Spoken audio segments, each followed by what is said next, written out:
Alright guys, welcome. What's up everybody? Hope everybody's doing well this morning. Good morning. Hope you guys had a good weekend. Just want to get into something really quickly. My cat is having some trouble. I don't know. She's showing a bit of signs of both, like, not too concerning but then concerning. So I'm just gonna go in here and go over a few of the ideas that I'm watching. I'm just gonna be trading the morning session. I'm gonna run her over to the vet. So that'll be like 11 o'clock, I think. So I'm just gonna get right into it because we don't have much time. I was up a little late last night, and again I was wanting to put out a watch list last night because there's a few ideas and a few setups that are pretty nice, and really, and to bring forth, if you were struggling, there were a few opportunities that we had last week that you just had to, let's just Exxon for instance, right? Exxon, we located it, and it was just like it was an immediate, you have to get into it. So for me, I need, at times I need to be able to get in trades quicker. Um, you know, those, just as an example, I mean, we recognized what was going on as soon as we saw it. For the most part, we said, "Hey, we still have room." It was fairly early in the day, around 9. It's like 9:45. 15 minutes into the day, 9:40. It may even have been a bit earlier than that, but it was around 9:40, 9:45. And these contracts, this was just one of the few examples. We get, when we were watching it, they were 75 cents in the high 70s. So we're like, okay, and I'm trying to get how many contracts I want, get my order up, get the strike price and all that, and then it's low 80s, and I'm like, okay, come on, like, then it went from the low 80s and then just went 90 cents, 95 cents, and I'm like, should I have taken it? We could have, yeah, but I needed to be a little bit faster. And the second part to that is, understand it's very frustrating when the market changes and you're getting upset at yourself in real time. And I know that was me. Right? There was opportunity last week, and it was like you had to take it early in the morning at that zone, and you really never got a second chance. Okay? I mean, look at, we have the Qs and the SPY here on both on the right hand side, and look, we are literally still where we're at from 2 weeks ago. We're still at this high, so we have not moved. So sellers of options, listen, I'm not telling you guys when I say this, but if you're trying to manage a portfolio and manage your money, um, for the ones that do, right, these are the times. The way I perceive it, volatility hasn't necessarily been crushed or getting killed, but in a sense that it has, because the dip is getting bought, but the bought is getting sold. We're coming into earnings, so I think we could still see a little bit more of this. If we do start to break out, you're going to need the Qs. We do have the semiconductors, right? The semiconductors were really strong last week. So my point of this is to be patient, strike when it's hot, and I myself want to remember it. Come in with the best attitude. Come in with come in with, you're not accepting anything less than coming out on top. All right, it's easy to get frustrated. You just have to remember, and I too, after all the years that I've been doing this, the markets change. Markets change. And when it's not working for you, it's easy to get upset at yourself. I didn't perform too well, but I had 3 opportunities that we missed. Tesla short was another one. We actually got 2 opportunities at that. So after the first one, I stopped watching it. So take that for what it is. Take it into the rest of the week. So this morning, again, I'm just going to go through a few of the names that are running. I'm just going to look, see if there's a trade to be had here in the morning session. Again, I was up late, so I haven't been at my desk very long. I will tell you, obviously semiconductors, AMD and NVIDIA, from last week, I think they should be on watch. NVIDIA has held up pretty nicely. It's, I think, what was it, Wednesday or Thursday last week? It made a really nice run. And it's consolidating, which is a good sign. It's consolidating. All right. You do have a little bit of a resistance zone up here, but, you know, let's see here. So let's go here. If NVIDIA breaks up and out and can hold this 125 zone, which to me looks like it's just making it resistance. But again, don't just be so cognizant to not understand. You may have some support down here. You may have some support down here. All right. You can play the channel 122. You get your dip buy. Look for a long back into 124.50. I will say, so, this was one of them. This was another one of them, but really Tesla.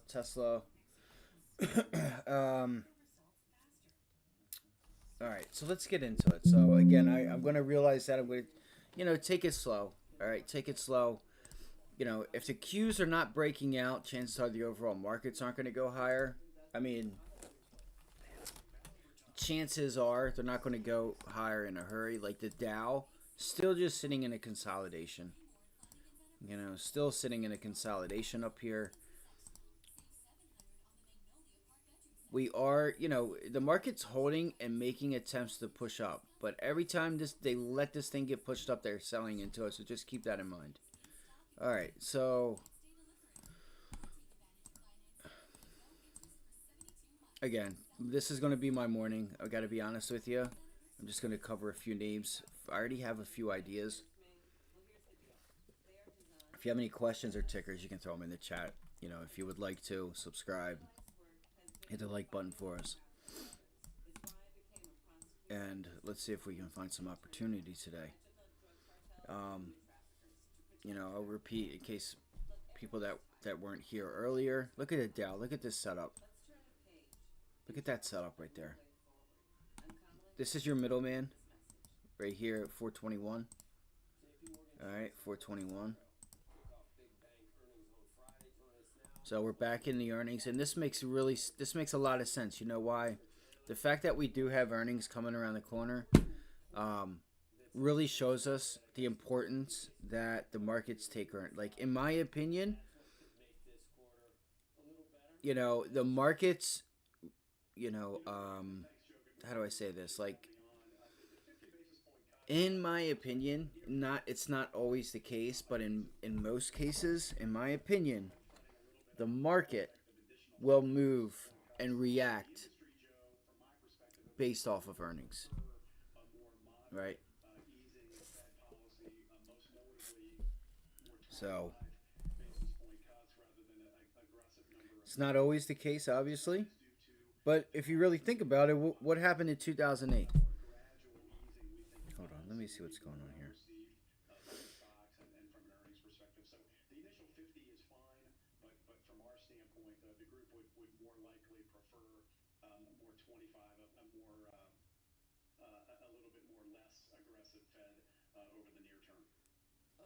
So 2008, 2000s, right? Earnings got exacerbated, if that's even a word. All right, I don't want to waste time yapping too much, bro. So what happened last night for the markets to pull back like they did? What happened last night to make the markets pull back like they did?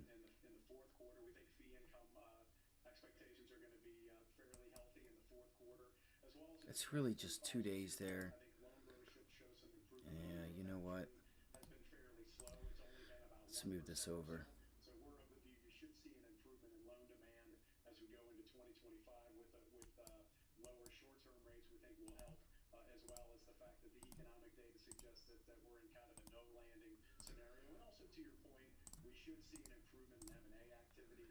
All right. So one of the first things that I'm watching for It's going to be why is this doing this to me? Dude, what is going on? I saved my charts. I have already saved my charts. Did any of you guys hear or have any Windows 11 trouble? For anybody that uses or has Windows 11, I heard over the weekend that there was an update and there were some issues with it. I mean, I don't know if this was last week or not. Just wondering. Alright, so here's Amazon. I have my eye on Amazon for a few reasons. I need to figure out what I'm doing here because, dude, you gotta be fucking kidding me.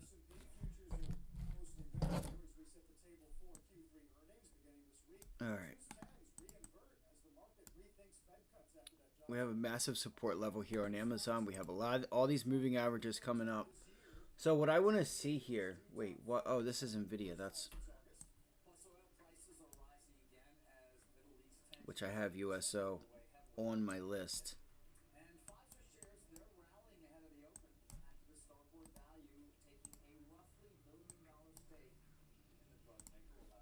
All right, I can't do all the.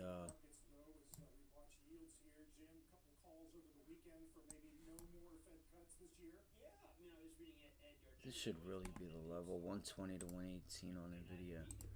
All right, we'll just talk about this, I guess, really quickly.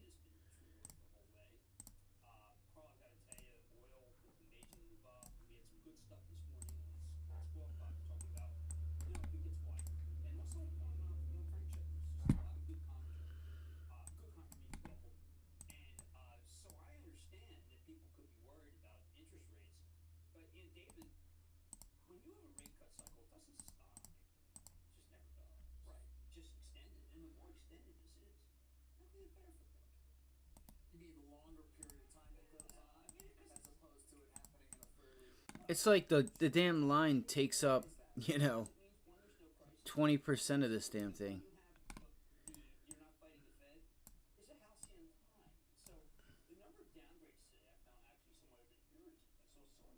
We are back above 120, so any pullbacks down into 120 off of this area, I think you could look for long. You got some minor support there at 122. It's like 122 to 121. It's about $1 zone.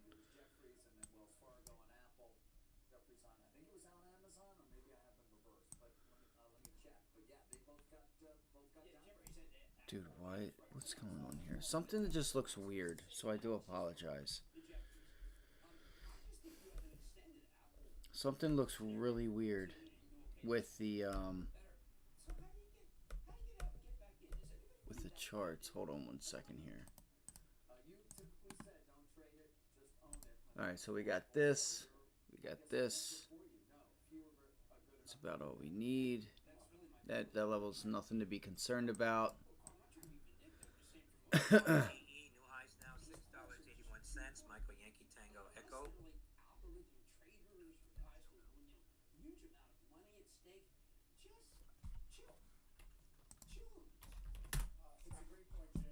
It's going to be one of those mornings. All right.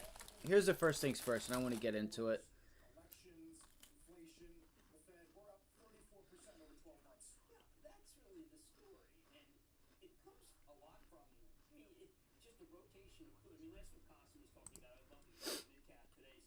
All right. This was one of the names that I had over the weekend on watch was Amazon. Bro, what is going on? Oh, that's why. Okay, sorry, I'm just having some issues. So Amazon pulled back about 2% after Wells Fargo downgraded the e-commerce company to equal weight from overweight, citing slower growth and competition from Walmart. So let's look at how Walmart did.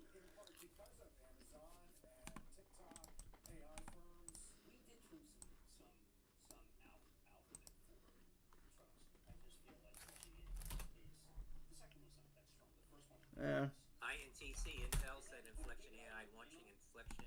You see what's going on there? Did you guys see what just happened? Did you guys see that? You see how I saved it, but yet it did not save?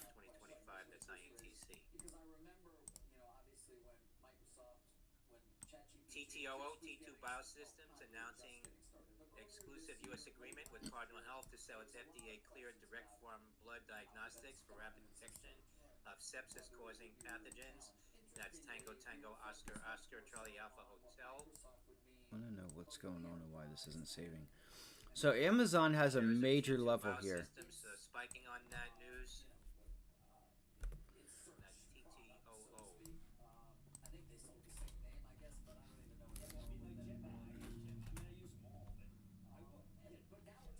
So Amazon has a really nice daily level here.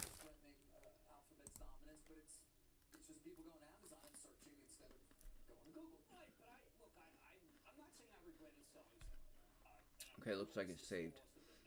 This was one of my top watches this weekend. I was actually on Skrelly's live stream mentioning to, kind of bringing it up. Wait. What's going on here? So,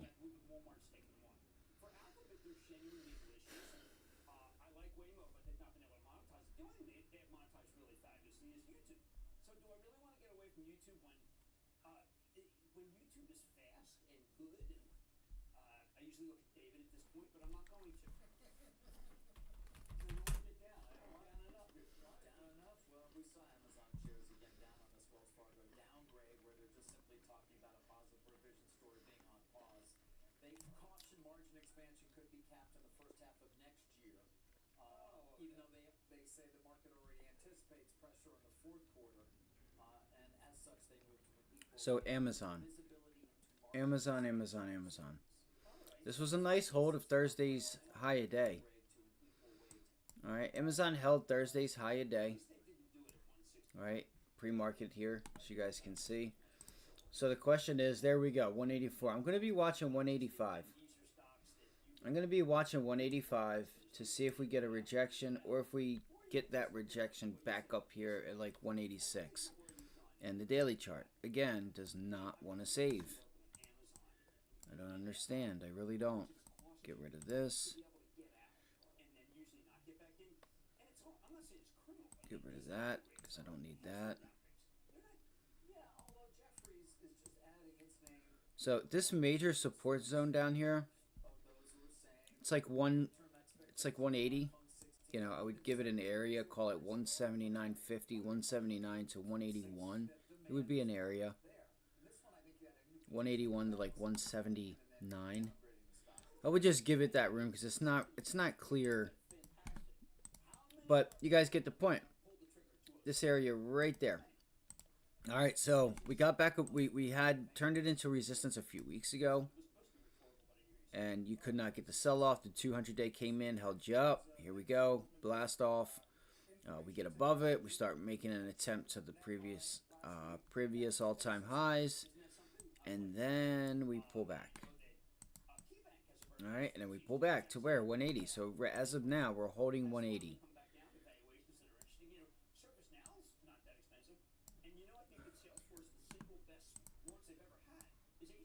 I just don't know how to make this daily chart like visible.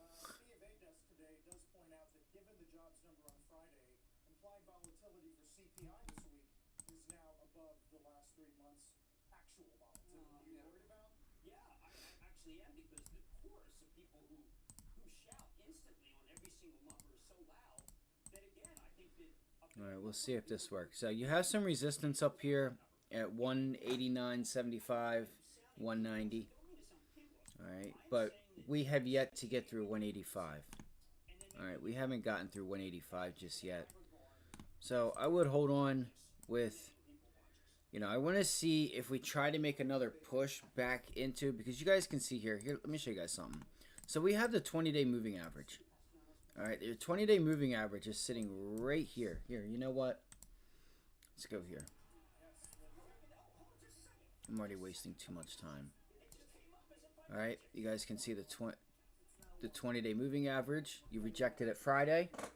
And we're using the 100-day as a support level, which also lines right up at 184. If that gives, we have the 50-day, and my thoughts are just after the pullback, right? Just after the pullback, it's not like this thing is crazy overbought or anything. Sure, it has a downgrade, but what I want to see today is I want to see the volume that may or may not step in. You have a 4-hour chart. What I want to see is if they try to hold this thing up. I want to see if they hold this up. I'm going to see if they hold this up, which is going to be 184. Look for 184, then I'll look to see what happens back at 186.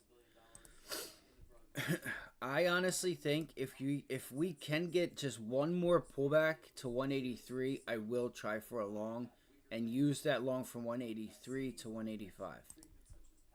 Potentially leaving someone to see if we can't, revert back to Friday's close and or, those previous highs up there at 186.50. And see if we can't break through it.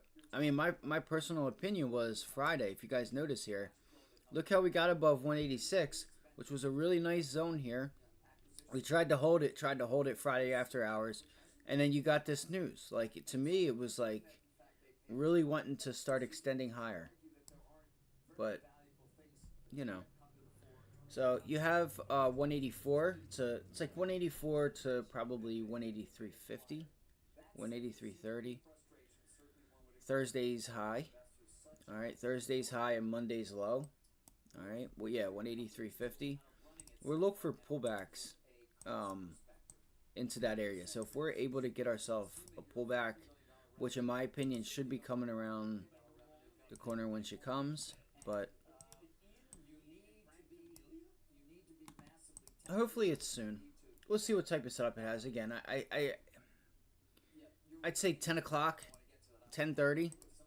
We'll look for that pullback, but then that means, does it give us the pullback that we want? Because by then, if we're talking about trying to get long, it would be closer to lunchtime. We get that pullback. So let's just see if they can sell this thing off the bell. Maybe they take some profits or whatever because it didn't hold, I don't know. And we look for pullback longs. Or, we fail 184. You can see this 184 zone pretty clear. And we look for that pullback back down to Thursday, Thursday's low. Pre-market and Thursday's low.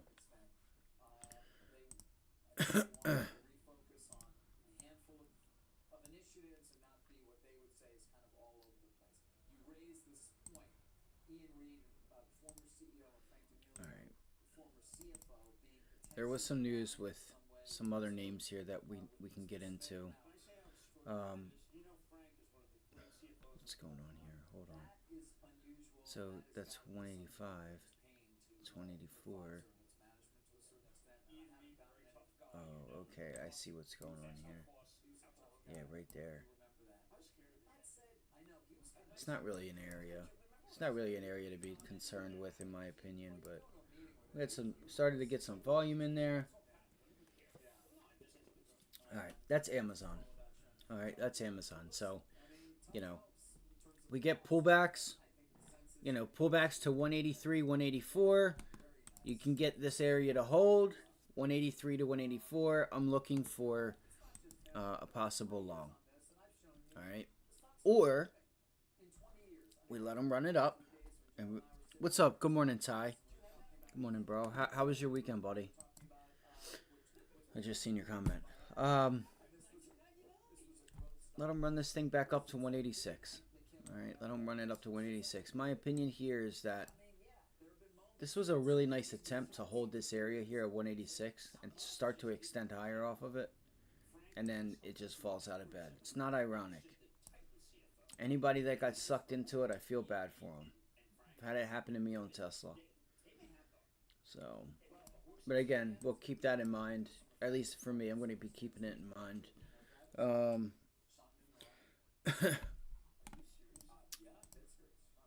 The message, so just one thing we talked about this morning was just understanding the market cycles and how they change, and just don't get mad at yourself if the market only opens up a few shots and you missed them.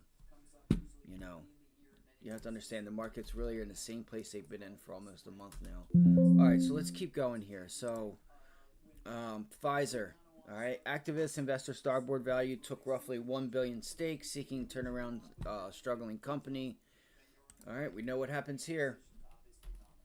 If you don't, do your go to Google and look at activists. just this past year, 2024 activist stocks. All right, an activist invest. Excuse me. I'll give you one example. Starbucks. All right. PFE, and this was also one of the names that were trending this morning too. So, Rocket Labs still trending.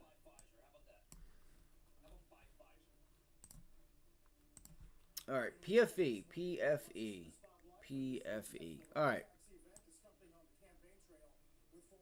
This thing is just in one big consolidation.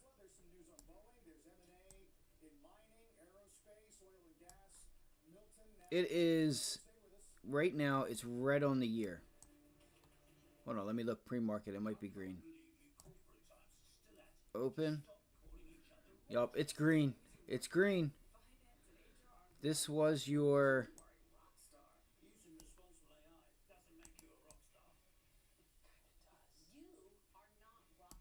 That's the level it should be, because that's this 28.85 level. That is your opening price for the year. So Pfizer just went red for its 52-week low, high, whatever you want to call it. On the year, it just turned green this morning. So let's take a look here. Let's go over here. Okay, so this is nothing new. All right, you have some resistance up at 30 bucks. So I would look for a move back up to 30. All right, I would look for pullback longs. Likely at 29.50. 29.50 is a level I would use. Let me see here. I'm going to use everything. Again, you guys have to bear with me. I just want to let you guys know that I'm not really...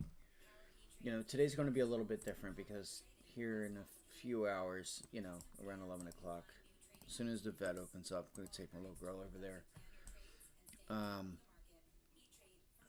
We got to get above this area right here that it looks like to me that it's rejecting 29.50. 29.50 move back to 30 bucks would be ideal, and that's what I would look for on PFE. Let me write this down. PFE.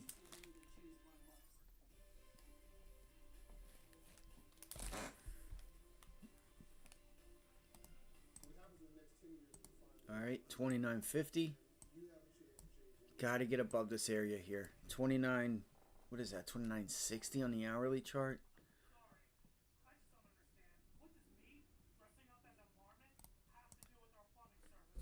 Yeah, 29.60 is what it looks like on the hourly chart.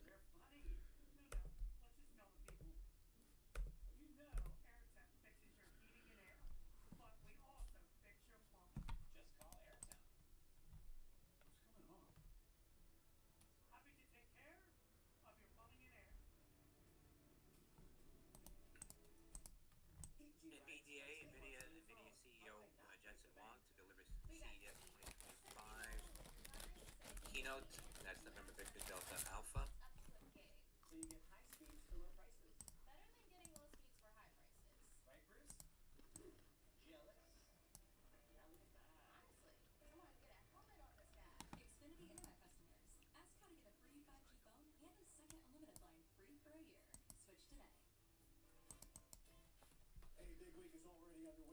A lot of buzz surrounding his Tesla robotaxi event, which takes place on Thursday. Of course, over the weekend, he joined former President Trump on the campaign trail at a rally in Butler, Pennsylvania, the site of the assassination attempt against Trump back in July.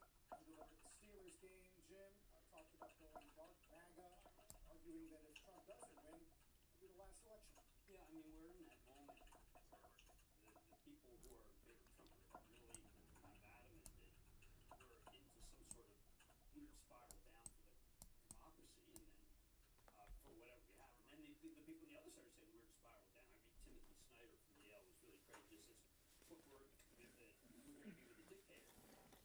Look at CMB or CNBC. Look at this. ESEA Euroseas announcing one-year charter contract for its feeder container ship MV. Whatever we have. And then the people on the other side are saying we're spiral down. I read Timothy Snyder from This is Yale. what Was we're really doing. great. Just says, Going into look, the we're bell. we're going to be with the dictator. And I want to step back and just say, look, I don't want people to be freaked out by any of this stuff because we may have. If you have a split government, you're not going to have this.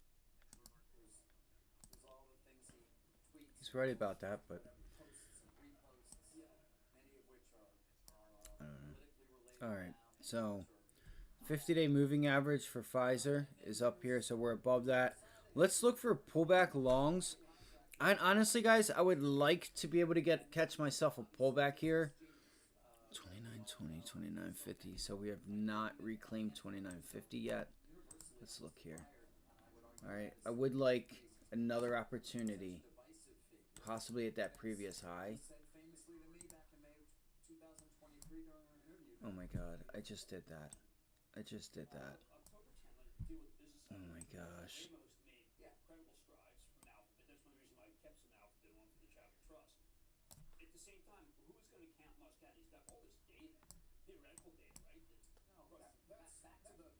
Sorry, Carl, you got it. No, I was going to say that was the thrust of the Barron's piece over the weekend. Is what kind of data will he be willing to share? Do they have data that suggests that drivers? All right, again, we'll see. This is the level I look for to see if we can catch some support. All right, that's a previous high. We broke above it. Any pullbacks into like 29.20, the low 20s. All right, or the low 29s. You know,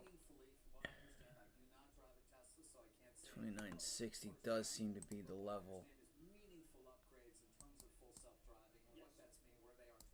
That's our level, in my opinion.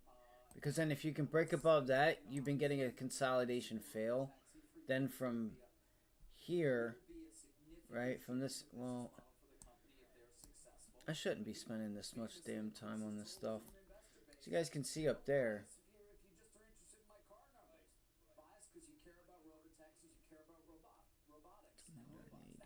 Well, his robot strategy is one that I know Jensen Wong agrees with. Jensen's in town this week, ringing the opening bell on Friday, NASDAQ. And I would tell you that if he can get into Austin and Atlanta, like Waymo, It's double top there. the races. The races. That is a double top. So fat. All right, Pfizer. We'll keep an eye on this 29.60 zone. Any pullback attempts to the low 29.20s. And what else do you have down there? You have the 50 and you have your 50 and 20-day moving average. So me personally, let me get rid of this.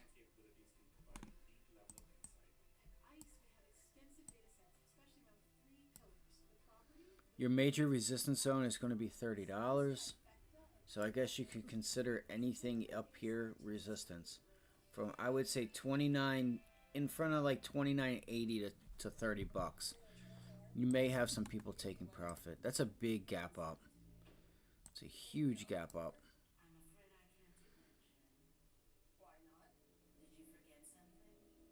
Why not? Did you forget something? Did you forget something? Alright, so that's PFE.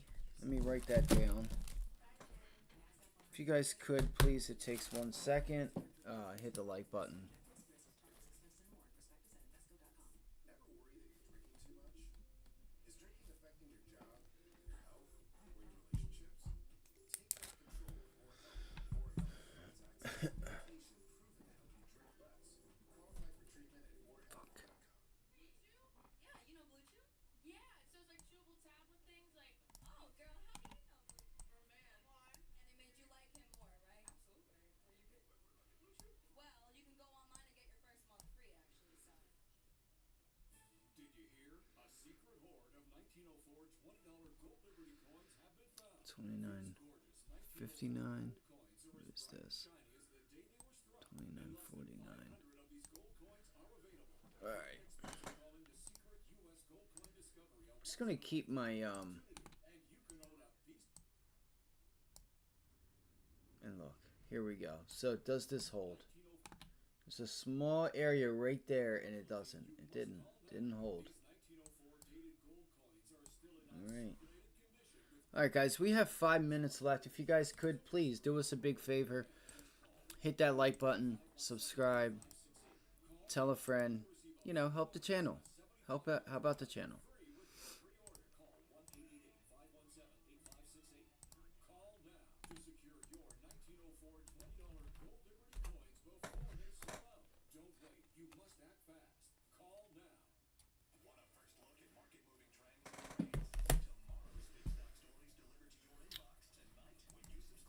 So remember last week we had some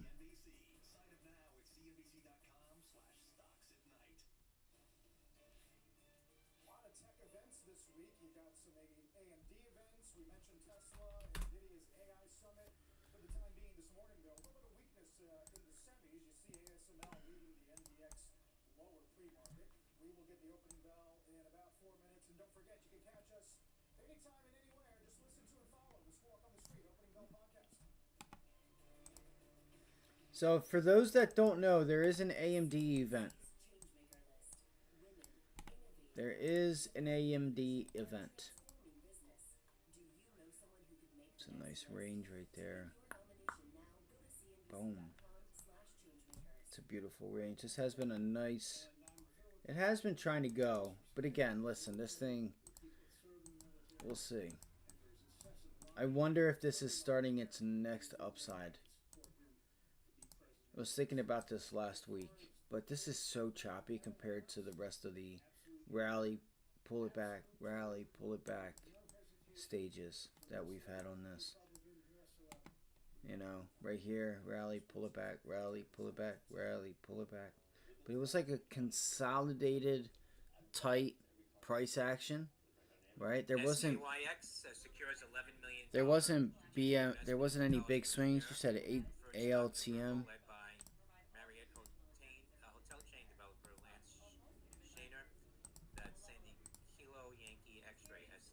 And they're pulling it back here. I will. Just give me 1 second.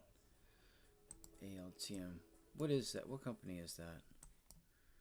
Why do I know ALTM? I know ALTM.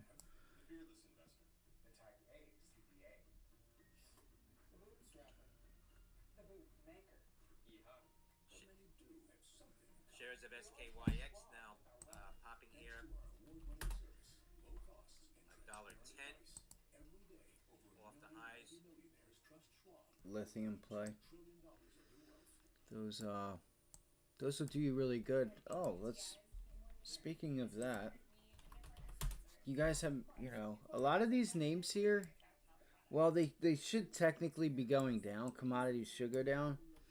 But one of the bigger plays, guys, was, you know, and you just buy it outright. Look at the dollar. We bottom ticked the dollar, you guys. You know, when did I bring forth this trade? Literally, right in here. I said, guys, it's happening. That's your lower high right here. There's your low, double bottom low. Puts in the first higher low. There's actually, that's literally the higher low. Has nothing to do with it at all. But this dollar move, this is what I mean by, that's really one of my strong points. And I did put out a limit order for this, and I never got filled. I never got filled for the dollar. And that was a, you know, it's been on a pretty nice run here lately, so. But anyway, listen, good luck today, everybody. I'm not going anywhere just yet, but I will be, you know, we'll trade the morning session. Of course, they go ahead and take the trade away from us, but that's fine. Listen, watch 182 on Amazon. Watch that pre-market low. Watch this little zone down here at Friday's close at 182. Keep your eyes on the S&Ps. Keep your eyes on the S&Ps. I will make an attempt. Okay, so it held Thursday's high, which is 183. Oh my gosh. Nope, it's rejecting it. Fuck. On Recorsa gene therapy, immunotherapy of cancer, meaning that's Golf November Pampa X-Ray, GMPX. We're going to have to stay more focused on Nike because there could be a turn. All right, good luck today. It's 9:30. Did you guys hear the bell? The bell didn't even ring. You guys see what I'm talking about? The bell never rang. And my charts, something's going on with my stuff, guys. Seriously, something's going on with my stuff here. There's no reason why we shouldn't have had the bell ring for us. And there's our pop. There's our pop. Good luck today, everybody. What the fuck is going on? That's so weird we didn't get a bell today.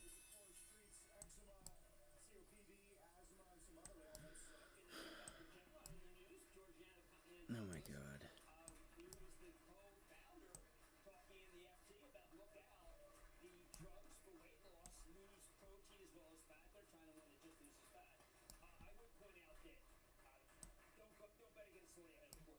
Wow.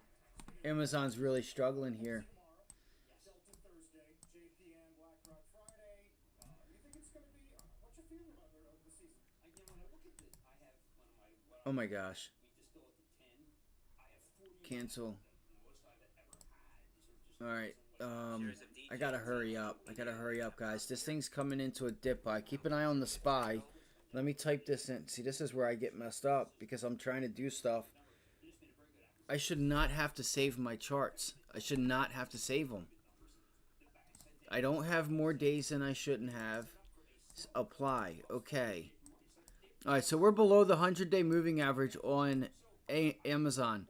Look for pullbacks to that 50-day moving average if it starts to pick up. $17.34 now. Alright, 182.50. Come on, bro. What the fuck? Ultimately, listen, almost all of the big ones are still outperforming the broader market this year. Right. And JP Morgan had a huge rally on Friday because they're probably do the best in a slower for longer. I was really wanting 182, but I guess we can all consider that a 182 hold. Yes, it is, and I think Supreme Court declines to hear Biden administration bid to enforce federal emergency abortion requirement in Texas. because he set up. Bro, Biden doesn't have to. Oh my god. I know somebody had an abortion in Texas. Like, you can still get it done. That's why this whole thing is ridiculous. No, it hasn't happened, but there have been reports that it's getting close. 2018. Wow. But I think that Charlie is remarkable, and I think. Alright, so there's that rejection up there. 183. Let's go here. PLUG, Plug-in Allied Green, executed binding framework agreement for 3 gigawatt electrolyzer capacity. That's Papa Lima Uniform Golf, PLUG. I know, and it had been a laggard throughout the year. By the way, do you know that Chelsea closes for Chelsea team, and that we're going to be playing NFL? Look how weak that is, guys. I mean, like, this just. Look how weak that is. Be careful. Look, it looked like it was about to hold there and start going. Nope. Nope.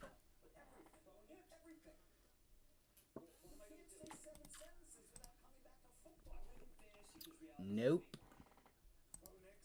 What is that? 181.84? 181.90? Alright. 182. Oh my god, bro. I need a new mouse. I gotta go pick up a new mouse. I know I've been saying it for a year now, but I keep forgetting.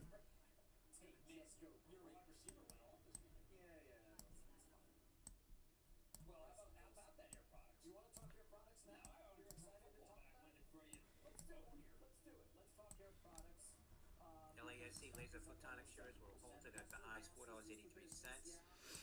Right now, down 31%. LASC. Alright, so here's what we have. We have a failure to communicate. No, I'm just kidding. A hedge fund run by very nice guy, always emails me back to tell me he will never talk to me, but is always very kind in doing that. Sweet. But they found out somehow of a significant position there. There is frustration among some in the shareholder base, and again, it's a similar situation in the sense of you want to get ready here if you're going to nominate directors. Alright, here we go. We're coming down into the support zone. Down at 181 to 182.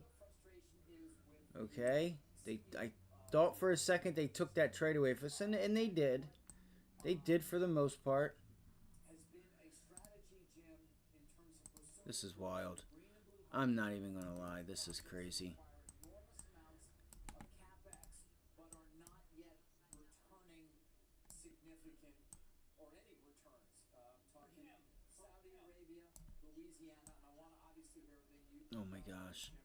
Jim, but you know, the company has sort of bet itself. Do we have anybody? Do we have anybody here that's practiced law before, or thought about it, or knows someone that does? I don't even think we have anybody here right now.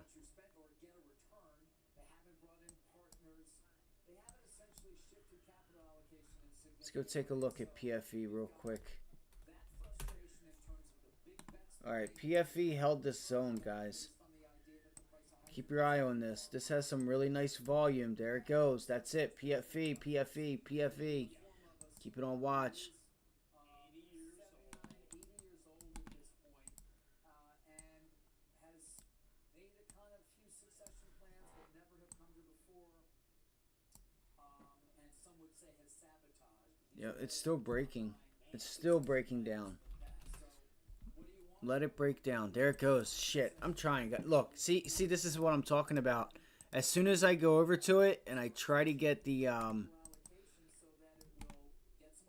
sitting here trying to get the oh my god. Oh my god.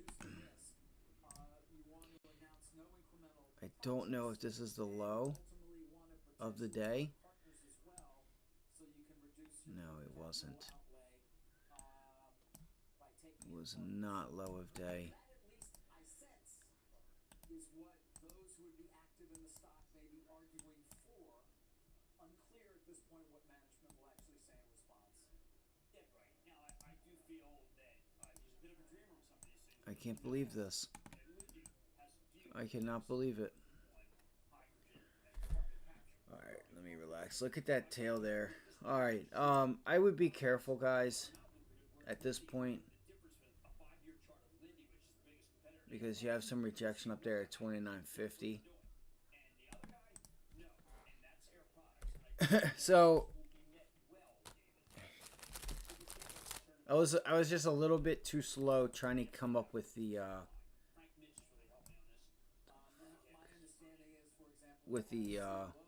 you know, putting the ticker in and stuff like that.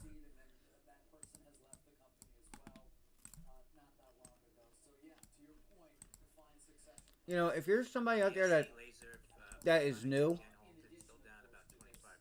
Neva Alpha San Diego making new highs. you may not know yet, or maybe you do, you know. But when you find out, when you know. Like, time is of the essence in the markets. That's telling you how much more you're going to make, or you know, how much more you pay for something is how much, you know, that messes with your risk tolerance and messes with your profit, right? Once you get to your targets.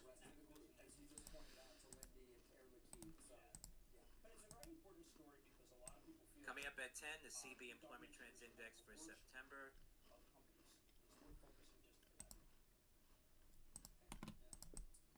You mentioned Hurricane Milton, Jim. Been upgraded to a Cat 4 this morning. Winds now 150 miles an hour, moving And let's all say a prayer east at about and do what we can to help out the people down south. I think that's also important to talk about because it's not a good look. They're talking 150 mile an hour winds. Just getting clobbered.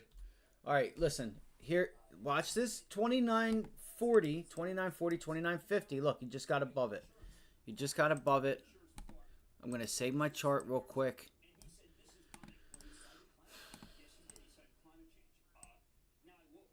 Hold on. I got to do it like this so that it stays with us.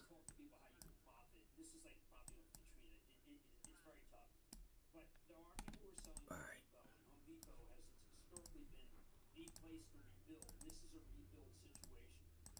Apply. Give me this.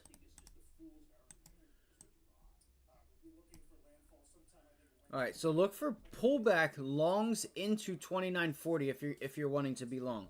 Other than that, this $30 zone to me, you know, is a bit, could be a bit of a rejection point. Up here at $30, so you're at 29.50. So you have to ask yourself, is 50 cents worth it on this? You know, that's up to you. Let's go back to Amazon. I didn't even get to drink my coffee. Look, Amazon's still selling off, but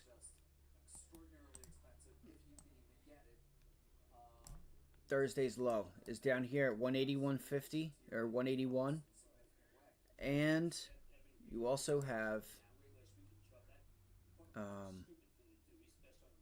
rejection. That's a mean sell-off. What are we down? 2.5%. You also have this wedge where it broke down from, right there. Boop, boop, and it boop, boop, peace. So your level that you would look for, in my opinion, be one.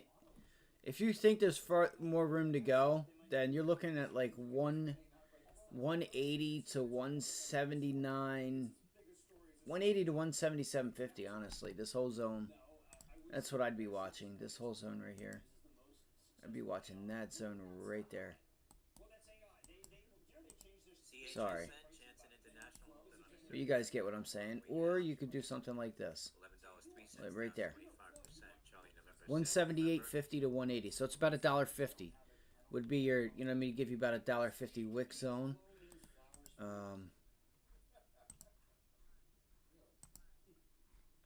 But you have to go back and see that 200 day is going to be coming in soon. LASC, laser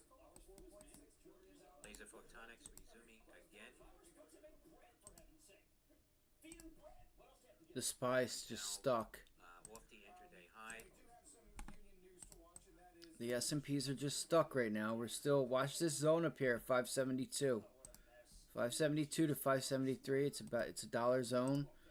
The Qs. So watch NVIDIA, JP Morgan, United Healthcare, Apple, Microsoft. Microsoft should start to turn around a little bit. So, I mean, it's just been getting demolished. So here we go. Amazon's pulling into its 50-day moving average. This 179.50. And shares halted down now, $5.01.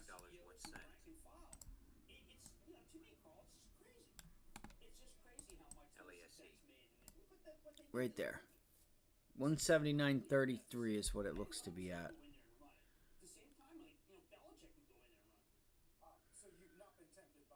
179.23, yeah, is where it has it.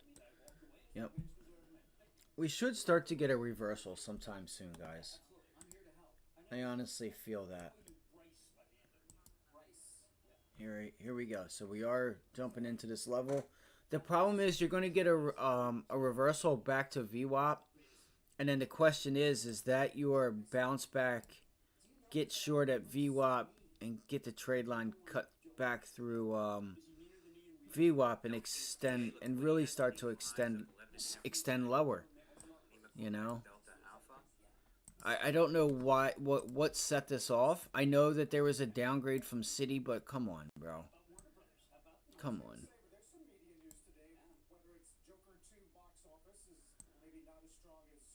Did anybody watch the fight this weekend?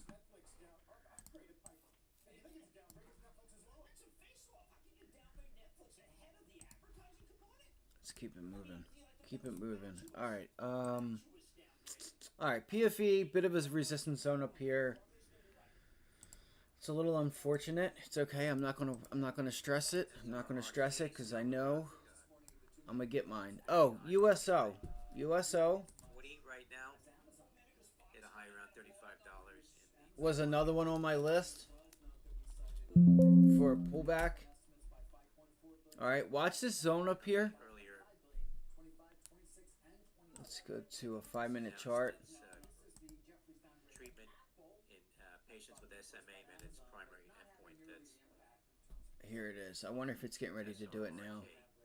I'm looking for a pullback, guys. I got to be honest with you. I'm looking for a pullback down into like, I don't know, 75 zone, like 75. This is the first area, 75, 85. That'll be your first area, in my opinion. And again, maybe you extend a little bit higher. But up here at like $78, I want to look to get short. I'm not going to front run the move, but gold is another one. Look, Exxon is kind of breaking down. It pulled back. It is green on the day. Gold. This one I was watching it this weekend. I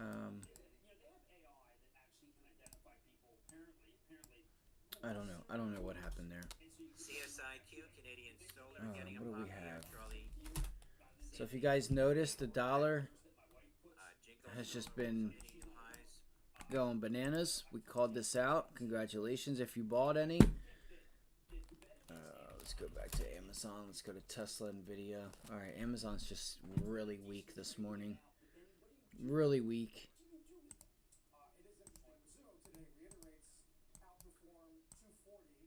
That's crazy.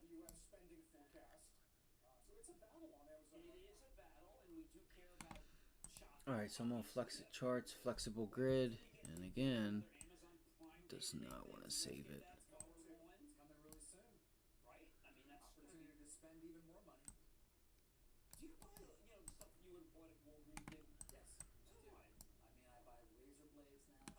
I would love to get a bounce back to 183 here.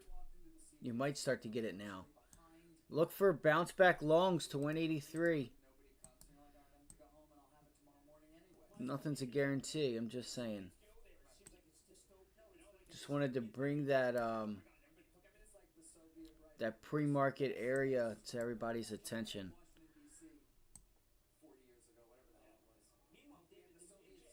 Which would be Thursday's high, Friday's low, Tuesday's low.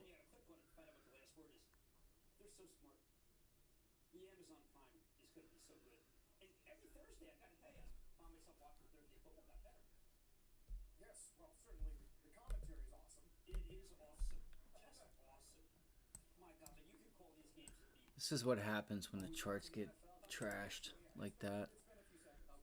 Alright, so the SPY's really not trying to extend higher.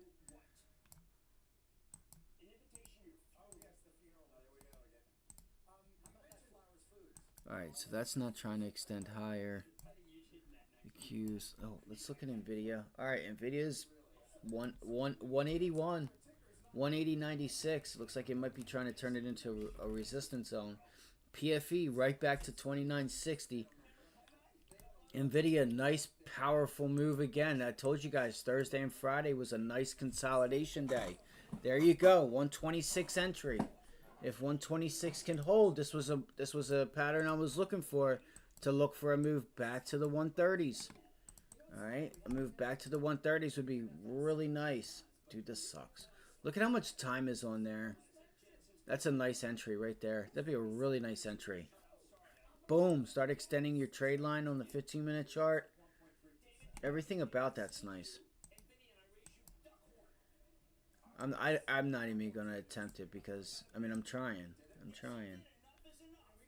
Bro, I swear to God.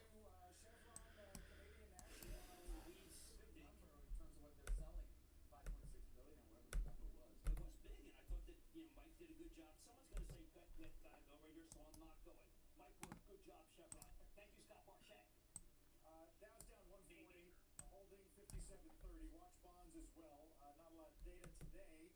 We'll work our way towards CPI later in the week. But Tues 10s did re-invert. First time since September 18th. Stay with us.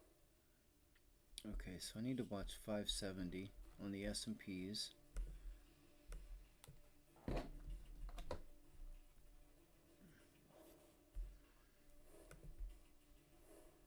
Just give me 1 second, guys. I'm looking at...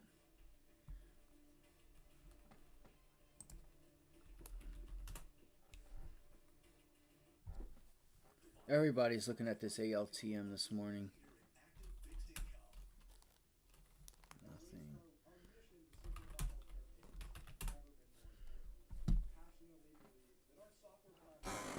What are we going to get? A failed hold? What are we gonna fail? What are you gonna fail to hold, NVIDIA? Waystar is purpose-built for this moment. Waystar is the future of healthcare payments. Now, we look to the horizon and we see I know what it is. Thinkorswim's charts are so old. Like this, there was never. I don't know if they've ever done any updates. I'm sure they have, but 1 second. I gotta finish my laundry. Jess, it's Rinse. What's Rinse? The company that will pick up, wash, fold, and deliver your laundry and dry cleaning at the touch of a button. I don't need that trust other people with my laundry. Rinse guarantees your satisfaction. I've been using it for months now with no issues. Okay, let's watch this. Wait, I want to do my laundry. Better hurry. Then I'll schedule. Sign up for Rinse at rinse.com. all right. So take a look at this zone right here at Friday's VWAP at 123.88. That might be where you're headed. All right, you might be headed there.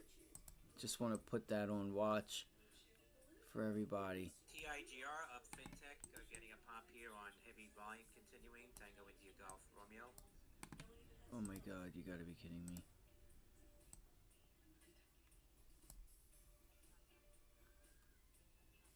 Be down here at 123.80.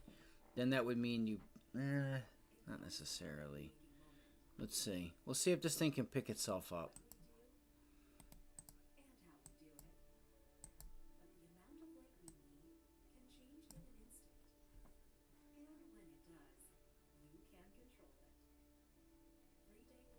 Seems like it's failing to me. 15-minute chart's way over yonder. Oh my God.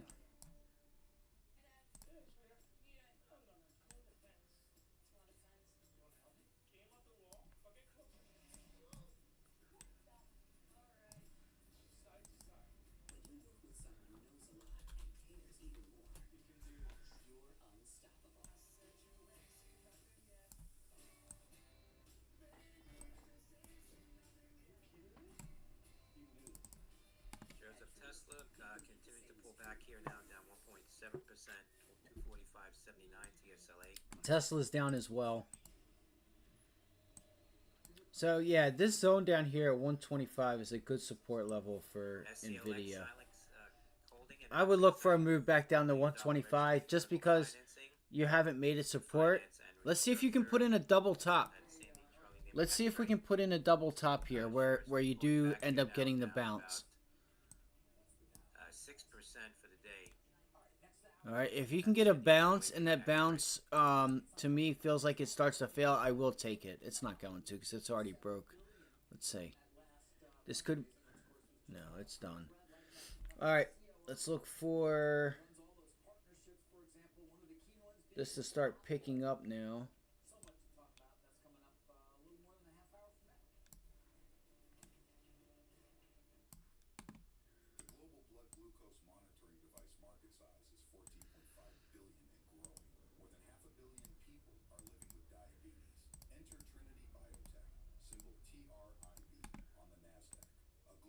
Way too many zones and levels. This is it for me in the clicking, guys. I know it sucks. I want to get rid of some of this stuff here because it doesn't need to be there. Wait. UAL United Airlines popping to the highs now, $60.09, up about 1.5%. Uniform Alpha Lima. What? This thing was trending less. It's making yearly highs. Dude, what is going on?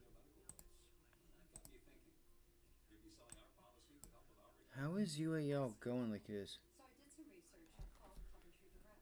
They explained life insurance is a valuable asset that can be sold.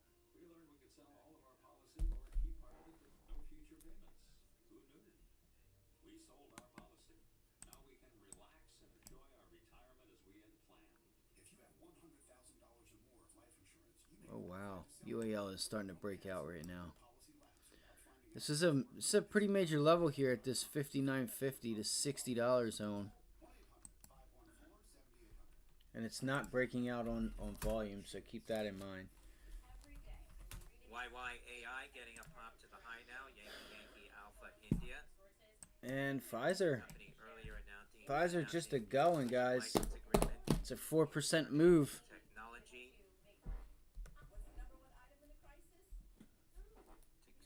generate over $19 million in license income. That is Yankee Yankee Alpha India. 3-month survival food kit. Food designed to last for 25 years. Tastes great and is easy to make. Packed with 688 servings and 24 delicious meals for breakfast, lunch, and dinner. Get your food kit with free shipping and free mini kits at flowpatriots.com. Craig here pays too much for Verizon Wireless. All right, so here we go. PFE, ALTM, Rocket Labs, Lace. See if we have any MSTR. What's Bitcoin doing? Let's have a look.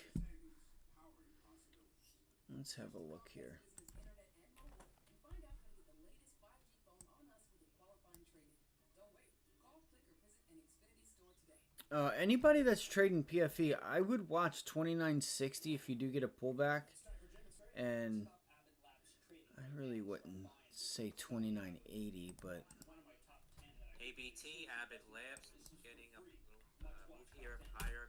yeah, Jim Cramer's talking about ABT. So I was mentioning to you guys that I brought up mRNA earlier this weekend. Spike here, $18.18, up about 14.5% now. We're seeing solar CSIQ. This is what's been keeping the lid on the stock. I think it could be perhaps entered into evidence there is a trial going on. So right now, I would stop selling Abbott because it makes no sense. Look at that anchored VWAP. God damn. Let's actually take that and put it. Take that. Right there. FDA, CDC, NIH says no problem. I think that's really important. Important piece for your Let's go here. It's free, by the way, the top there. How about tonight, Jim? Okay, I've got paychecks. They had a remarkable quarter. And by the way, just so you know, Oh shit. It's like, yeah, you can't go there, bro. Yeah, you don't even have. Yo, tell me I didn't just do that shit, bro. Tell me I did not just do that. Look forward to tonight, Jim. Good show. A busy week. Yeah. really good show. A lot headed our way. Mad Money tonight, 6 p.m. A lot headed our way, like you're in Florida. Coming up at 10, the CB Employment Trends Index for September. Put it right there. That one still takes us to that previous high. Trash. Let's go. When was their last earnings date? There we go. That's what we need to do. Here we go. Alongside some of the largest and most innovative companies in the world, as we remain committed to serving our purpose of transforming the food supply chain, eliminating waste, and helping to feed the world. Shares of Abbott now spiking here, 113.08, Alpha Bravo Tango.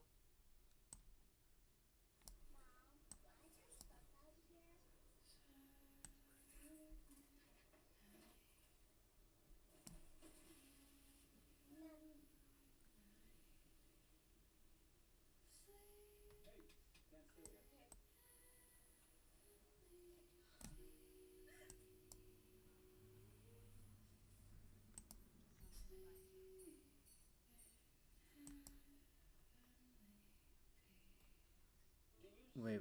That was the most effed up commercial I ever saw. Alright, let me get up out of there. Alright, let's go take a look. PFE, nice job, guys. That's a nice trade. Beautifully well done. Oh my god, where am I gonna put this? It's too big now. I added gamma and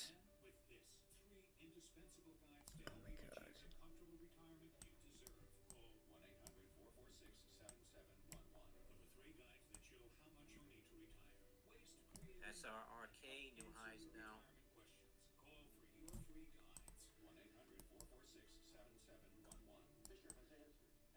Shares up about 300, 2% at the high for SRRK. alright, QQQ is breaking down. Not really moving. just take our time. Just calm our tits. Take our time. It's only 10 a.m. Alright, it's only 10 a.m. So We have, what do I keep going there? Apple.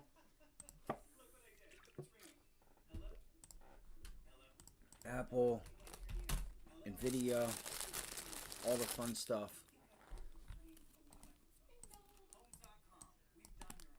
I was a refugee from Cuba. My family left with nothing really. I mean, I was ambitious. My first job was 108.48 on the Conference Board Employment selling Trends Index.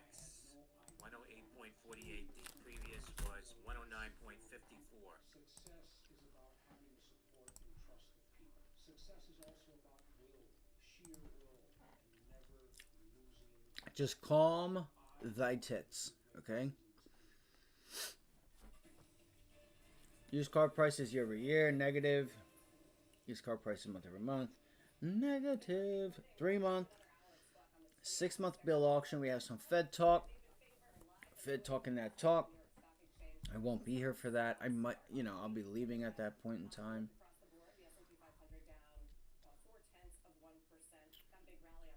Let's see. Do we have anything tomorrow morning that could move us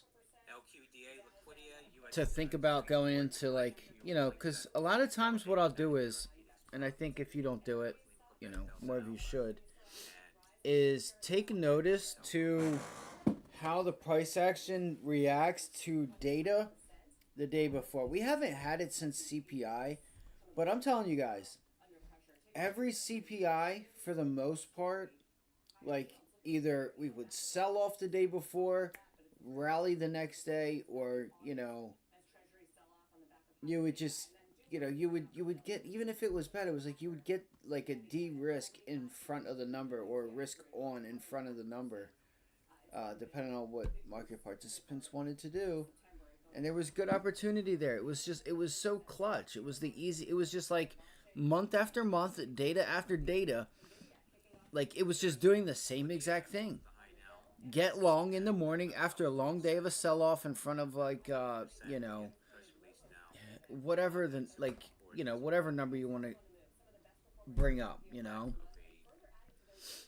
So, but more so it was inflation. That's really what we were concerned about for 2 years there, what the market was moving on. All right, so we don't really have anything tomorrow morning either, in my opinion, that I can see. I may have skipped over something. It's going to be another boring week. But we have earnings. We have earnings coming up. See, even FOMC minutes, you just got summary of economic projections. So, it beats that. That beats that. All right, 10 a.m. Let's go.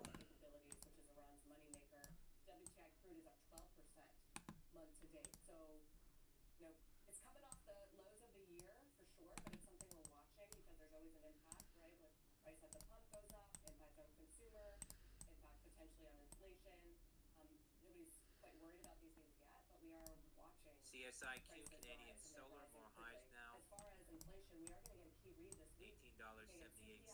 Consumer price inflation, PPI on the wholesale level toward the end of the week. Those are going to be big sort of week ahead moments. I don't understand. Hold on. From the last meeting where they made that kind of surprise cut, 50 basis points, which in hindsight looks a little odd, right? We got that very strong jobs report and a raft of, bunch of strong data. We'll get some earnings this week as well to talk about, but 4% is where we are in the 10-year yield, and haven't seen that since August, and there's a reason. NVIDIA looks like it wants to pull back already. Hold up. There's the hold. There's the hold. The impossible. The impossible.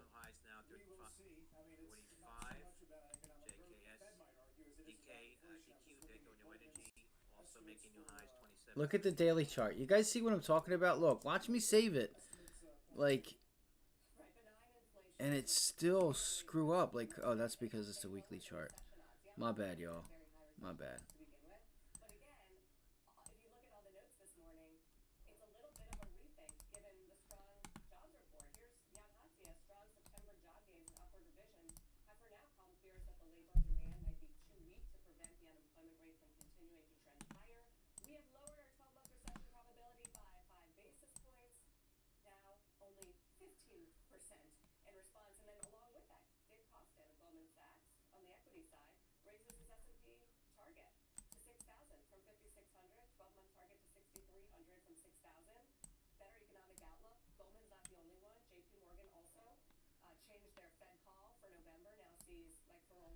economists there.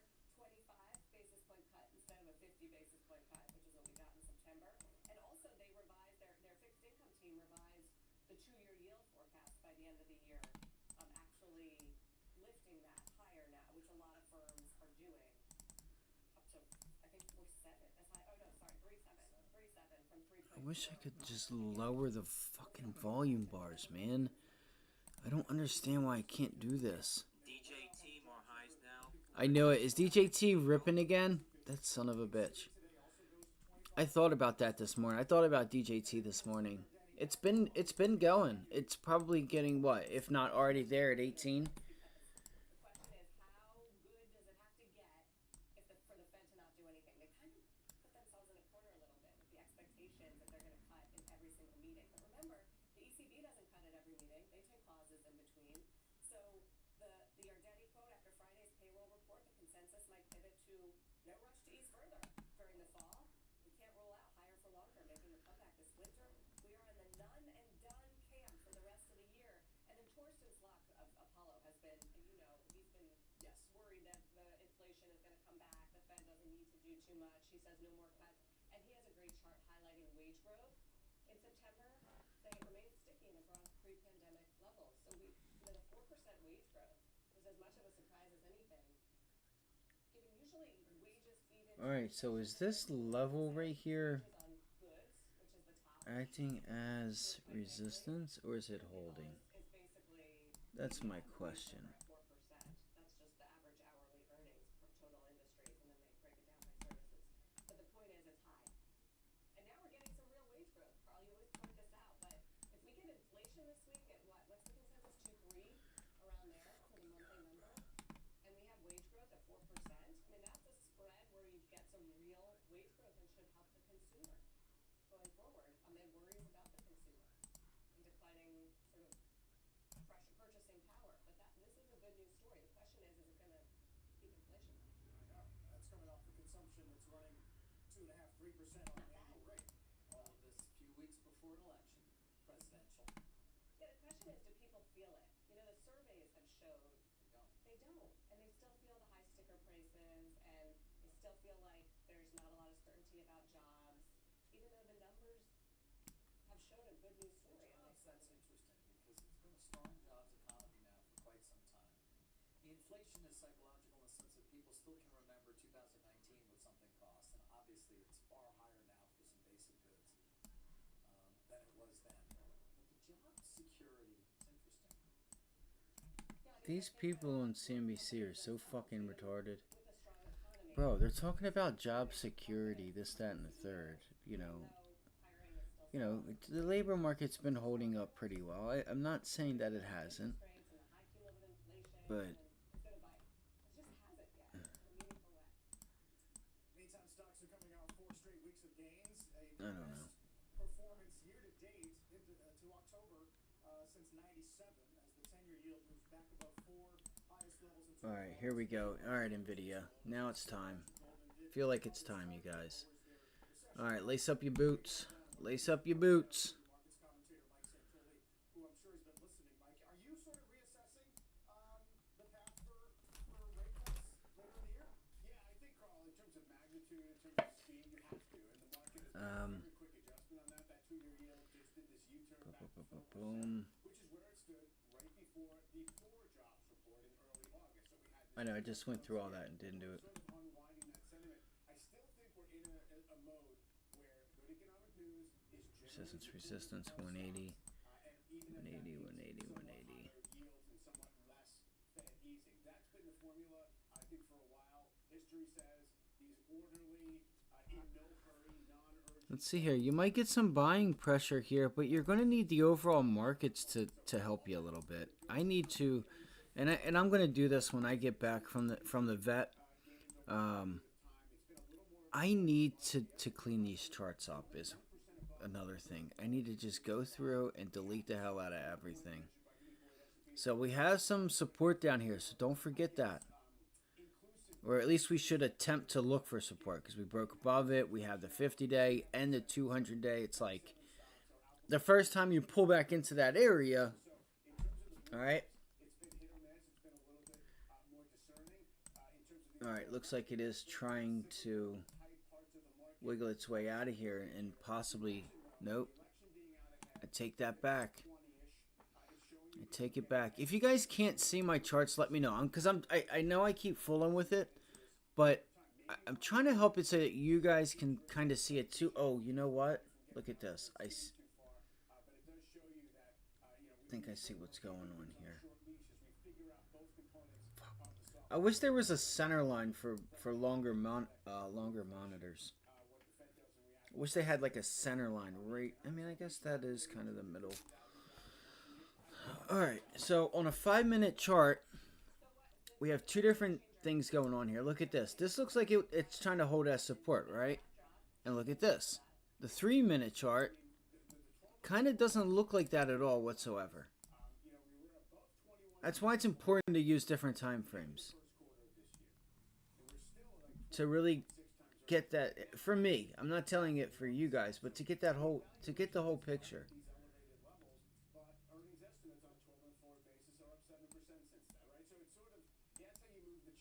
We know we have some buyers down here. They showed up here. But that was back when we were already expecting a bounce back to VWAP.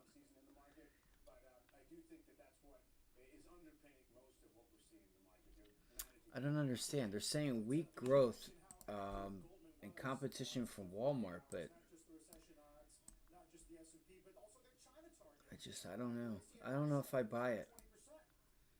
I don't know if I buy it. And I'm not going to fight the move. I mean, if Citi downgrades them, they downgrade them. You know, I'm going to go with the flow. But I'm just saying I'm not buying it. I'm not saying that their growth isn't slowing, but I think it's being a little bit exacerbated. Let's go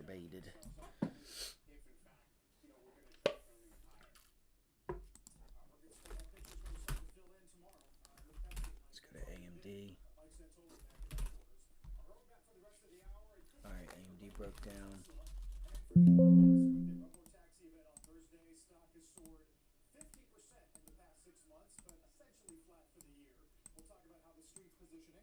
Plus, financials coming off their best day since February. As big banks get ready to report results, we'll help get you ready. And OpenAI raises $6.6 billion. It's one of the largest funding rounds for a private company ever. We're going to have an exclusive with the company's chief operating. Oh my God. Look at that. Right back. Look at Thursday and look at Friday and today on JP Morgan, guys. Isn't that fucking insane? Holy shit. Sorry for the language, too. I do apologize.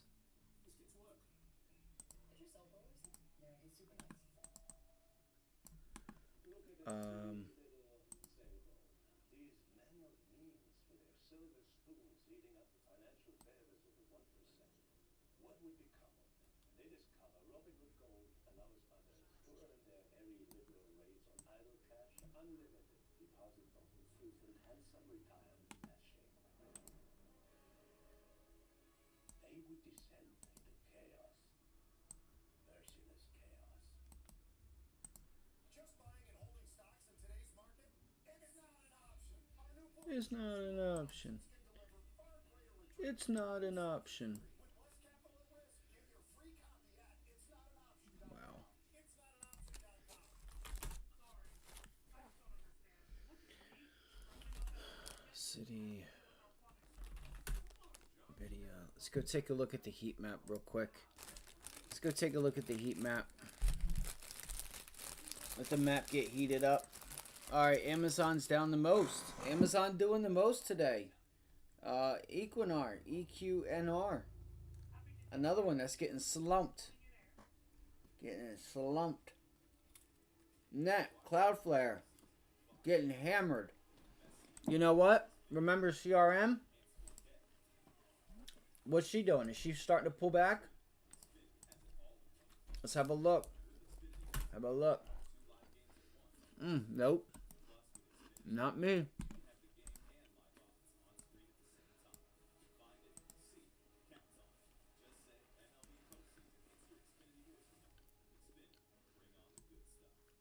It actually might be starting to. Actually, I'm not even gonna lie. You have a major level right here. It's not a major level, but it's a previous high.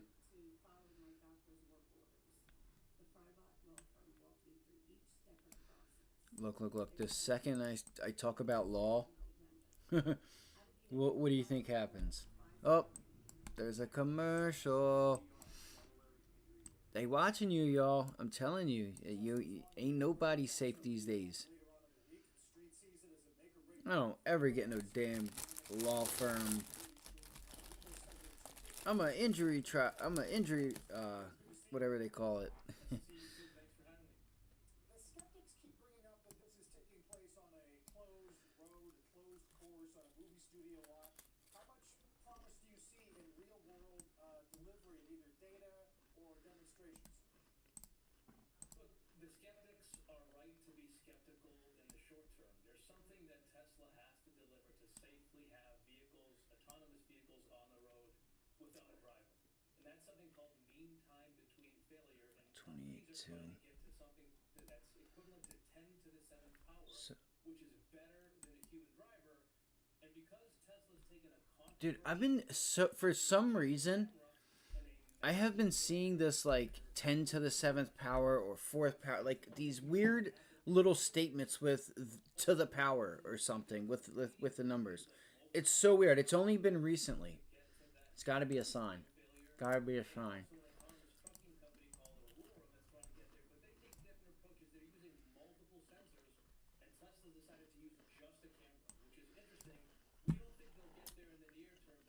Let me go check on my little Abby girl real quick here in a second.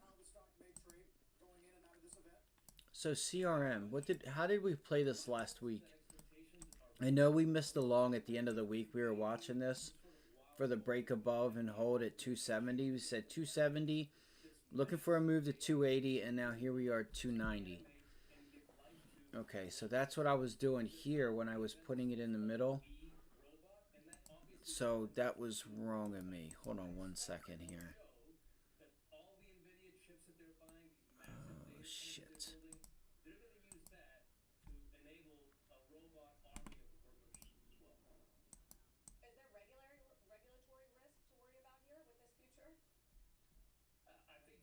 From an autonomous driving perspective, certainly, because I think that over time, as regulators dig into the algorithms that enable the autonomous vehicles, they're going to want to know exactly why cars made decisions that they're making. So when you have a massive AI infrastructure that doesn't have software, hard-coded software rules like other companies are trying to follow, and God forbid there's an accident, well, they're going to want to know, well, why did the car make this decision or that decision?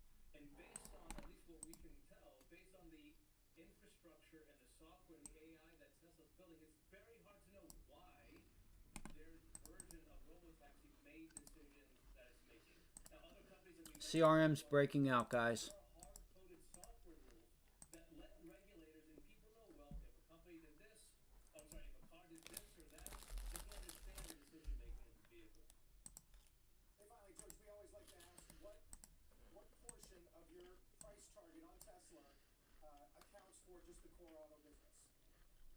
It's a great question. So what we've done with our model so far, we assume that there's going to be a ton of margin improvement. That's why you got to be careful, because if you got long on this hold here, with prior days, this prior VWAP, you were met with resistance at 572. Sure, you're trying to get 270 or 573. You just have to understand it and trade within the expectations.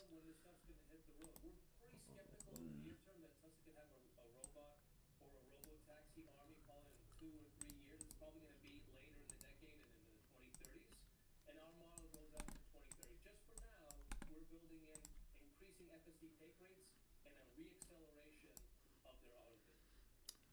And George, just to come back to summarize, what in your opinion is the key point that Musk has to answer, the must answer for the meeting? Can he and Tesla enable robotaxis using just cameras? There's too much time on this. It's a controversial approach. They're not using radar. They're not using LiDAR. 69. some people's opinion, to increase safety. So if they can prove to the world that they can get to a mean time between failure of 10 to the 7th power just using cameras and just using a lot of NVIDIA chips, then that's a big deal. And we have to know a little bit about that timing. Maybe they can get there in the 2030s using that approach, but that's not good enough right now for stuff. George, appreciate it as always. Good to see you again. Thank you. Nice to see you guys too. Well, after the break, activist investor Stockmarket Value has a new potential, new investment and a potential target. It's Pfizer. You can see it is having an impact on the stock price. We'll give you the details after this. Plus, later this hour, OpenAI's COO Brad Lightcap is going to join us. Don't go anywhere. In a world of uncertainty and disruption, how will your investments stay resilient? We've been navigating change for 125 years, always looking forward, anticipating risks. I'm going to let this go a little higher, guys, and I may actually attempt to take a short. I might try it. I don't know. It depends what happens first. If we pull back again and start to hold this 570 again, or anywhere in between there, like start to pull back here, yeah, 570, 571, I might take a long. I'll probably take a long. That's what's going through my mind right now. If you guys could, I know you can hit that goddamn like button before I smack the shit out you. You know I'm playing, but donate to the stream. Stream contributions are greatly appreciated. Give back to Florida. Do something with your goddamn life. Same for me. All right. Let's see if we can't raise some money. I would like to. Actually, I forgot about this. I was using the bathroom yesterday, and I said whatever I make this week, I'd like to give some of that. I'd like to be able to donate some of that to some of these victims. So let's see what we can do here. I'll be doing it anyway. It's not like, but it's not like I have to force myself to try to trade something when we're getting ready to come into earnings and markets aren't really moving.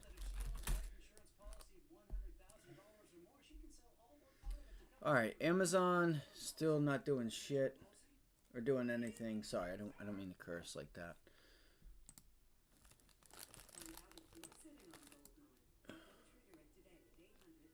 A 183 bounce back to 183 would be killer, but I don't think we get it. I don't think we get it.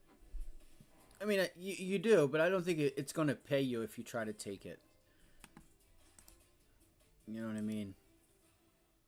For any, like, if you don't know what I mean by that, like, if you're going to trade options, like, if you're going to, I would give yourself a lot of time. Go out 2 to 3 weeks at least. Because you're going to probably bounce here. Like, look at this bear flag you're putting in. That's a double bear flag. Boom. Right? And then here you go. Look at that. It's pretty clear. So we'll see if this is a failed bear flag here.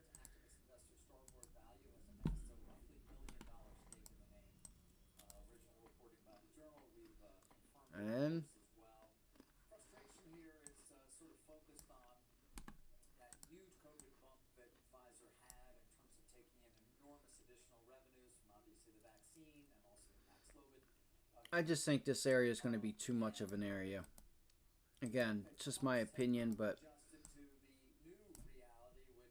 this level right here, that's a major level at 180. It might even be worth it to take a to make an attempt to buy down here, but I would wait for the overall markets to like find some type of support.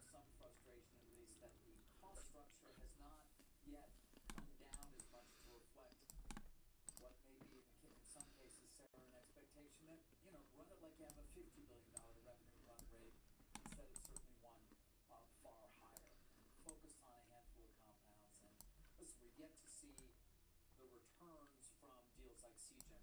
There's not a lot of questions as to whether over time there do I do this so it stays Much, of course, continues to be a question. What, like $70 that? million on acquisition? Yeah, they may Big well number. paid for Seagen, Dude. but the portfolio of cancer drugs potentially there is significant. And then perhaps some frustration as well with Dr. Yeah, we'll Horvath. leave it like that. All right, I'm done fooling with it. I'm done fooling with this shit. I'm done. I'm done. I'm done. I'm done. I'm done. Of the former CEO Ian Reed and former CFO Frank D'Amelia, at least in terms of being in an advisory capacity in some way associated with Starboard, is certainly interesting. Yeah. It's not one that you often see, but we have seen it in the past, especially because they were the team that Orla took over from. PFE consolidating here might be a good might be something to keep your eye on. All right, NVIDIA, same thing, right? What did we say? We were looking for that double top, attempt to continue, attempt to, continue higher, but then we look for that possible failure. Companies changed, and you couldn't necessarily rely on the revenue that was generated during COVID. It's kind of a similar story here, at least if you look at the stock price and you look at the revenue picture that you just painted really well. There was COVID, and you have to give Albert Bourla and Pfizer Rivian. for moving fast, spending big, saving the world, right? And just Having an enormous piggy bank with which to spend, which they did quite aggressively. And by the way, they should have, because you want to diversify away from some of your core franchises. Use it as an opportunity to do so. But in this case, it would appear to the extent that there will be pressure brought to bear will be on the cost structure. And perhaps Dude, I can't, dude, these guys have, these politicians are just old corpses. It does trade at something like 11 times. It has a high dividend. As I pointed out many times, I'm sure to the consternation of Pfizer management over the long term, 20 years. DJT. Oh, now Meta. For Trump Media, They're having great up periods. about 17.5%. Why is, Delta Juliet Tango. But ultimately, Sarah, I was going to say, why is DJT not on here, but it is. is today. Basically, the stock is And I think it's gone from 41 to 29 since Orla took over. So I think it was hard to anticipate that we wouldn't be dependent on these COVID vaccines and Paxlovid in a way that was originally thought. And that's fair, right? Because that was right. I think they thought they had a much I don't longer want to tail. copy the price. This was the new base of revenue, and that's why the spending ramped up. But I guess the pivot never happened, and that's why analysts and investors are Piedmont Lithium frustrated. popping here up 11.5%. Pampa Lima Lima. Percentage of the overall market cap. This is obviously still a small percent, large position for Starboard, small percentage overall. But as we've seen time and again, these large Earlier influential report that Arcadian Lithium was in talks with Rio Tinto. percentage-wise, because many shareholders share the This is a good sign. nominating window opens in January. This is what you want to see right there. Play here in part because of the That's what you want to see. right now. And by the way, to be fair, I mean, Starboard, I remember them. I think it was Humana. That's what you want to see. Elon, they haven't always had the best track record, certainly in healthcare. Some people pointing that out this morning as well. Meantime, still ahead, financials coming off their best day since February, kicking off a make-or-break earnings season beginning this week. We're going to get you ready. As we go to break, check out some of the biggest gainers on the S&P this morning. You see Air Products, Generac, as we continue to watch Hurricane Milton now at Cat 4. Stay with us. That's wild. A category 4. That's a shame. Damn, look, Bitcoin got above 64,000, guys. Look for pullbacks to 64. Like that. Wherever that may be. Right into that area. See if it can hold and then look for that extension to 66.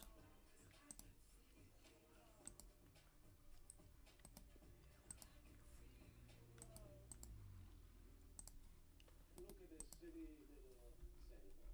These men of means with their silver spoons eating up the financial favors. It's a nice rally consolidation, second leg higher. Latest cover, Robin Hood Gold allows others to earn their very liberal.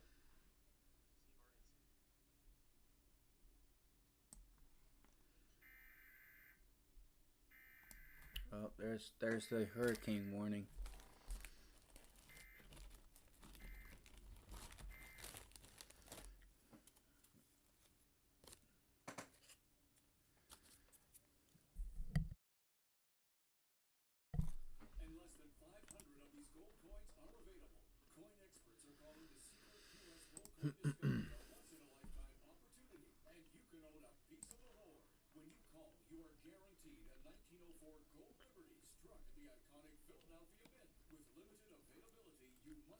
Uh-oh. Look at that.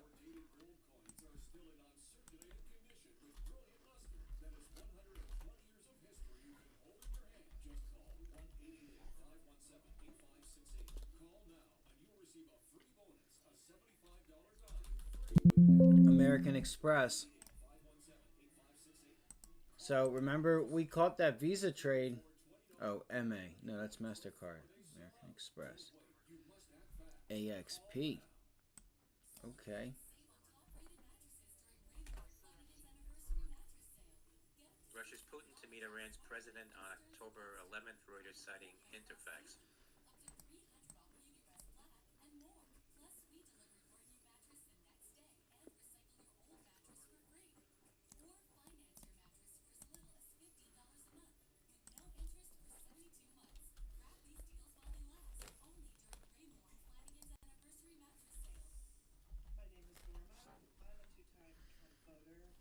not be voting for Dude, what is going on? for Kamala Harris. I cannot support Trump again because I don't trust him. I feel he's a liar. I feel he's I'm done bullshitting here. going to take our country down a really evil, dark I'm gonna go check on my little girl real quick. side of history. And then, For Trump would be on the wrong side of history. what a fucking retard. Voting for Trump would be on the wrong side of history? I should be on the right side of history, you dumb bitch. Like, how can you, as any decent citizen, and I mean decent citizen where you truly give a shit and care about your fellow Americans, how can you sit up there and say that it is okay to vote for Kamala Harris and Biden after they have continuously lied to your faces for 4 years?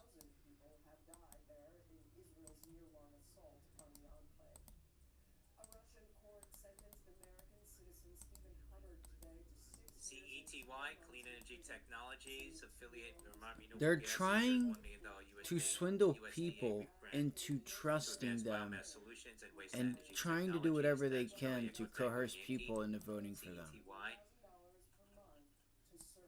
It is the most load of crock of shit, and it's ignorant to everything that is American to continue to vote dirtbag piece of shits into office, i.e.,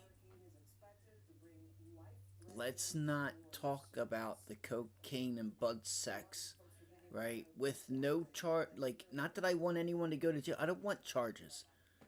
I want them to recognize and at least tell the American people, hey, this is why we don't trust them.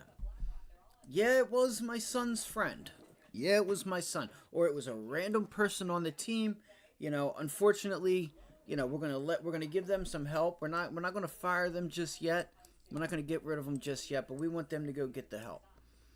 Yeah, we lied for a long time about my Alzheimer's. I'm not okay. Right? Can't do it because I'm a politician, right? I can't do it because they don't want to. Let's dwindle the attacks on companies. Let's be real here. That's it. Let's be a good-hearted common citizen. And to think that you can try to coerce people into voting for dirtbag, I'm gonna say it again, they're a dirtbag piece of shit.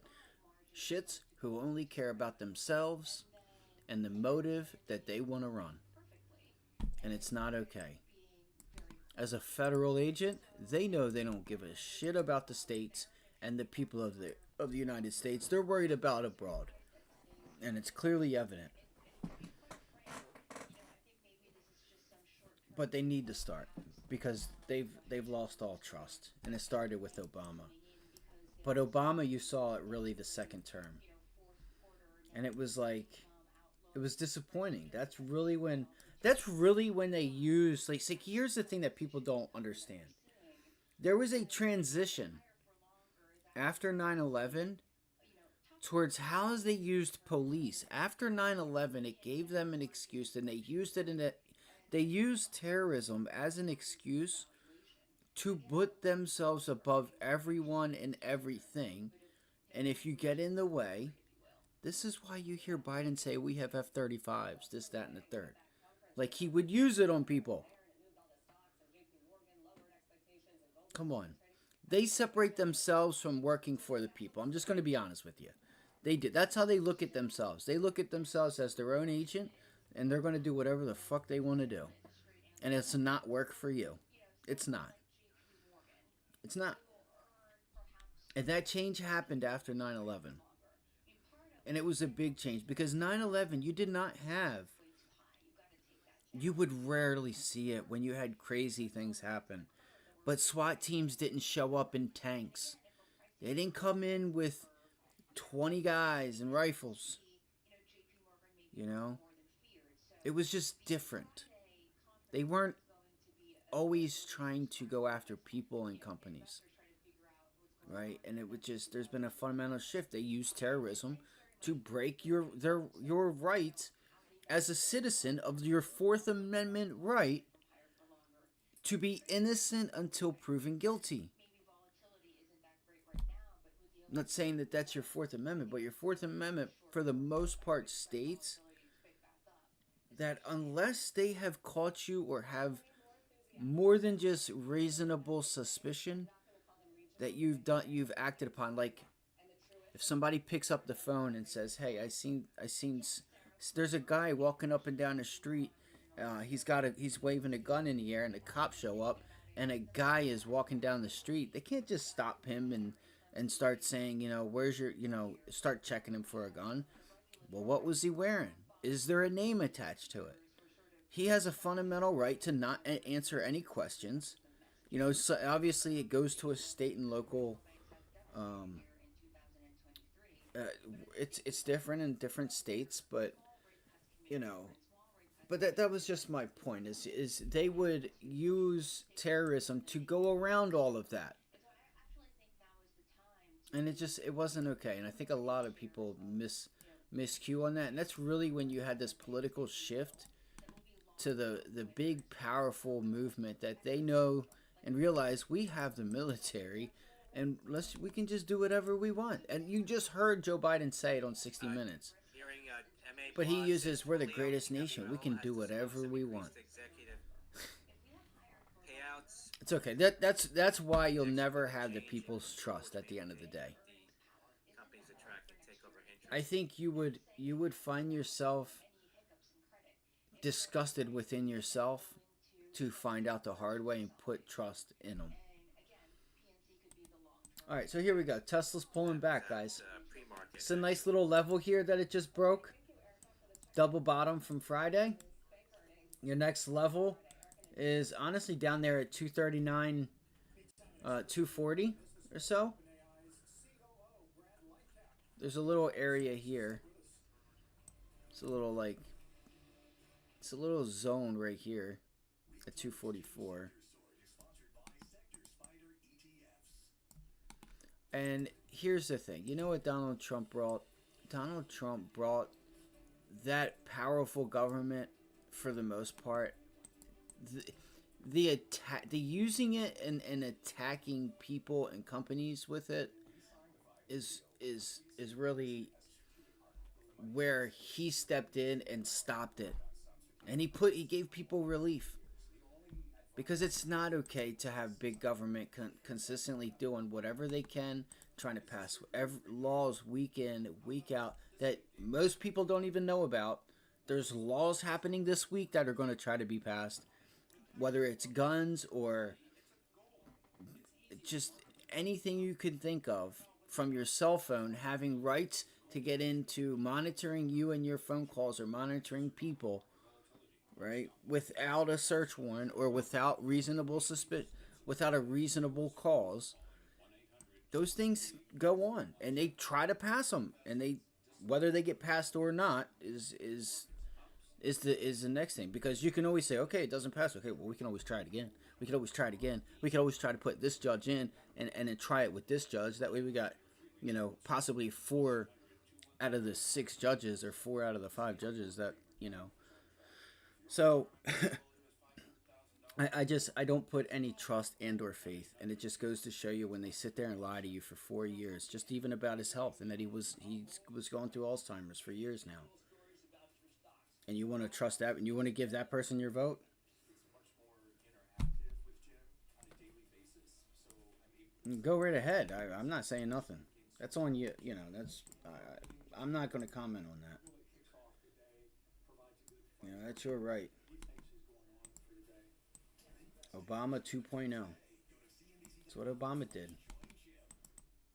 You know, what happened to all those Marines getting shot on the top of the building? Oh, they attacked because there was a painting and they didn't like the painting.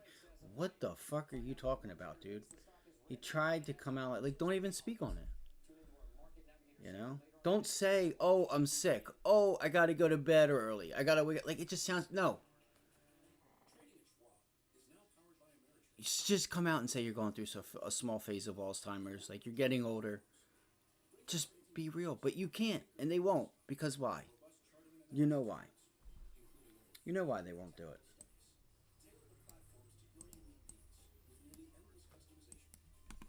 But that was all my point. Like just the commercials that are being put on here is to try to coerce people. And I said this over the weekend. The amount of ads on both sides that are complete lies. Like when did it start being okay to just put out complete lies? Abortion is being banned around the world. Around every state is banning abortion.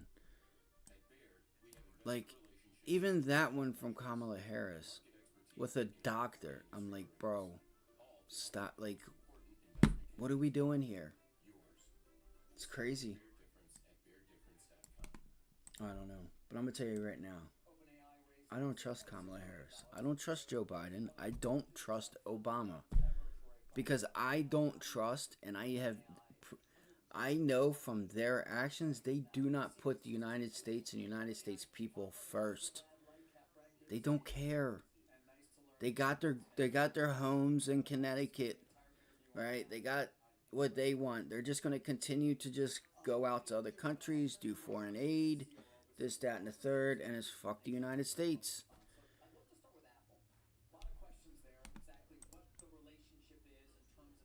Because a true president, in my opinion, would be working on getting the Ukraine war solved, but he can't do it. You know Joe can't do it because he don't even know his fucking name, right? But it's been like that. And the fact that it was even questioned early on goes to show you that people that weren't around him were suspicious, but people around him knew. If you ever saw that man in the flesh and watching him just the what the fuck, where am I, what is going on look on his face, you know, you saw what he did to himself when he got up on stage and didn't have something to read off of. He's old. I don't know. I don't like politicians. I don't like them. And I don't like how they force their personal opinions upon the nation. He thinks that people shouldn't be able to smoke menthol cigarettes. Well, who the fuck is he? He's a citizen of the United States just like the rest of us. That's why he took it back. But if you give him a second term, that's what I mean by this, right? This is what I mean by this. Let's not go so ham the first term. Let's act like the good guy. Then we really come out and show our motive the second term and the second go around. Kamala says, don't look in the past. Oh, that's weird. That's weird. It's not weird. It's not weird. They don't think that you should be able to have more than 10 rounds in your gun. They don't even think you guys should have rifles. They don't even think you guys should have rifles. Because they do not think you guys have enough responsibility. Or else they wouldn't go after them on a weekly basis. A weekly basis in your state, in your hometown. Go look it up. Go look and see when and what it was. The last, I'm just using a firearm as an example. All right, go look at those things. They happen every week, week in and week out. they attempt to use examples on how it could not be safe for society in hopes to get it passed. And they just keep going after it, and they keep going after it until they get the answer they want. But here's the thing, that's them forcing upon their personal beliefs, right? Their personal belief in because I don't like guns or because I think people shouldn't have guns, I'm going to force that upon everyone. That's their thought process. You're still going to be using it there. You know, I wonder when you think about when so many people who own Apple, for example, stop and think about, well, how's this going to change the nature of the interaction with the device, with the use of apps? How do you think about it? Is it going to change? All right, so what do we have here? I think it will. I think interfaces are going to change. I think we're going to have a much more human-like interface, a much more interactive interface. Let's talk about the tying vote, right? You think Donald J. Trump would do that? The tying vote for any transfers or money given or received, right? Anything over $599, the IRS, the federal government's going. They want to know about it and they want to tax you on it. You think he would? You think he, if he had the option being the tying vote, you think he would do that? I think you know the answer to that. He wouldn't, and why wouldn't he? Because he knows it's not okay. He knows that that's not okay. Potentially at some point with that kind of experience, but you think it won't take me away from wanting to talk as well? All right, so here we go. We have Tesla bouncing back into the zone up here. I'm thinking about it. I'm thinking about a short. What's the overall market doing? How, as you transition from a not-for-profit to an equity ownership structure, I would assume the negotiations with Microsoft are important ones. What are your expectations there in terms of how that's going to go and how? All right, so the SPY looks like it's just about to give up this 571 level. What's that 571? Microsoft's been an amazing partner. Our history with them dates back a long time. Fucking assholes sit up here and lie every day. Fucking just open up the border. I get you want to let people in. Like they have no regard. It just shows they do not give a shit about what the hell goes on. It's crazy. It's absolutely crazy. And anybody that would stick up for any of them, it's that's your right. But and this idea, right? This is the government. Let's everything is fine. We're doing such a great job, but let's go help these kids with student loans and just let's just pay their debts off for them. What? Wait, these are things you do when unemployment's high, not at 4%, 4.5%, 4.2%, wherever the hell we're at. What? But if everything is so good, you shouldn't have to do that. They should be making enough money. You shouldn't have to provide relief if everything is okay. Shouldn't have to provide relief. 76 on that news CERS.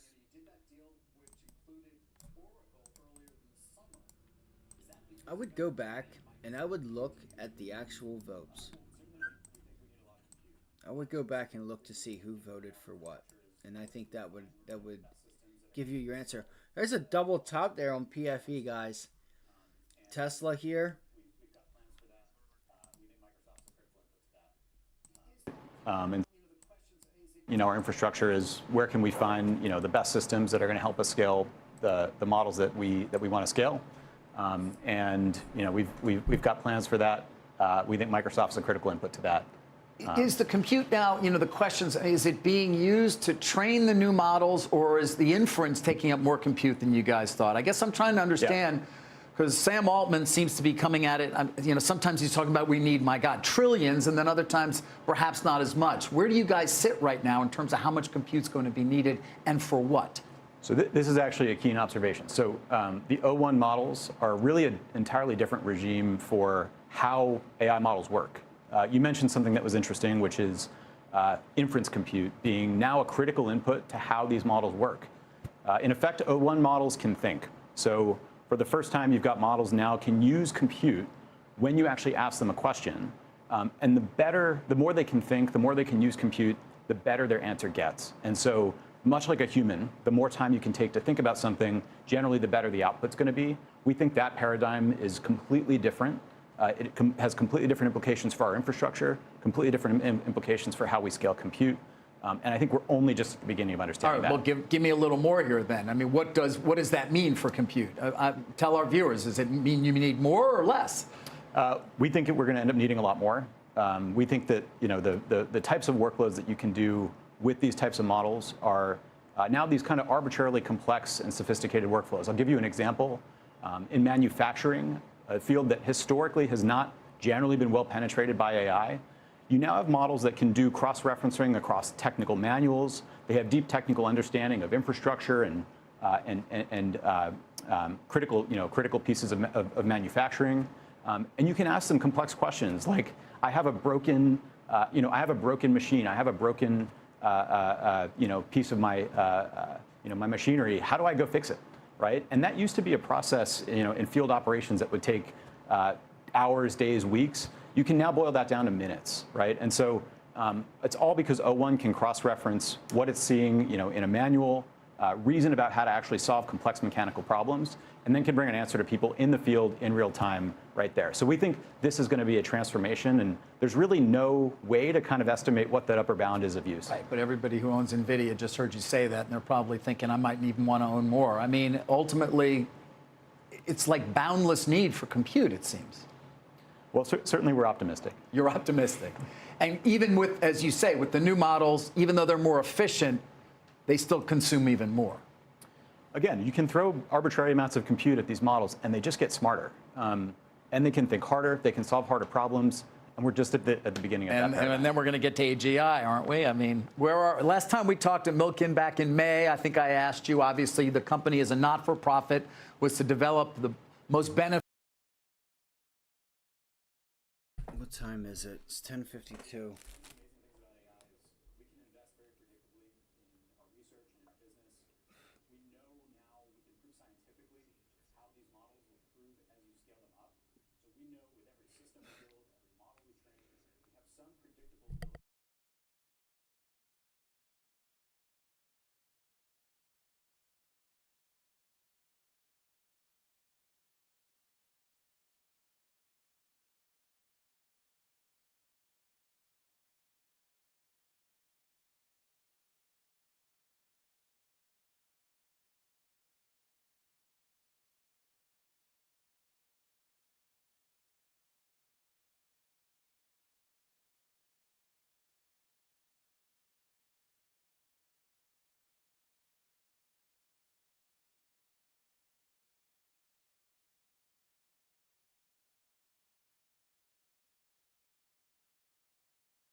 Oh shit. Make sure you got your COVID mask and your COVID shot, or you can't do anything or go anywhere because you're going to infect everybody. You have to prove your innocence.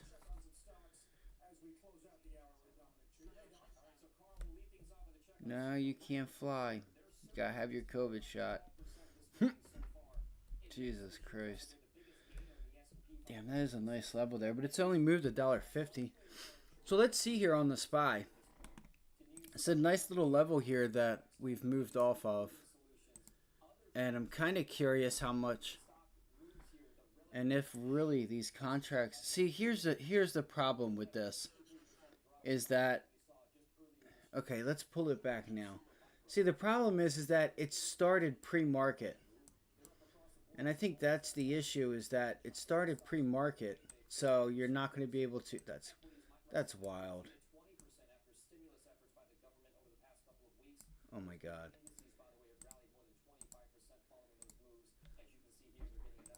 Listen. Analysts over there are saying that the equities might rise another 15 to 20% after stimulus efforts by the government over the past couple of weeks. Guys, am I wrong? Am I wrong? Do you think any other normal president would be doing this shit with unemployment down at 4%? If things were... And sitting here screaming how things are so good and why you should reelect me? What?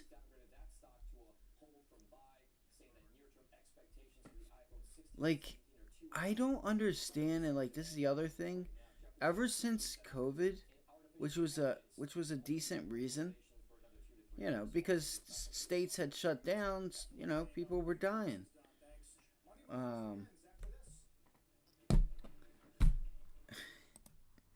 Stimulus? What?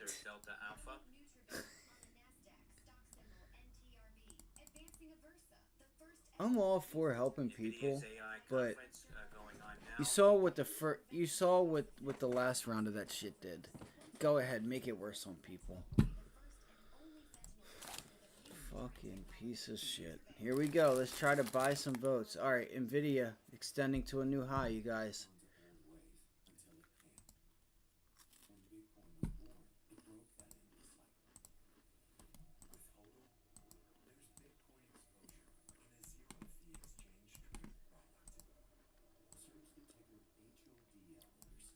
This is also the same guy who hates people and thinks that people that trade or that invest, he thinks those people are just don't do anything. Meanwhile, this is the same guy who's literally built his own career on doing the same exact thing, right? Not building something, not doing anything, right? Just saying yes or no and making a shitload of money doing it. He's not a legal scholar. So I did some research and called Coventry Direct. They explain life insurance is a valuable asset. It's just funny how the cookie crumbles with him, with Joe Biden. It's funny. It really is. And a lot of the things he says are lies. Like, he wants you to think that he's this blue collar, I'm for you, you know, I'm going to lower your taxes, but I'm going to raise theirs. Like, that's the part I don't get. That we all as citizens should all understand is just because you make more or make less doesn't make you more vulnerable to be like paying more or paying less taxes.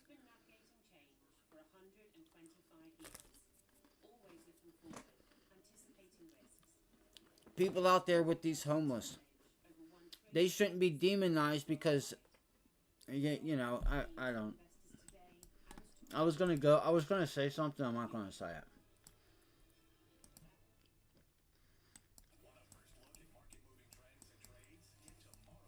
And it's so funny how Kamala tries to use the poor people. I don't have much because I decided in my life I wasn't going to come up with a way to make money. And instead, it's wrong that so-and-so grows up, him and his friends, are into making companies and wanting to develop and make game plans on how to make money for themselves and the people around them, right? But because Joe Schmo wanted to do this and didn't spend his time figuring out, like, whatever it may be, wanting to make a book. But here's the thing. When people get together, it's usually a team. It's not just one person. So if you think the idea that this do it yourself, you should work, but no one has ever achieved anything great by themselves. It takes a team. And you have friends that go out and party, or you have friends that build businesses together and have a common goal and then party afterwards, maybe. I don't know, right? But they shouldn't be demonized, but they are looked upon as such. This is where I go back to thinking, like, you shouldn't be demonized because you have the mentality, like, you're putting that as your goal, right? Some people don't even do that. People get focused into what people around them are doing instead of doing their own thing. And that's how they fall victim to, because I don't have something, we should take more from the people that do, when they already pay a fair share. That's not how we should be operating, and that's Kamala Harris, right? They want to attack the ones that have more just for the sake of them having more, and that's not okay. You shouldn't be punishing those people. What you need to do is get back to your balance sheet and stop fucking spending money and talking about stimulus and talking about how we're going to get rid of college tuition when unemployment is 4%. You should be saving money now until the next recession, so that the federal government and state government has the weapons, has what they need for in the next time we have an economic downturn. Those are the times you help and really step in. Sure, you can step in and provide jobs, but here we are talking about stimulus again? What? Like, it's just crazy. It really is. But people are hurting, but we're fine. Don't look back. But we've done such a great job, but don't look back, please. Don't think about all this, don't think about the shit that we've done. Man, it's so funny. Even just around me.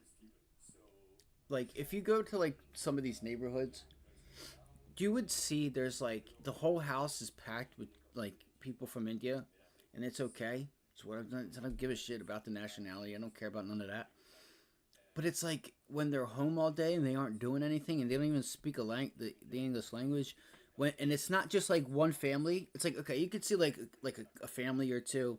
Sure, the family had money or something and they sent them over here. But when you got a whole damn neighborhood of them, you know what's going on. And I'm talking about these houses are not, not that I think that they should be living in a shit environment. But I'm going to tell you right now, if they're sitting there living in just under $500,000 townhome, $750,000 home, $350,000 to $450,000 brand new home, and it's not one, it's not two, it's not three, it's not four, it's not five, it's a whole massive. The majority, you know what's going on. The government put them in those homes. And it's like, damn, what a kick in the teeth. What a kick in the teeth to the people that, are really about this country and wouldn't run from their country. I get things aren't that great, but just to be handed over something like that, it's like, it really makes people upset. It really can make people upset. And it's not just one. There's numerous locations where you can see that they've brought them in and put them in brand new homes that aren't just the sake of being brand new. No, these things, they're really nice homes. I'm telling you, they're nice homes. With a decent square footage and a decent high ceiling. It's like, damn. So And I don't, you know, I would love for everybody to be able to have it. Like I'm not. It's not that. It's just like it's that's not necessarily just a hate, but it's like it shows you where their priorities are. You know, shows you where their priorities are, and it's not here. It's in another country. Says the Vice President Harris agenda would add 3.5 trillion to the projected debt. President Trump would add 7.5 trillion to the projected debt through 2030. See, these people are so fucking stupid. Here we are making guessing games on what Kamala's going to add to the debt and what Trump's going to add to the debt. It's all bullshit. It's all bullshit. You don't know what either candidate is going to add or not add. You don't know. You don't know. It's just it's so stupid to even talk like this. Fucking that's why I hate. I can't even watch TV anymore. The campaign ads are completely ridiculous on both sides of the aisle. I don't know where I mean, I know where the turn happened. It happened after 9/11 and Obama. Really, it started with Obama. That's when it really started to get there. You know, that second term of Obama was really something.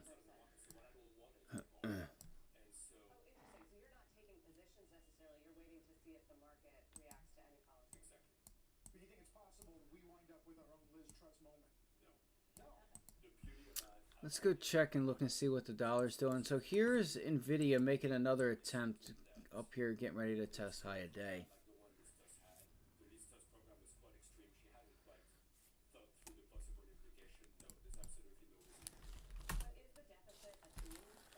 All right, so Amazon's made up a little bit. It's weak, so I'm not just going to randomly take a long here.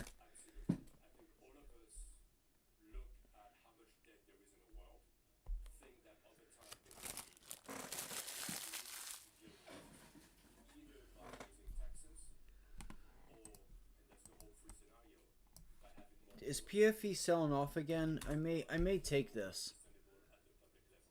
Let's go look at Nike real quick.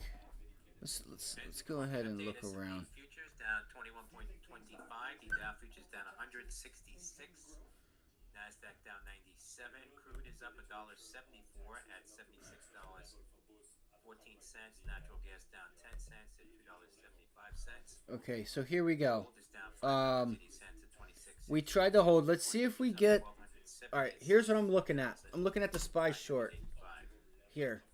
All right, I'm looking at this.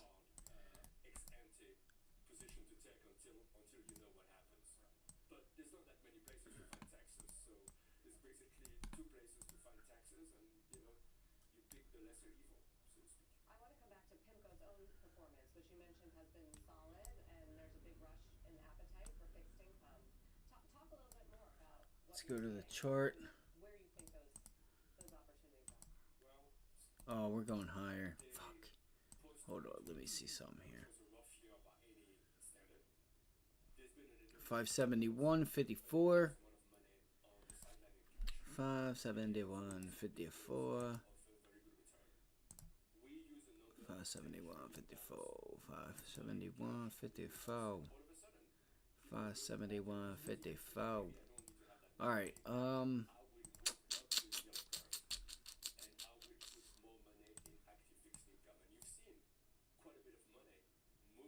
You know, it was crazy last night. So, like, one thing Abby doesn't do is like wake me up at 12 o'clock, like in the middle of the night. As soon as she used the bathroom, she was just crying, and she woke me up at like 12. But like before that, like I kept like.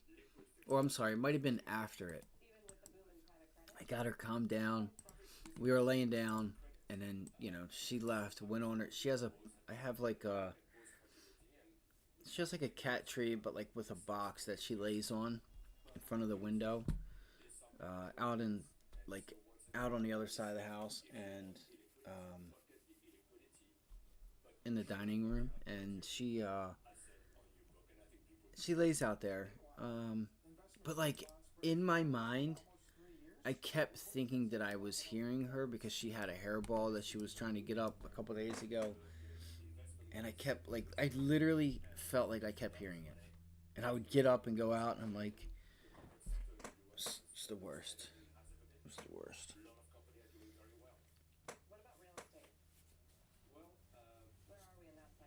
All right, so the SPY here, guys, I think we sit here and we're range bound a little bit. I do. I think we're range bound a little bit unless we get some type of news. Some of my trade ideas were like USO.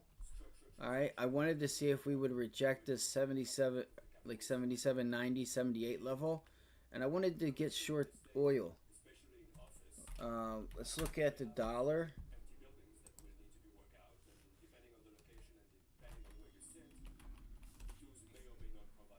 Let's look at the dollar. So the dollar's just holding strong, guys. Keep an eye on that. Let's go look at Alibaba. Damn, look at Baba, guys. The first day back, selling it off. Selling it off massively here. That's where you play, right? Yeah, there's a lot to do. We do both equity and debt, Sarah, but I think on the debt side, there'll be also, plenty of opportunity because people will need to refinance themselves and will need to borrow again. And so hopefully we'll find good opportunity for us. Yeah, I guess the question is how much rates. Let's go have a look. But where do you guys think we are this time next year? I don't have a crystal ball.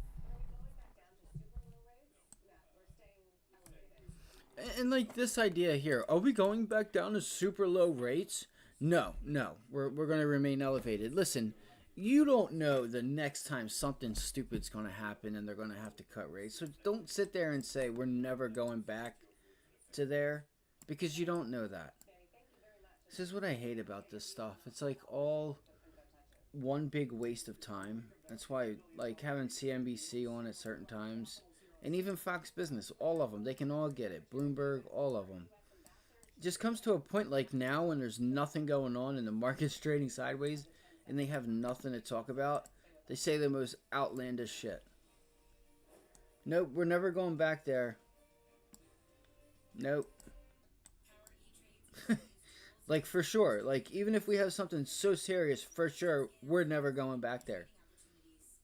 The whole country could be shut down. We're never going back. For sure. Like, okay. Okay. Like, he just said it with such certainty. And what I'm referring to is the person they had on CNBC, and she asked, will we ever see low rates again? No, we're never going back. I'm like, wait. Once again, predicting the future. Like you can sit here and predict Kamala or Trump's deficit or no deficit. You don't know until they take the office. You don't know. You're speculating on what they're doing. So you're speculating on the number. It's just so funny. I don't know. We don't have much to talk about. There's activist stake in Pfizer. There's Sava, right? With this shit going on. Like, there's plenty of stuff they could be talking about. They could be talking about China names. They could be talking about GDP, earnings coming up. Nope. We want to talk about that.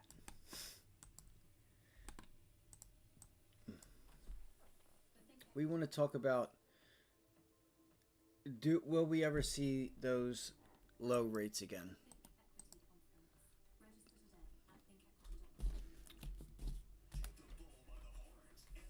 All right, Intel. So Intel was a nice little trade there for a little while the past couple of weeks, but since then it's kind of faded. All right, so this was a nice level here to get that rejection off of, which is the same setup as Moderna, guys. I brought this up over the weekend, Saturday. It was Saturday or yesterday morning. Moderna, kind of the same thing, and I completely forgot about it. Look at that daily chart right there. Double bottom down here, or let's just call it a triple bottom for what it is. It broke down, retested it, boom. Nice gap down. And same thing again. I think you see this thing down to the low 50s. I would keep this on your watch. This is a major support level, so I don't think you're just going to crack through these levels. But Moderna is not, in my opinion, is like it's going to be very hard for them to compete with what they did in COVID. Okay, so that to me honestly would be the bottom. for now, for the near term, and maybe look for some upside. SLBR Sober Safe halted Let's see.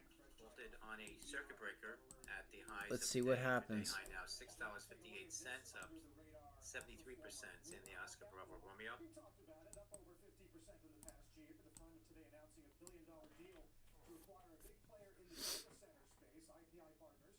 IPI is a portfolio of 82 data centers across the country, Europe and Asia. All right, I gotta get rid of this. Dude, this thing's getting ready just to get trashed to watch. This thing's done. Great to be back. Thank you for having me. Data center, tell us about the deal, how it came about. So it was a really exciting strategic step forward for Blue Owl. As you know, Blue Owl is Do we have anybody in here that practiced law or went to school or knows anything about law? Just wondering. oriented, downside protected products, and for the users of our capital, being a one-stop shop for Or attempted to be a lawyer or something. data centers, huge area. Probably not. Brad was just on the prior show talking about the ever-increasing need, even more so than they thought, for compute. We have this triple net lease real estate business. As you know, Alright, I'm just gonna put on a video for right now. Just give me a second, I'll let you guys. estate solutions. So think about that sort of the top of a T. IPI is the deep vertical on data centers, market leader in providing that type of leased solutions for data center development. You think you're done playing in this space with this deal? Well, I think with this combination, we are going to be in a position to really lead the space because we really now are going to have the full spectrum of solutions from someone who just wants an owner of the building, the four walls. We do that today already. We have data center activity in our current businesses, all the way over to here with IPI, the development and the operation and management of these data centers. So I think we now have this very comprehensive home for solutions to this very fast-growing need, and it's been long in the making. Iconic's a long-term partner of ours, and this has been well over a year in putting this together. When you came up here, I said, boy, you've been active. And I just went back. So this is your fourth acquisition of 2024. Is that a challenge to integrate all of these acquisitions at one time? So I've been trying to come up with a better word for this. I don't have it than acquisition, but I want to describe what we've done here, what we just did with Atalaya, what we've done with Prima, Couvert. These are not acquisitions in the classic sense, in so much as it wasn't someone selling and we were buying. In fact, in every case, it has been about a one-on-one dialogue. It's been about a proprietary, hey, listen, what can we do? The entrepreneurs behind those businesses say, we want to continue to meet the needs of our clients. How do we do that? How do we scale? And we want to join Blue Owl. So, well, it's been a good amount of activity for sure. We've developed the muscles for integrating, and very importantly, the teams are coming to Blue Owl. Hold on.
All right.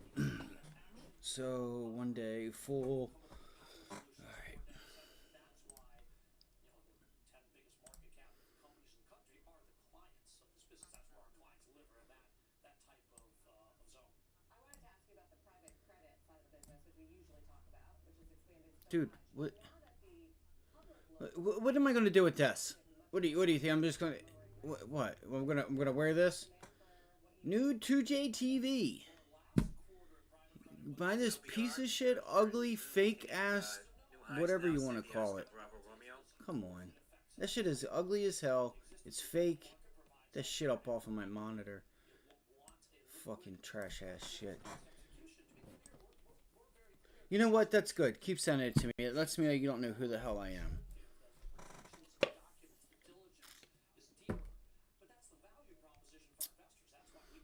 Boeing's bouncing. This was actually on the watch list a couple weeks ago.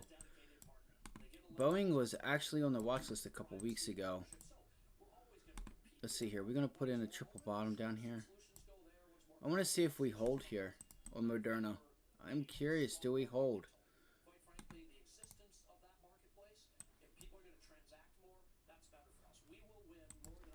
Let's go look at Boeing.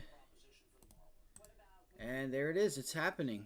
So for those that don't know, we brought forth the idea last week that Boeing more than likely, you know, runs a test back up here to 162, if not the low 170s. I think we're going back to the low 170s. I got to be honest, and we can meet that 50-day up there. So if we get a pullback, which we're pulling back now into the 20-day moving average, I will look for a hold there and see if I can try for a long. Oh, I didn't put the video on, did I? Shame on me.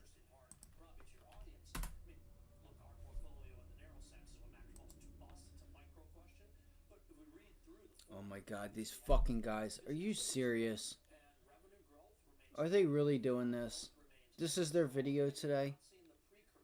They love to just blue ball and stonewall. What's like, here was the thing. Like, this was fun to watch. It used to be fun. Let's see. Let me not say nothing. I'm going to click on it. I'm going to watch it. Then I'll give you guys my opinion. Okay.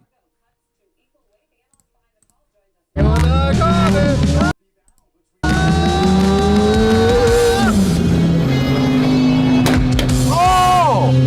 So loud, so violent, so Dave.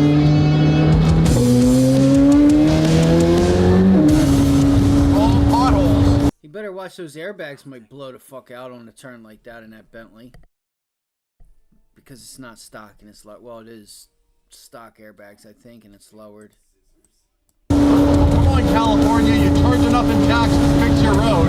Holy crap, they're everywhere right here. Dodging these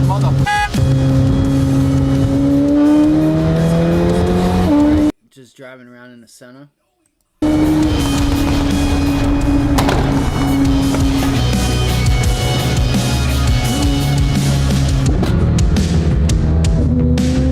I don't mean to keep pausing it. I do apologize. Here's what I get at, right?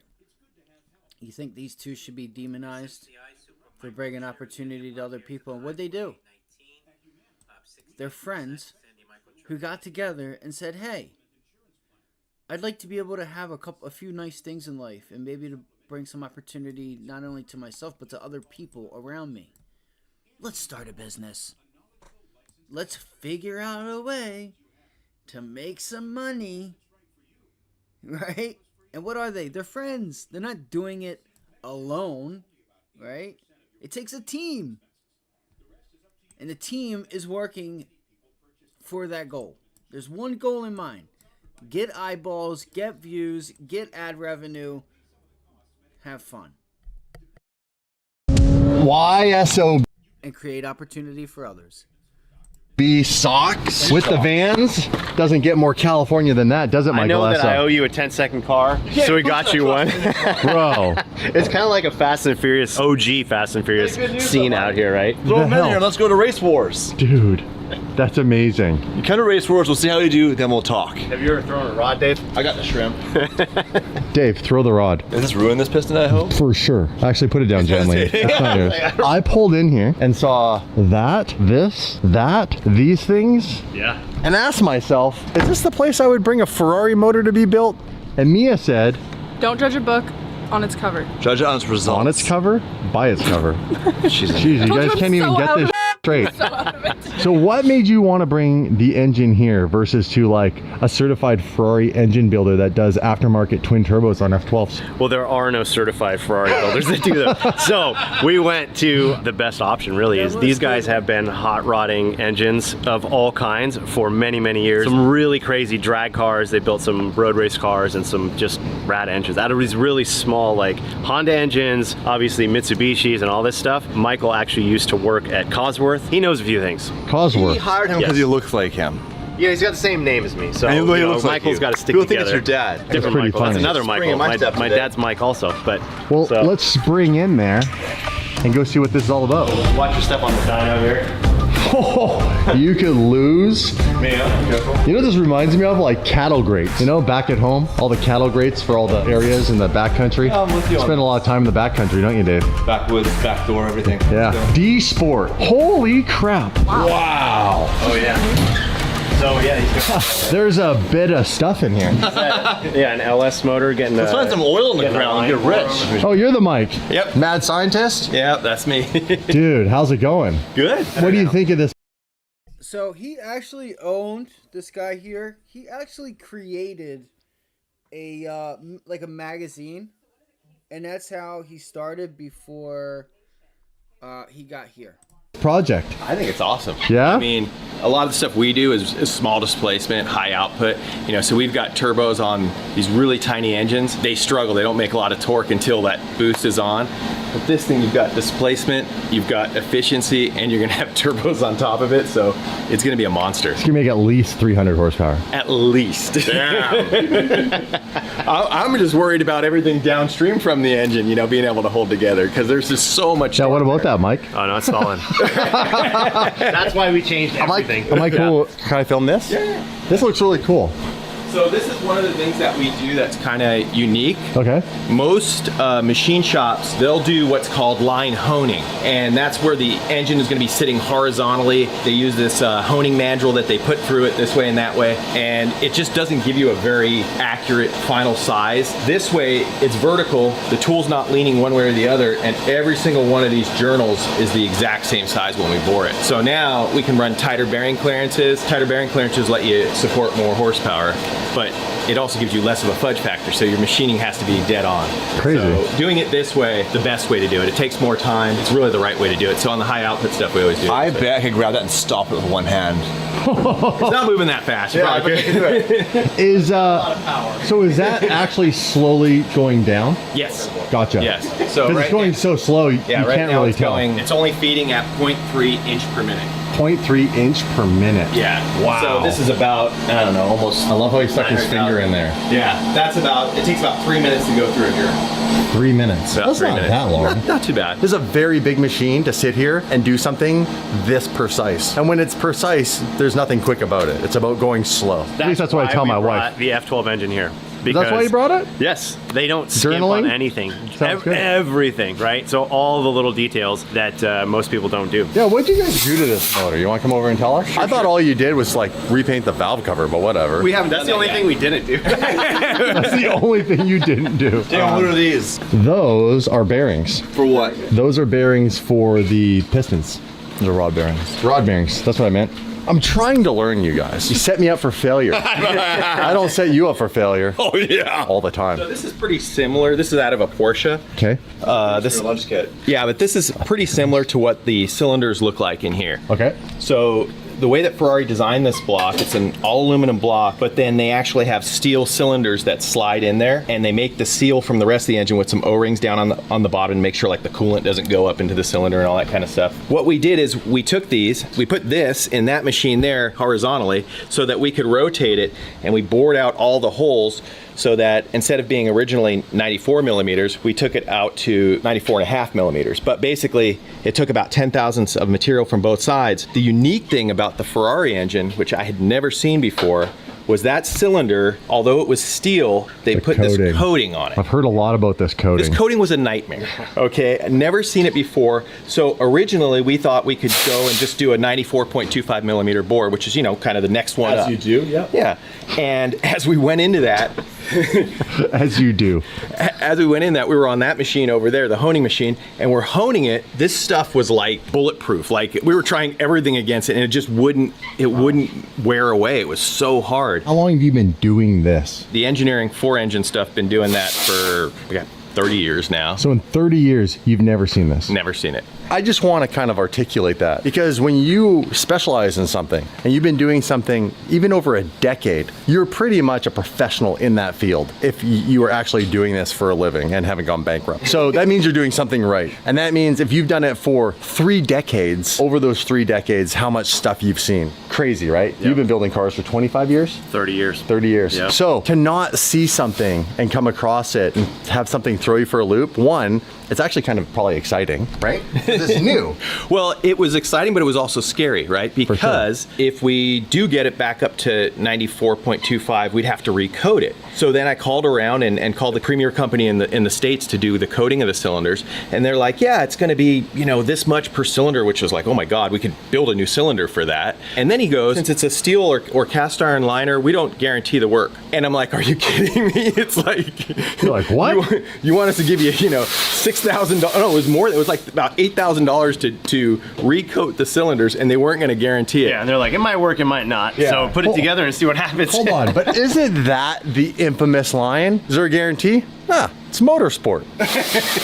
You know how many years I've heard that? Anytime I twin turbo it or take my car and modify it at a shop, the biggest out is always, it's motorsport. It's motorsport. It just happens. I know the secret behind that. Tell me. It's not that it's motorsport. It's somebody messed up or a part's not good enough. That's for sure. Thank you. There's some accountability, bro.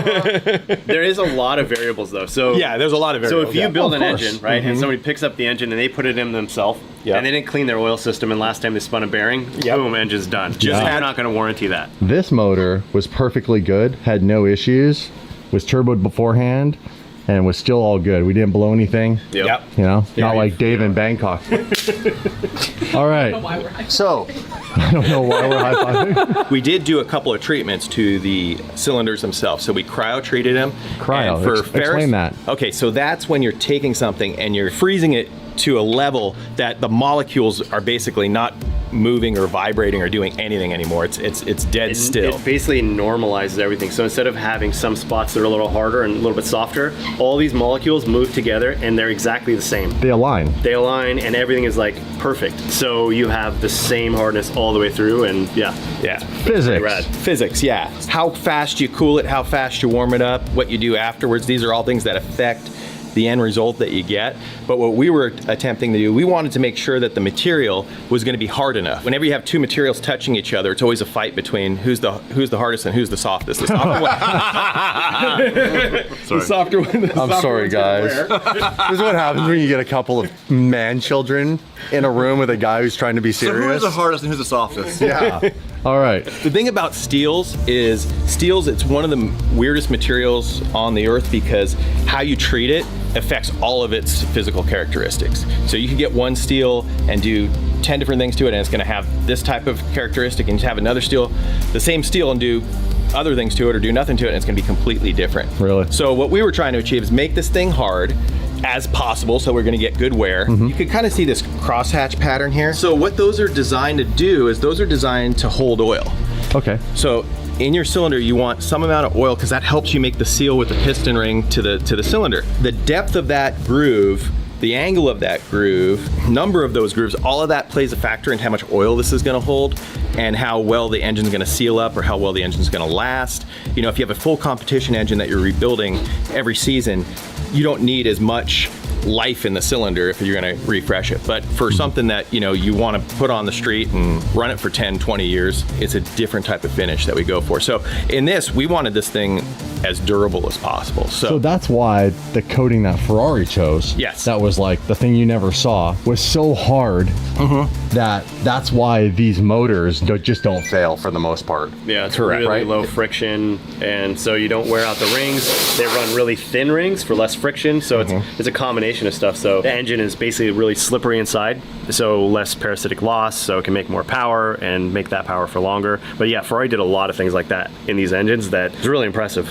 So for most people who don't get to see an F12 engine ever out, the reason for it never coming out is, one, the average Ferrari person's not modifying their F12 to this level. And number two, these motors are so well built by Ferrari. To give Ferrari some props, they are an engine manufacturing company first before anything else. Like, they build bad engines. 100%. So if you want a bulletproof engine and you want an V12, the F12 probably is one of the best bang for the buck, especially right now. Yeah, because these cars honestly haven't really gone up that much in price and value, and they're actually still going down. So you can get one of these, and you guys remember what this sounded like naturally aspirated with a straight pipe? It was insanity. With the dual clutch transmission, it really is a beautiful car. And on that bombshell, I think I need to get another one, just a stock one.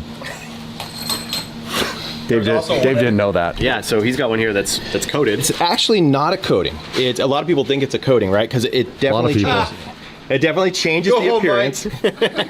It's a surface treatment, and the way that they accomplish that is they have these micro-sized steel shot peen over the whole surface, and what it does microscopically, if you looked at this, it would look like the surface of a golf ball a little bit. So just like a golf ball travels better through the air with those dimples, the piston's going to move through the cylinder with less friction because of those dimples, and those dimples actually help to hold a little bit of oil too. So it has a few different things there. The last thing that it does is it puts the outer shell of this, because you've peened it, which is you've basically pounded it, it makes it harder. So it has like a hard candy shell, like it's an M&M piston now. You know, this is hard candy on the outside and softer material on the inside. Hopefully it melts in your mouth, not in your engine. Exactly. Exactly. Makes no sense, but I'm here for something, right guys? So pistons will be different weights, amount of like thickness they put in it, to like if you're running a ton of power and a ton of boost, or if you're running a normally aspirated engine that doesn't need as strong of a piston.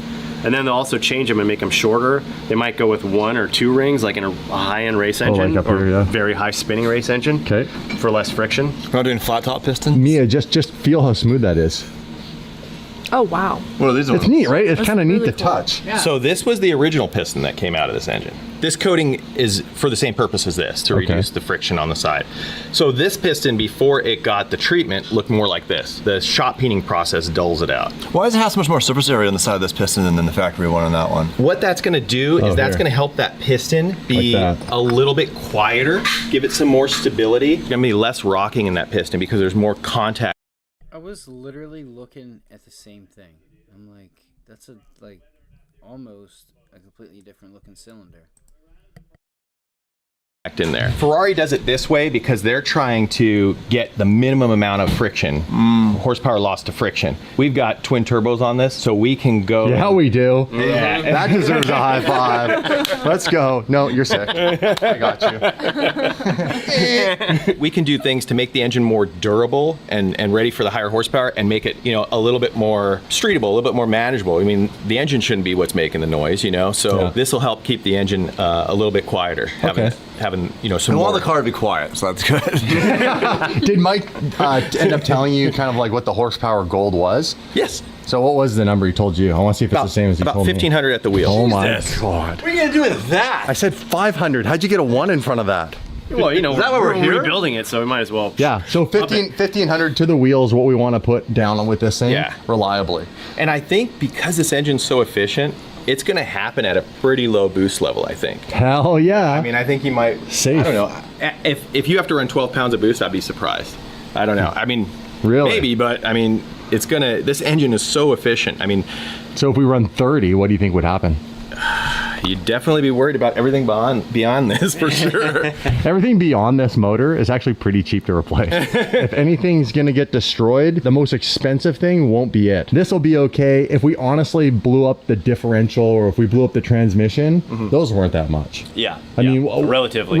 Yeah. Like, listen, I'm not trying to sound like a financial dickhead here, but relatively. F12 transmission. Correct. The DCT transmission is probably like 60 grand. The transmission we bought and put in there is how much? Like 20. 20. Yeah, no, a little less. So 1/3 the. So he's talking about the V12. Okay, the DCT is the SVJ transmission that still was having issues with the hydraulic clutches that seem to, I don't know much about it, but feels like it overheats really quickly at low speed. So that was like 60 grand. That's what he's referring to. He's referring to an SVJ Huracan. The cost. Someone gave us a little bit of flack recently because of the hat, the new merch line coming out that's a DD Racing, and they're like, you guys don't do anything racing, blah, blah, blah. And I'm like, listen, I know we sold the 2 race cars we had. That doesn't mean we have new stuff coming up in the future. Like, what do you think this whole platform is? Like, the F12 really is full-blown race car now. Oh, yeah. Like, it's a full cage, it's full everything. It's serviceable like a race car. Yep. It's all modular the way he built it. It is race car. It's basically my Ferrari version of the Unicorn, but it's rear-wheel drive. Yeah. Guys, understand that what we're going to be doing in the near future will be like racing level stuff. And I have other things coming. I really enjoyed going with him to Grid Life a year ago. That's no joke, and I got addicted to that. The trick is I wanted to build something to go back and do that. So instead of just driving a factory-built Lamborghini, I have something in mind for the future. So it's coming. It's coming. Trust me. The racing in DDE will still be there. I got the bug because of this guy. He's currently got the bug, which is why I'm We walking also went to away. an F1 race last week, so there's that. We were at Singapore. And I also just showed up in a Senna, which is really a race car derived for the street. Yeah. And it's an insanely capable car on the track, which I need to take to the track. Yes. I think the goal is to take this thing back to the F12. Stop that And what? Stop that and let's go drive.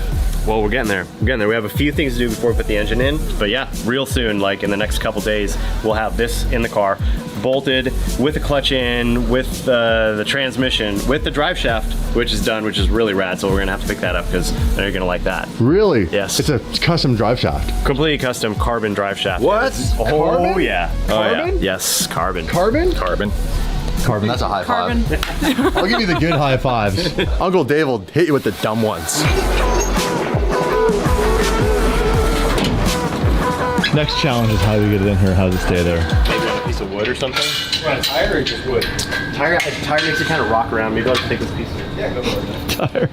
I love how precise everything is, and at the end it's like, oh, throw it on a piece of wood. Yeah. What did we say? How much is this engine? It's all good. Right? It's all good. There wasn't wet plywood in there. You take Particle a corner board. and this thing like rolls and takes out the box of your truck. It already happened. What's that from? From when it came here. You know, sometimes you put a strap on, it breaks, and it just keep going. It doesn't really matter, you know? All I heard was Mike says sometimes puts on a strap on. And I also heard he says you just keep going.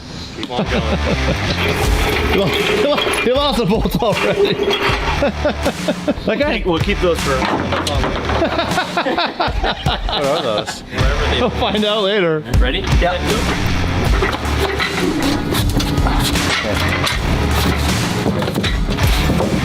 Stop for that. I thought you were on that side still. Who saw that coming? Who saw that coming?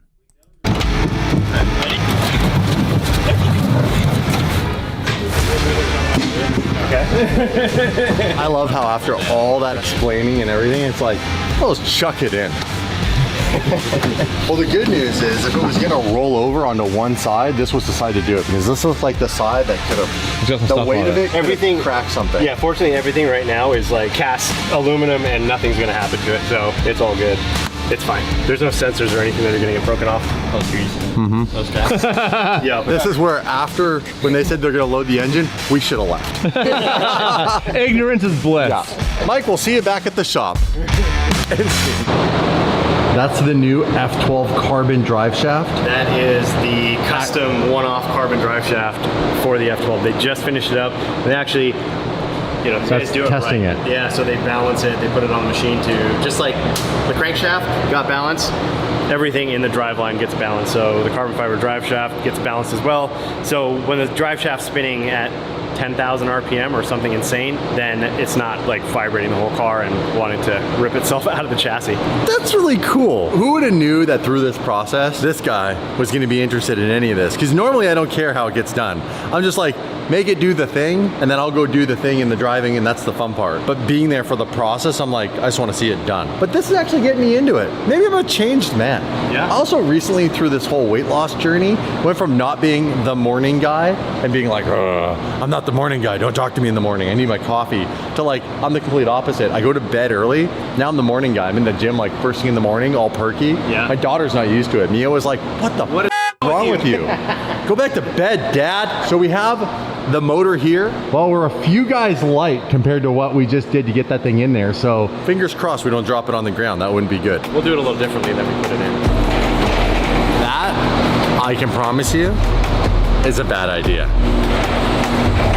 I'm getting behind this. Yeah, swing it. Swing it by the car that shouldn't be parked in here. Whoa!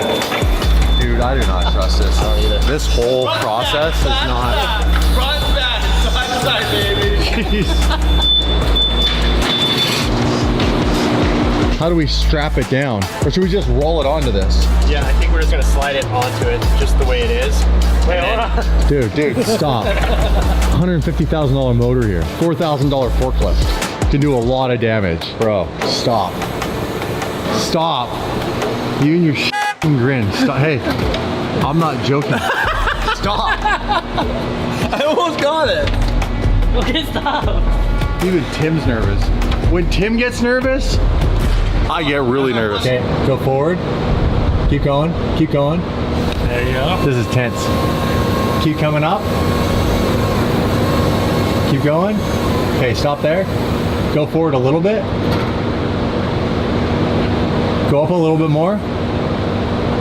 It's that side I need. Yeah, just keep it right there. Keep going forward. Mike, you want to grab the motor? Yeah, I was gonna grab the engine stand first to have it ready. Hold on. Hold on. Do we have a process? We have a process. Okay, don't move. Don't move anything, because you're actually in a really good position. I'm not gonna lie. And look at Tim's so nervous right now. Make sure that doesn't roll. Make sure that also doesn't roll onto you. No, it'll roll this way. Oh, we know no, Tim, it rolls the other way. We saw it earlier. Which way does it roll? It rolls that way. How do we know? It's happened once already today. I love how we gamble in life using Dave, who's not a certified forklift technician, and a $150,000 Ferrari motor that is a true one of one. Don't go anywhere. Because right now, it can all go really good or it can all go... No, don't go, no, stop. Take the tilt out of it. Shut the up, stop. You were to leave it where it is, put the engine on, and then take the tilt out of it. You can take the tilt out of it, but you could leave it where it is. Bro, it has to, you need the tilt to get the angle. I had you at the angle. I was in my gas champion, a father of two. Thank you very much. What's happening? Tim, Yeah. help me. That's more tilt.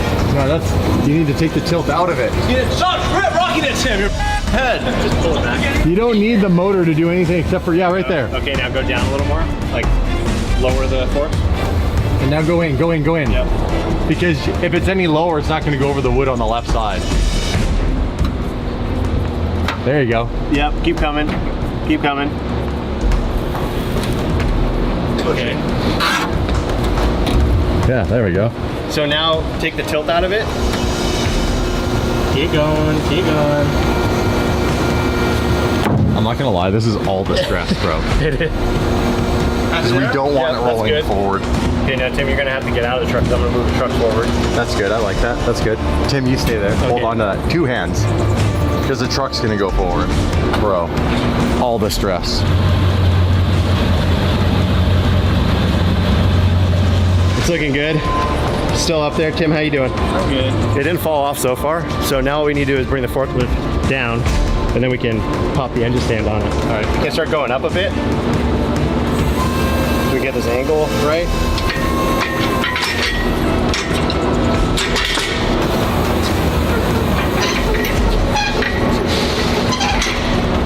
Oh! I'm not gonna lie, I actually can't believe Dave pulled that off. All right, buddy, take me out of here. This makes me very nervous. If there was ever a lot of trust in a relationship, it's right now. Hey, Eric Troy. Thanks, FedEx guy. Spin it. Do a donut on the block. Spin it. You won't. Do a donut. No, don't. What's up, bro? What's up? How you doing? Oh, good. He's rocking the merch today. Good boy. Yeah, the t-shirt. Oh, hell yeah. Oh, and this sunglass. You remember that? Yeah, Mr. JW Dub. Yeah. Man, car's looking fresh, bro. Yeah. Oh, those wheels are sick. You made those, right? Yes. Yes, and we're making something for Mike as well. Hold on. What are you making for Mike? For his AMG GT. Him, a big old sandwich. We need to make him something else before you make him wheels. Dude, these look good. Yeah. They look really good. And they are monoblock. Really? Yes, they looks like two-piece, but they are monoblock. That's actually impressive, especially with a polished lip. A lot of masking. A lot of masking? Masking, yeah. You robbing a bank? Wearing masks? Masking the wheel. Hey, why'd you take your wing off? We're doing something with it. You're always doing something, aren't you, Eric? Yeah, Troy? I bought this car and then I have to develop some part for it, right? I like that, my man. Yeah. By the way, my daughter's getting a 991.1. So. Yeah. P Club, P Club. What'd you call my daughter? The P Club. The Porsche Club. All right, back to the F12. Dude, it's really cool. Oh, it's beyond cool. And it's really cool to see these out. Like, look at this. Yeah, it's never been done before, which is crazy. Yeah. 1 of 1, man. Oh, it's looking so mean. Dude. It belongs in like a World War II aircraft, like a fighter jet. It honestly looks like, when you see an F1 engine out, yeah, and you see the headers and the intake, it's all carbon, obviously. Actually, yeah. But it does really look like that, especially like the V10 era. Yeah. The good old days. The good old days when they still sounded good. They kind of went up and back. Yeah. Like, it was crazy how they built those. Bro, that's sick. Yeah, it looks impressive like this. To say I'm excited would be a massive understatement. The biggest question is, what is it gonna sound like? That is the $1 million question. Literally after we spent it. What do you think, Mike? What will it sound like? I mean, I think it's going to sound really good. That's why, we spent so much time on the exhaust manifolds and choosing the turbos and even the exhaust housings and everything to try to get that screaming V12 sound out of it. I think no matter what, it's gonna sound nuts. Yes. As much as there's a lot of people who didn't love the way that it sounded when it was turboed before, the videos never did it justice. Like in person, when this thing was turboed in its previous format, it still sounded nuts. It did. It like still sounded insane, right? There was nothing that ever sounded like it. It sounded a little bit like a tractor, sounded a little bit like a race car. It was crazy. Here we go. We're all bolted on now. Look at. So they're saying now it's going to be a Category 5 hurricane by the time it hits land. That sucks. That sucks. That. Honestly, it's impressive looking. And that's not even all of it. Yeah, exactly. A lot more. The big motor.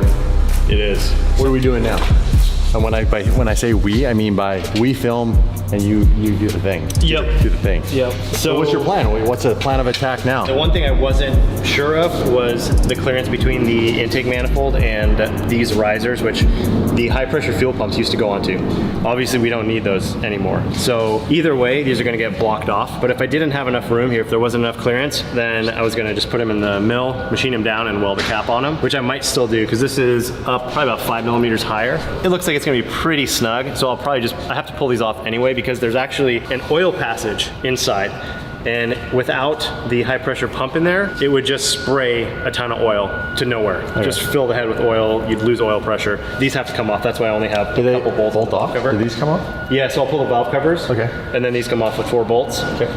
So I'll cut those down, weld them up, so that'll be good to go. And then another thing I need to do is the old alternator sat over here, and with the exhaust that we built, the alternator's not gonna fit. So we're gonna put a Bosch race alternator. I'm gonna make a new bracket and mount it lower and on this side. Since all the oil pump and everything's on that side and all the water lines go on that side, we'll put the alternator over here. So I'm gonna make a bracket for that. It's a lot easier to do when it's out of the car. Copy. So yeah, once I finish those couple things up, then it's ready to go into the car. We'll put the clutch and flywheel and all that stuff on it, put the bell housing on with we got the new tilt and release bearing, So we got that mounted up, bolt all this stuff together. We've already got brake lines in the car. Yeah, look at this. You guys have gotten quite a bit done. There's a lot of little updates. Brake lines, what else? We noticed a whole bunch of stuff. There's a battery in the back. The battery's mounted, the water pump's mounted, the fire system bottle is mounted now, the fuel cell. Can we test that? I mean, yeah, we can test it. They're only $500, so $250 or so to recharge. And a 2-hour pressure wash session. And then after that, yeah, this is actually not the powder, which is good. It's the foaming spray. Oh, foam party! So will there be a whole cockpit and engine suppression system on this car? Yeah, so we've got Tim mounted up the nozzles. So we've got 4 nozzles. Oh, that's what those are. Yeah. So that's for air suppression. I like the party. So we've contained the inside of the car to not have a bunch get out of the car. Exactly. So we will have one inside the car that's pointed kind of at the driver. You haven't felt the e-brake yet, have you? No. The brake pedal works. The clutch doesn't yet, obviously, since that's not in the car. By the way, having a white shirt and getting in here it's risky, man. I live on the edge, guys. It's clean-ish. I live on the edge. Oh, there's a little bit of brake pedal feel. Yeah, you got brakes and you got e-brake. Oh, that's a lot tighter. Yeah. How'd you get it tighter? We rated it this morning. Oh man, bro. Yeah.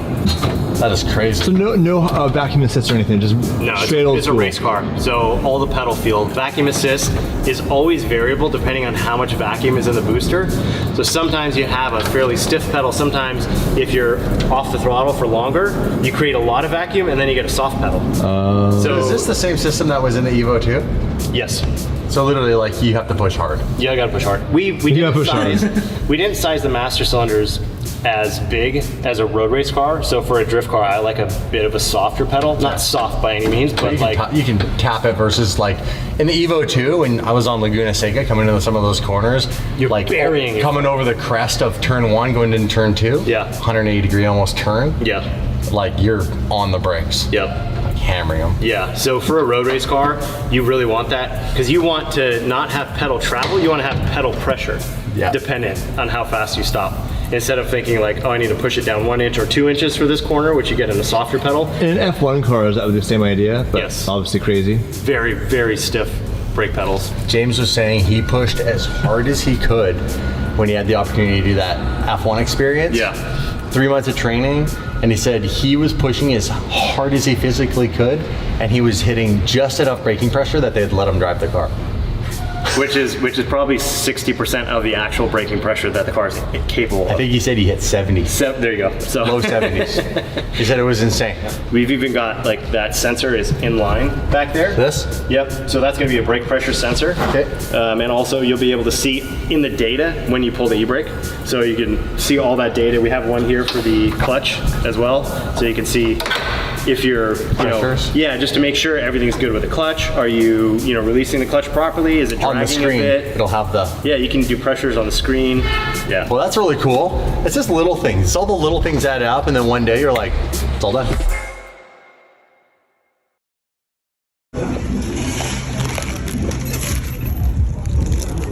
After you, ladies. Can't hear what it is. Yeah. But the actual clear music in the background of like a Starbucks or another place, if it's clear enough that it's just in the background and it's get picked.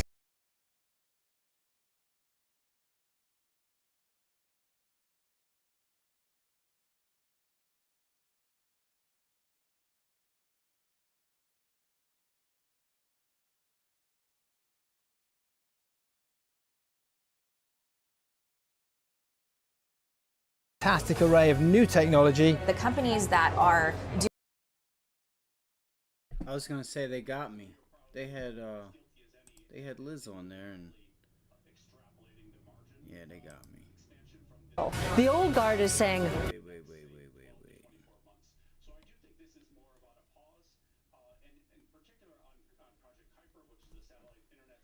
So what is this? Supreme Court set to begin new term with high-profile cases. Be detected by metal detectors. The court could also end up hearing crucial cases related to the 2024 election. So let's go to our senior Washington reporter, Devin Dwyer. They should. You know what they should do? They should say, hey, all this misinformation on both sides, we're done with it. We're done with it. I mean, I guess you could say they could put out whatever they want, but when it comes to something like that, it's like Here in Washington, as a political figure, come on now.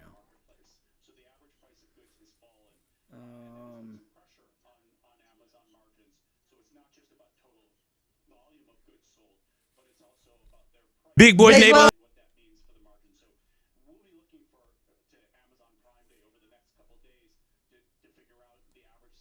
Morning. Jesus.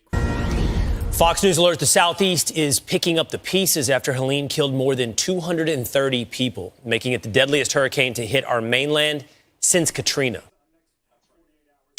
Right. The Biden-Harris administration sending 500 more active duty troops to hard-hit North Carolina, bringing the total to 1,500 as thousands are still waking up without power. Lawrence is live in North Carolina with a first-hand look of the destruction. Lawrence, what has it been like over the course of the Versus the next time you have something that happens and see the amount, or course of the past day or so for you? and remember that. Hey, good morning, family. Course of the past day or so for you. Hey. On all of these people crossing our borders, though. And things must be going well. As someone that's from here, that is on the ground here, can you describe what it's like here right now? Can you describe what it's like while I stand here with a fucking house that's no longer standing behind me? Could you explain to me what that is like? You know, me and the viewers, we have no idea. We just have this picture. Could you explain the background, the backdrop of my interview? Come on, man. It fucking sucks. They lost everything. What you mean, could you explain? Like, come on, man. What the fuck is wrong with fucking society? I swear to God. You guys see why I hate the news channels? You see why I hate them? Like, I absolutely fucking despise them because they use that shit to be able to make things interesting and hopefully pull in, like, oh my God, look how bad that was. Like they go out and search for the worst looking backdrop and they play the shit out of it. You know, I get it. Listen, I don't hate the player. I don't hate the game. Hate the player, however you want to look at it. I don't know. I just think it's pretty damn ignorant. Instead of saying, what can we do to help? Could you let the people at home know some of the things that they could do to help? They may not even know where to send people to help them, but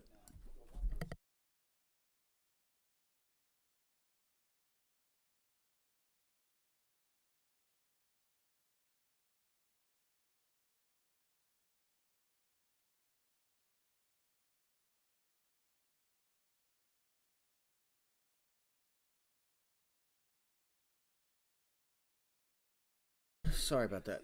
What I'm going to do is I'm just going to search around here, see what we have. It's kind of a slow day for me. I haven't even taken a trade yet. I am watching Baba here. I'm actually surprised at the fact that Alibaba is actually right back. This thing started to fall out of bed here, and it's literally right back, running and gunning for high a day. So that's what I'm going to do. I'm just going to go through some charts, see if I can see some opportunity. I see something. Well, I'll let you guys know, what have you. I'm going to make her appointment. She seems to be, I've pushed back her appointment. So We'll fight the Fed. Trended the best stuff in this market.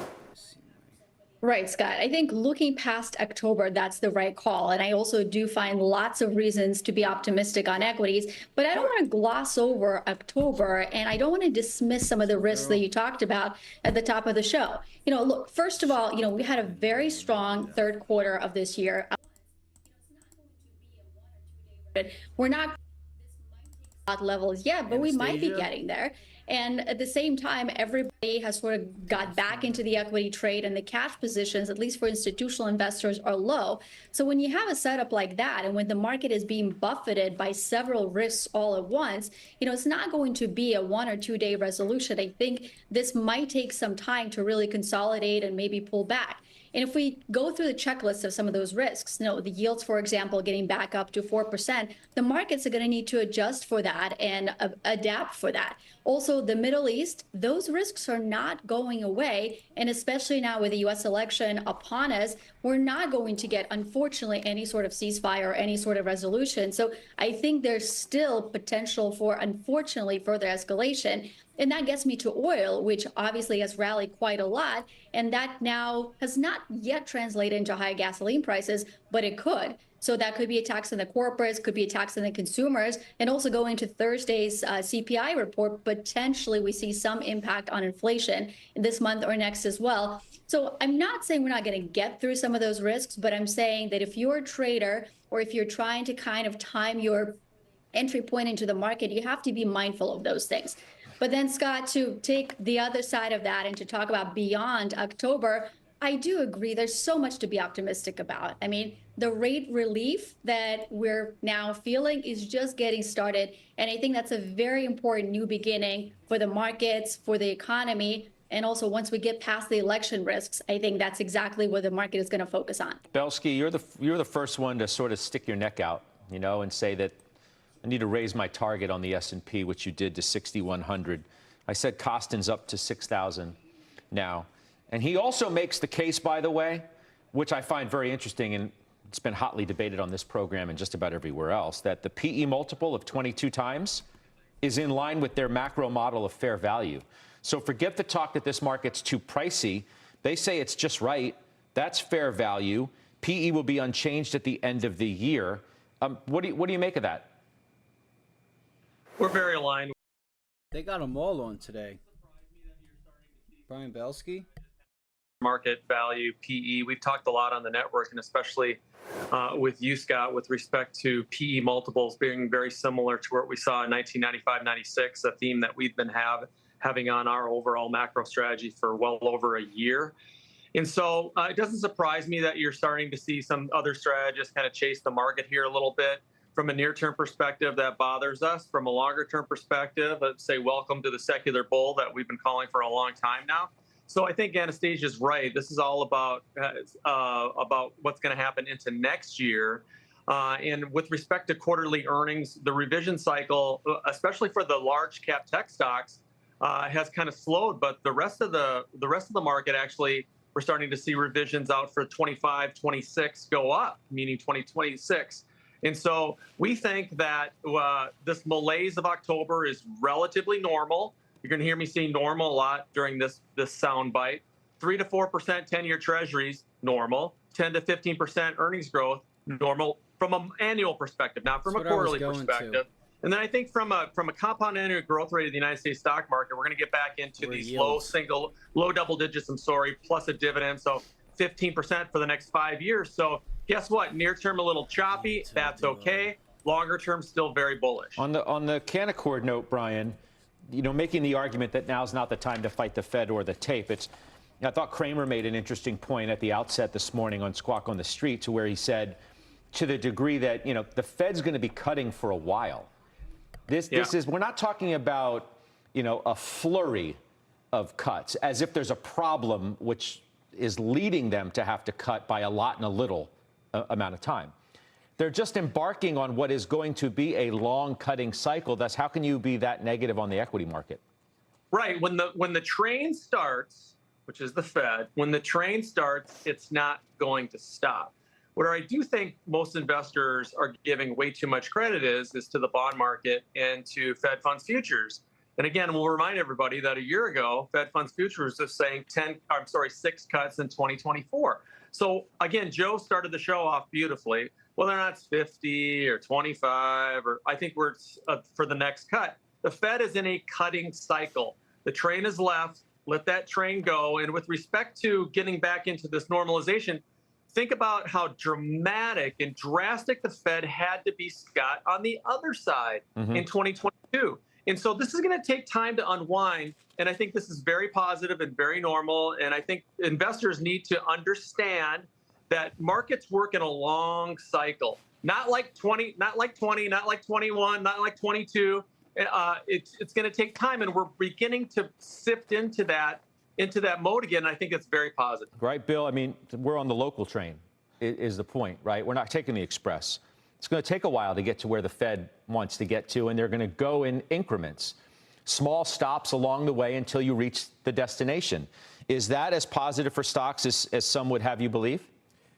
Yeah, I think the cuts are coming, and I'm in Brian's camp. I think 6,000 to 6,100 is very doable before the end of the year. I remain bullish, but the path to get there could be a bit of a trader's paradise as data ebbs and flows and those expectations of Fed cuts recalibrate. But the positives here right now is the S&P is consolidating in a very technical, healthy manner out above its previous record high, a record weekly settlement on Friday. The NASDAQ as well. It has almost like a bull flag building right above and at those August highs. The tailwinds are there, and earnings expectations year over year for Q3 are tremendous. I mean, communication services, 50%.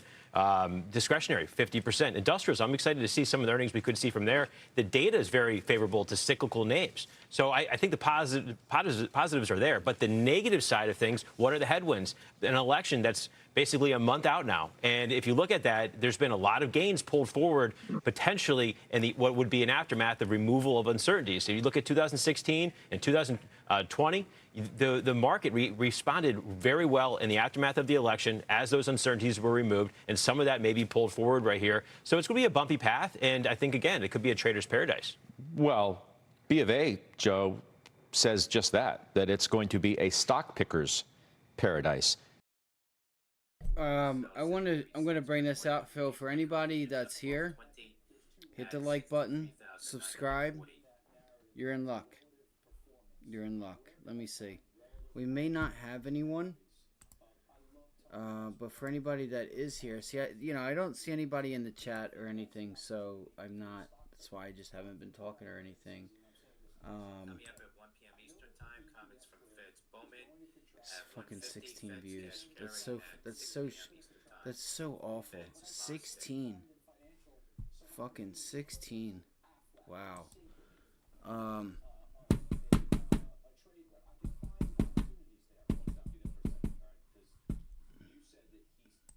I can do something to help that out, though. Here's what I'm gonna say. Keep your eyes on bonds. Keep your eyes on bonds. I think that's where the trade's at. All right, that's just between me and you.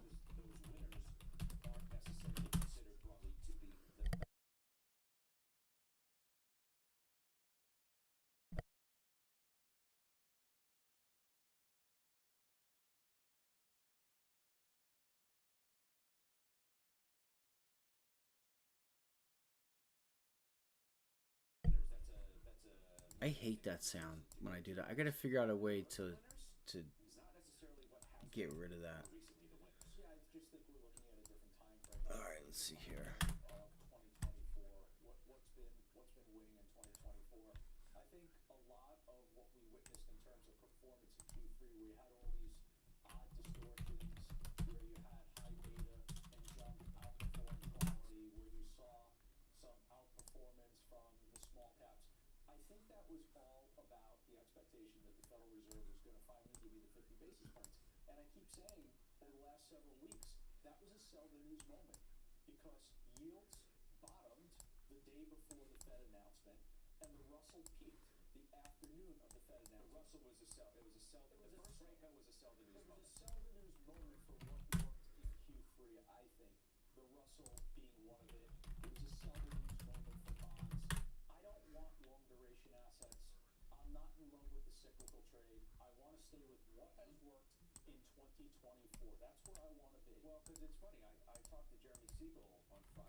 I'm gonna post up some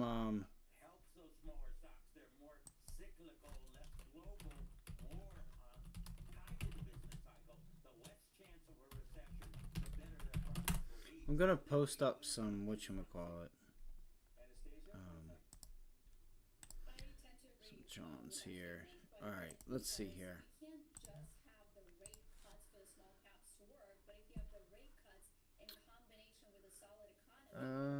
Let's see.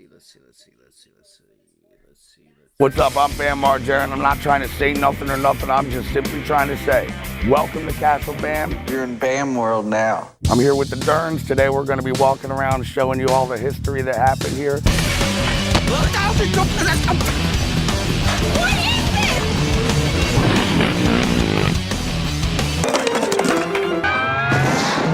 Bam Margera. What will he do next? Whatever the I want. When I moved in, they have a baker's dozen of new rules, all because of me. The township's going to be here any second to complain again. No more upside down cars in the driveway. Get stuff in there, Van! No more Civil War reenactments. No more zip lines to treetop casinos. The list goes on. What was your first impression of your house when you saw it, first time? 14 acres of land. This is the one. I'm buying it. I didn't even get time to think about it because it was already bought and there's 40 people there, 20 people to film, the other 20 to be on the set, like Raytheon, DiCamillo, Chris Rabb, Ryan Dunn, etc. And it instantly became a movie set, and it never felt like home. Like, the kitchen area was called the Pirate Bar. Slayer played the first day we had the grand opening of the house, so there was thousands of people from the Westchester University there that I didn't even know. You know, when we were moving in, we were playing baseball in there and just breaking the windows.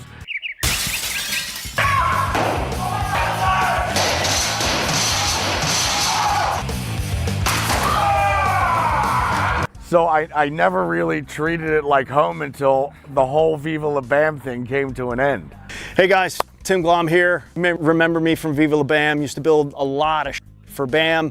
I've known Bam since like he's 9 years old though, and we're at his house. We're gonna walk through some of the stuff that we did here. Oh, there's a funny story about this house, by the way. So Bam's in Europe avoiding his girlfriend. He calls me and he says, hey man, I'm ready to buy a real house. Let's go buy a house. And I had a realtor friend and I said, cool, I'll go looking for you. So April and I drove around all over Delco and into Chester County, and I found this place, and it had like horses. It was a woman's horse farm. Oh my God, is that a horse in the house? And she loved it, and she took great care of it if you were into horses. And I said, Bam, I called him back and I said, I found the house. So it was a little over $1 million at the time. My buddy found it. We brokered the deal with the broker. He wasn't even around, and he never even saw it. And Phil had power of attorney at the time, I think, and Phil basically went into the contract. So I found this house and just explained it to Bam. There was no FaceTime or anything back then. We had to like send some pictures, you know, JPEGs. We're at your front gate. That's correct. We are, you know, the gate.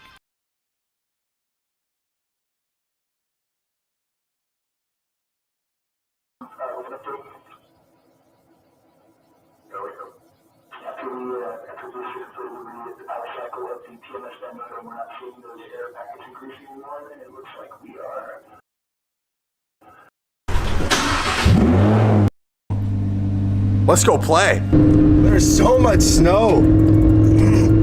Freaking love this. Let's see how bad the town is.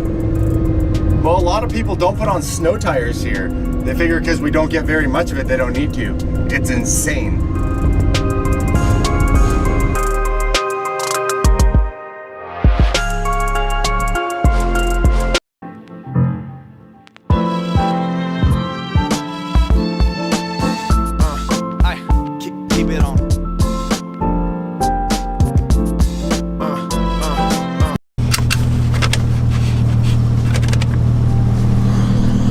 Mission accomplished. Couple of fresh coffees. We got coffee pods for the house. I'm gonna head back to the house. Drop. Oh yeah, I'm a full-on snowplow right now. Mission accomplished. Couple of fresh coffees. We got coffee pods for the house. I'm gonna head back. Pretty clear so far. Like to I'm gonna head back to the house, drop this stuff off. So the trick to going up hills is just to stay smooth and on the gas. I'm like plowing all of this right now. You see the snow popping up over the front? Now the next hill, I'm not so sure I'd make it up. We're gonna find out. Wow, you see all the snow? Woohoo! I'm like plowing this with the front end. Look at that. What? What? Oh yeah, I'm a full-on snowplow right now.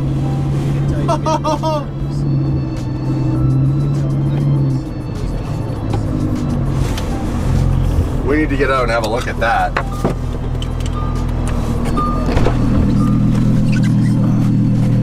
Look at this.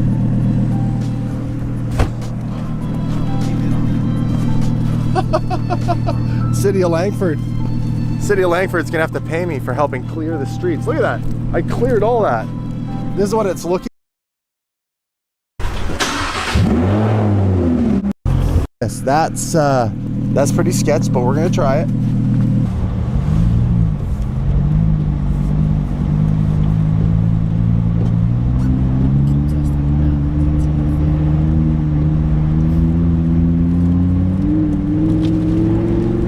Come on. You got this.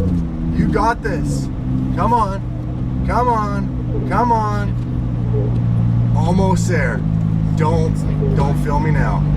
Don't film me now. Keep going. Keep crawling. I know you're plowing. This is insane.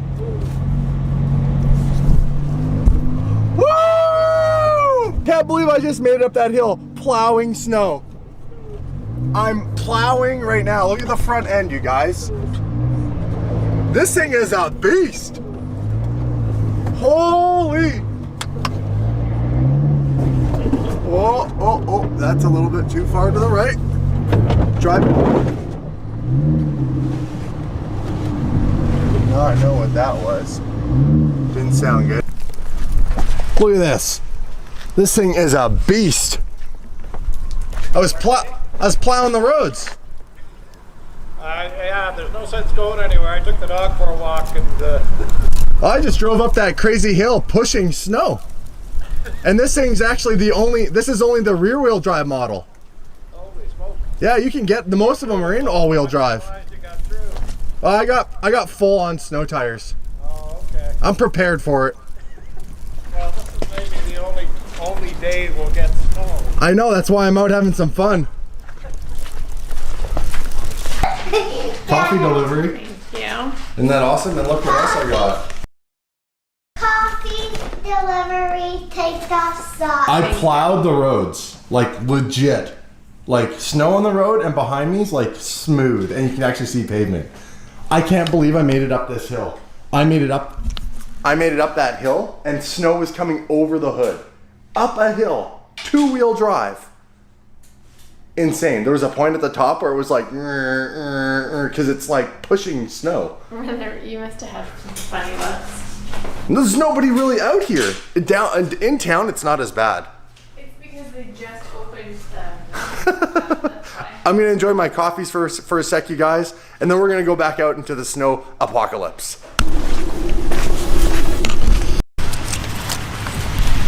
We're gonna go and find somewhere to chuck some donuts. Let the beast rip it up. I don't know. We'll have to go find somewhere that hasn't had a parking lot cleared and people aren't stuck. A lot of people stuck.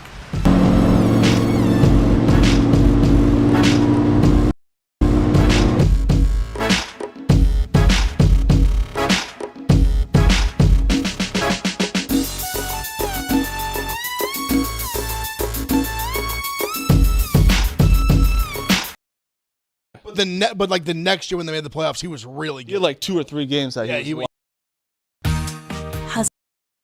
No, I think he had one bad one good one. Okay, if I remember right, but I could. He was, yeah, no. I was the next double checking the postseason, narrative. Like I forget as it goes. His last postseason start before this one was against the Astros. He didn't pitch well. No, then I think all the ones before that. The ones before that, I mean that same post. He got shelled in that wild card against the Red Sox, but that was the year before. But other than that, like he's also had starts where he's been dynamite. That's what I'm saying. I remember that next postseason. I know at least in the first round he was really. When you get paid $300 million, you're expected to dominate against the Royals. Like he single-handedly beat the Guardians in that series. Yes, he was great in that. Like that one. But the thing is, the Cole hasn't been great all year. He was hurt for the first 4 months or 3 months or whatever. He pitched really bad, really good, and then and then he kind of pitched against the Royals. But again, we stole that one because they can't throw strikes. They literally walked us 3 times to get the lead, and then we do what we have to do. Juan Soto, we have to pay $1 billion to. He's the best. One other thing I want to touch on, the fact the American League has off the day after Game 1 is the dumbest thing the schedule could possibly do. Well, you don't want to go against football. They don't want to go up against but then we wouldn't have any games today, though. Yeah, we'd have 0 games today. Start. But that's why I think that's why they're starting them early. You start the You AL. go 4 and 7:30 to not. At least I know obviously Yankees and Monday Night Football are going to clash. But So then start the AL series on Friday then. But we're saying that. Could do that. I actually like that. That's actually a I kinda smarter like how play, they're Phil. doing it. There's 4 games on Saturday, 2 on Sunday, 2 on Monday, Well, if you start the 2 AL on Tuesday, then 4 on Wednesday. If you start the AL series on Friday, you'd still have the same scenario. Yeah. That's what I'm saying. It's I think it's dumb that Yankees and Guardians wait all week to have the playoff start. Yeah, but they have didn't one want game and then I like day a day off. off. So They didn't want to go against the NFL. They didn't have a day off with the Mets. I want a day off, so I don't care. I just think it's when you're box office, you get days off.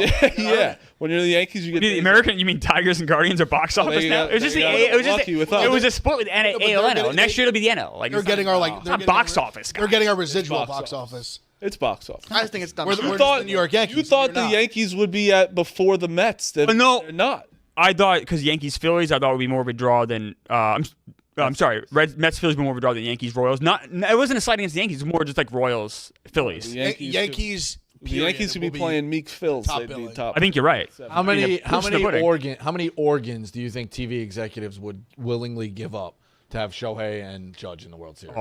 I think all of them. I think those markets. No, that and Phillies. I think Phillies though, Yankees would be so much bigger than Yankees Dodgers. Yeah, it'd be big. I mean, Yankees Mets. Yeah. I don't care that it's one city. Yankees Mets is still always going to be Yankees Mets Dodgers. Yankees Mets. And Yankees Dodgers or Yankees Phillies is all huge. What's a Subway Series? Well, Subway Series was not. Yeah, it was not great TV. Yeah, it was funny because the games are close too. And the Clemens Piazza thing happened. Yes. Yeah, but people still don't. People didn't. It really. Everyone, I remember the buildup was so big. The 2000. 2000, and going into this is gonna shatter all the records, and it did the same as the series before. It was like, all right. I don't know why I think this year would be so much. It's probably the same Mets Yankees fans watching. They said it cannibalized the market. Exactly. Who was 99? Braves Yankees. Yankees. Braves Yankees, and then 98 was Yankees Padres. Somebody could correct me if I'm wrong, but let's say if one of the Mets, the Dodgers, or the Padres are in the World Series, you have all Japan watching that series for Ohtani, Darvish, Senga, Yamamoto. That's a huge draw. That's true, I guess. Yeah, Japan will be in. I just thought Shohei versus Judge they would love. Ohtani's the worldwide star. Yeah, I think Shohei versus Judge they would. And Judge Harper would still. But I know what you mean. I know what you mean. Either way, you can't lose. I mean, Shohei is two huge markets, two huge teams. That's. I think of all the teams, the Dodgers are the #1 pick. Yeah, of course. Even probably viewership wise, ahead of the Yankees. Yeah, which is crazy. That's ahead of the Yankees. I thought you meant I don't think there's any viewership. It's close. You know what? I think it might be Yankees. The Yankees haven't been in the World Series in so long. People might have a little Dodger fatigue. Yeah, but I don't want to go too far into this series, but the Padres are going to win that series, and the Jack Flaherty what's he yelling at Machado for when he's down 4-1? He struck him out and said, "Sit down, motherfucker." Yeah, I know, but what you're losing 4? You let up 4 runs. Oh, it's not that series a little crazy. Yeah, Profar's robbing the home run. It was awesome, taunting him, and then he's getting shit thrown at him. There was people throwing shit at the Padres bullpen. Then Profar went to the guy who he robbed it from, gave him the ball. Gave him a ball. Guy threw it back. And then everyone started throwing shit. And then everyone started throwing shit. With the guy throwing it back, funny. Everyone else started throwing shit at Profar, stupid. Yeah, Rico, people in the chat want to know, what are your thoughts on people throwing objects at someone taunting Can't do them? it. You can't do it. Can't do it. No go. By the way, Padres to win the series. Well, so Flaherty doing the thing was, I don't know if you guys went in college football on Saturday. This guy in South Carolina, they just kept doing this. They were literally getting obliterated. Yeah. And he just was spamming this gun celebration, this new thing. And the college football world is what is this guy doing? Like he's like making a tackle for a loss of 1 is like standing over the guy. The score is like 24-3 in like the third quarter. Like you're getting like annihilated. I gotta tell you one thing though about baseball too. I don't think anyone cares about this Tigers Guardians series. Compared to all the rest of them, is like no one gives. Doesn't help. The first game was a blowout either. Yeah. Oh, Like today, 5-0 top 1. Today, people will bottom 1. Scooble pitching. People, he's made himself a name, obviously. Yeah, so, Triple like, Crown. Yeah, so like I think people will watch, but no one cares about that. But it's just especially 5-0 bottom 1. Yeah, you're like, don't care. if you were going to turn the game on, you instantly were like, up. Like if you're like a moderate fan, Yeah, casual fan. Let's see what this Tigers team's about. 5-0 up next. Like skip next channel. Yeah. And you were right to do it. That game was boring as shit. Oh, by the way, Padres to win the series is -105. Phil tipped me onto that today. I'm on it. Okay. I think the Padres are going to make the World Series. Unfortunately, let's. Tatis is batting like he has an OPS over 2,000. He's unbeatable right now. It's insane. I think he's 9 for 14 right now in the playoffs. Like home runs, multiple home runs. It's crazy. In National League history, Tatis has like the 4th highest OPS, but like a minimum 25 at bats, I believe. What's the his playoffs OPS right now? It's like 1.5 something. Yeah. You know who actually has the highest? National League history? National League history. Bryce Harper, maybe? Kyle Higashioka. Great player. Oh, okay. Higgy. Great player. Always had good ball player. Always had good things to say about him. Higashioka has a 1.657 OPS. He has the same amount of home runs in the postseason as Mookie. If you want to talk about that, Mookie Betts is 0 for 23 in his last however so many playoff games. No one talks about that. Career OPS in the playoffs is like 712. Wow. He has 2 rings. 0 for 23 though is a lot. Okay. That is a lot. It's not good. It's not good. It's very 5 bad. games. It's very That's bad. a lot. It's like 5 games. It's not good. And playoff games. Every game matters. For a star of that caliber, It though. was also Profar did rob his home run. Right. Oh, that's a good point too. That's a little shit. Yeah. Let's switch to the NFL. Give me a winner and a loser. We'll start with the winner. Smitty, give me a winner from the weekend. Ooh, the Bears seem kind of on track. I know it's against the Panthers, but they want to stop talking about it, start being about it. They start being about it. They look good.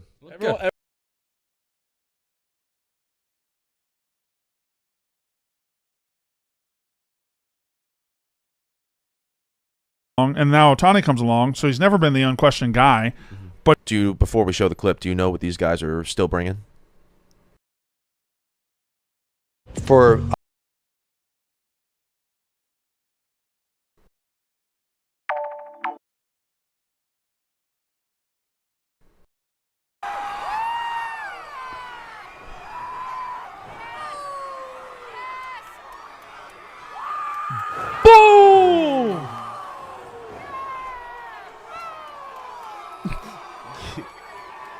The pop, dude. I've watched a lot of wrestling in my life. Now, I've never seen a move so clean. I've never seen a guy work so well. Hold on. I want you to unbelievable. I want you to keep watching because after the 3 count, these guys here are so fucking happy. This looks awesome, man. They are so fucking happy. It's like their family won something or something. They just saw fucking big AJ bring the fucking dude. AJ, they're hugging. They got to see an AJ powerbomb, dude. Yeah, rare. It's a clean slide into the ring. Look at this. Look at this. I've never seen anybody work so well in the ring. Mm-hmm. Okay. Look at this. Boom! He would fuck up Roman Reigns, and you know it, Brandon. He would fuck up Roman Reigns. Don't say that. You don't Roman would go to spear him, and he would just simply. And I don't know why people haven't tried this. Here's what I would do. And I think AJ's smart enough to pick up on that. Roman would sit in the corner. He would punch the ground, cock his fist, and jack his fist off, and then like get ready for a spear, whatever it is he does, where he like was he Superman punching and and he would run at me, and I would just go.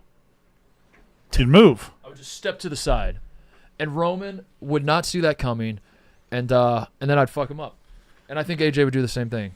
Did you see who else returned to wrestling this weekend? Final boss, The Rock. Oh, really? Came back. Oh, damn. Again? That's crazy.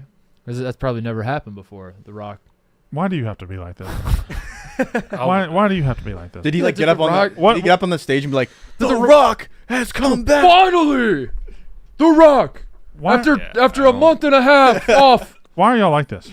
Finally, I'm back. Are you like this too? Yeah, because on January 1st, 2024, when we all received our bingo cards for the year, The Rock returning to the WWE or whatever was on my bingo card. But AJ returning to the wrestling scene and bringing the boom was not on my bingo card. So this was a pretty significant development. Big weekend. Throw boom. Boom! But the good news is you're closer to hitting bingo. Yeah, but I don't... Do you want to hit bingo? Yeah. I feel like I think you do. I don't know. The whole point. That's the point of playing the game. No, I think the trajectory of bingo has changed because everyone only talks about not having it on their bingo card and they're so excited. Like, whoa, Yeah. they have this one. I feel like you don't want bingo. I will say, too, that analogy doesn't really work because if you go play bingo. You want it on your bingo card. And they say B8 and you don't have B8, nobody's like, oh, holy shit. Oh, my God. Wow. I did not. Wow. That's a stunner. Who saw that coming? B8? That's not even on my card. Mark. G56. Wow. Wow. What the hell? We should do a bingo stream. Yeah. No, we shouldn't. Are we playing video games today or no? The only match. We're waiting till with tomorrow. Lucas here is the only match that we have in week 12 is Jake versus Lucas, and I don't think Lucas is here today. I think they're both out till Tuesday. Picture this weekend. Oh, yeah. Who, Lucas? Went back for Clemson, Florida State. What an ugly game. Yeah. Florida State mom T-shirt. Oh, what's is Florida State renovating their? Yeah, it's been like that all year. Brandon, you were right about Vanderbilt, by the way. The reconstruction of that stadium. And every game there, it's been under reconstruction for 20 years. They did fish the goalpost out of the river, and they're cutting it up and selling it. There you go. That's See? awesome. That's what I'm talking everybody about. Everybody wins then. You get your moment of throwing it in the river, and then. Off the bingo Cut it stream, we should do an office-wide bingo stream, and it's like you can't leave until you win a round of bingo. So it's like we have 100 people, and there's someone that could stay for like 100 rounds of bingo. Oh, that'd be great. No. Great idea. No. Jerry After Dark. Jerry After Dark bingo edition. Vanderbilt auctioning off. God damn. Historic win over Bama. Individual pylons, $880. A 4-inch piece for $1,000? $1,000. Personalized game helmet, $7,000. Is this going to the NIL fund? It's got to be. Like a pylon, a plastic orange thing for $800? Well, that's why their thing's still under construction. Maybe they're just like ripping their stadium apart. They take one step forward in building the end zone. Now, the 2 steps back. That guy's living the American dream. And the American flag pants own a goalpost after beating Alabama? Yeah. That could be a Jerry After Dark challenge as we tear down goalposts. How hard is that, you think? How many people does that take? You need a lot. You need a lot. What does that entail? I'll be honest, I've never actually seen the process of it happen. So you gotta get some able-bodied men standing on it to start the momentum of it going back and forth, right? I think you're on the crossbar. You're on the crossbar, and and once it starts going back and forth, then everybody at the base and has to start and then eventually you just get it out of there. Okay, all right, all right. That's the show. Saints Chiefs tonight. Is that correct? Yeah. Mincy feels good. No, about it just feels like we didn't even think about it today. There was so much good football. Dude, it was crazy sports. AL teams are playing tonight. NL's got the day off, right? Yep. Hockey starts tomorrow. Hockey starts tomorrow. Restarts tomorrow. Okay. Fun time to be a sports fan. Of which I am. Yeah. Congratulations to the Liberty. Sports fucking suck. What did Liberty do? They beat the Aces. They go into the finals. Ain't nobody care. We got the little Vegas LeBrons. Yeah. All right. See you guys tomorrow. That's how ball's done.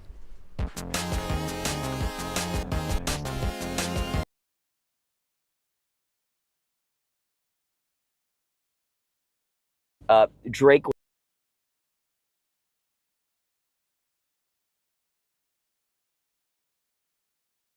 Those two, this name is pretty remarkable, don't you think?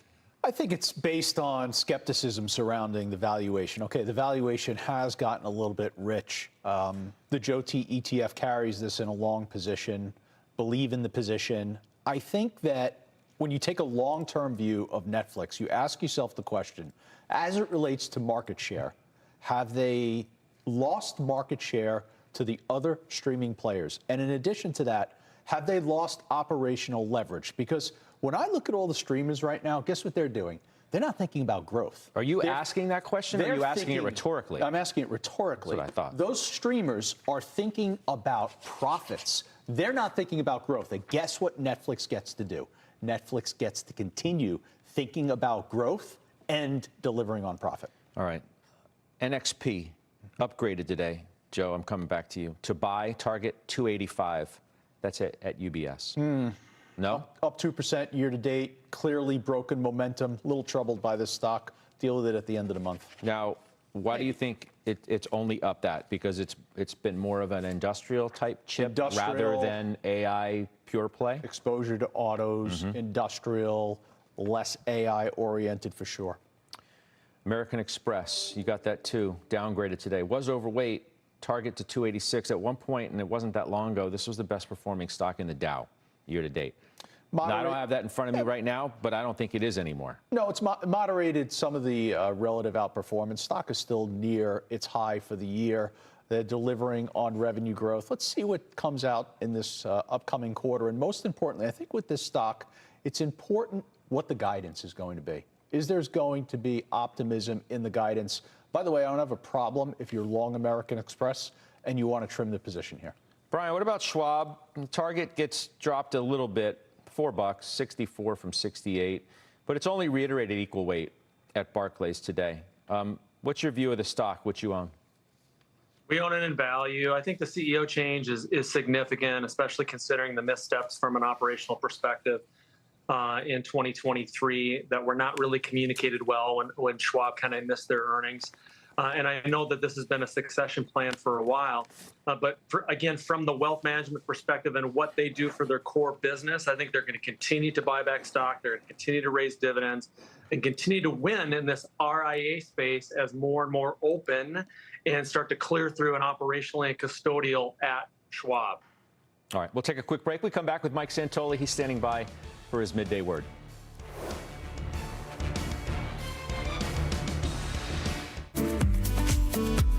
The term that I grew up with when I was a young boy, si se puede, which was coined at that time by Dolores Huerta and Cesar Chavez, and I grew up as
All right, guys. Remember, here at 1 o'clock we have Fed Bowman.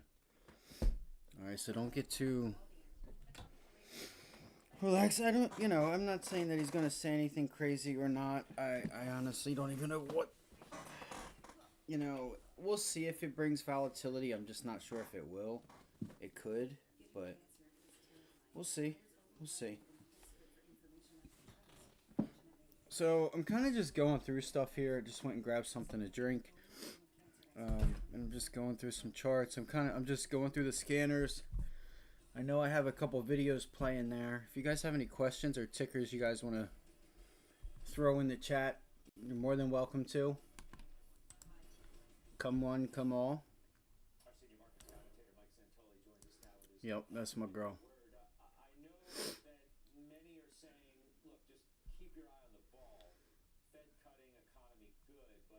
Let's see here.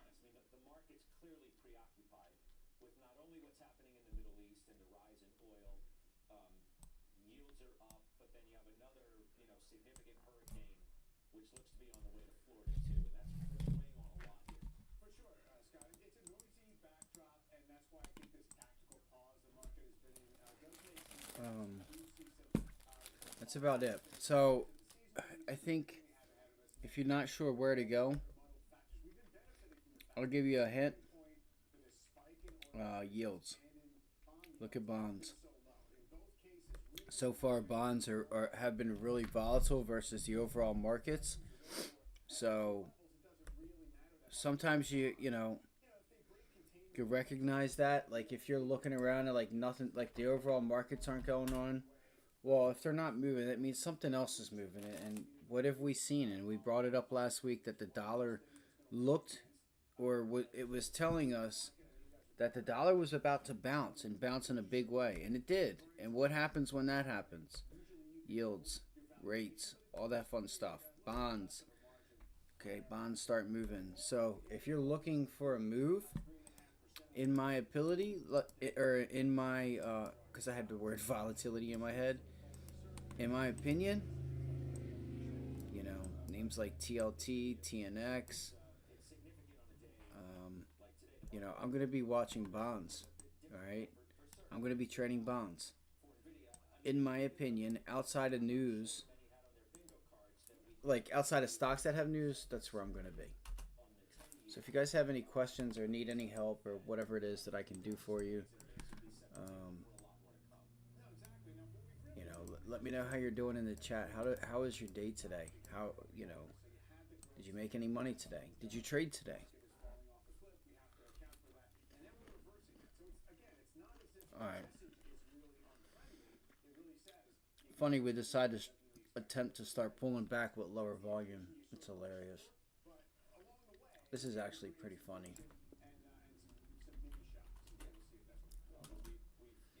What do I have up? A 15-minute chart? Okay. Alright, so we got our 570 on the SPY. Hold on, I want to keep this. Hopefully it saves it just like that.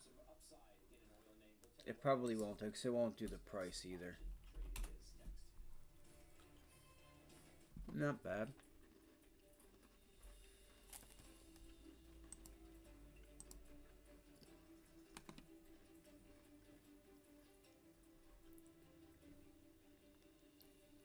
I mean, look at this, man. So anybody that's been here for a while, you should know the correlation between this,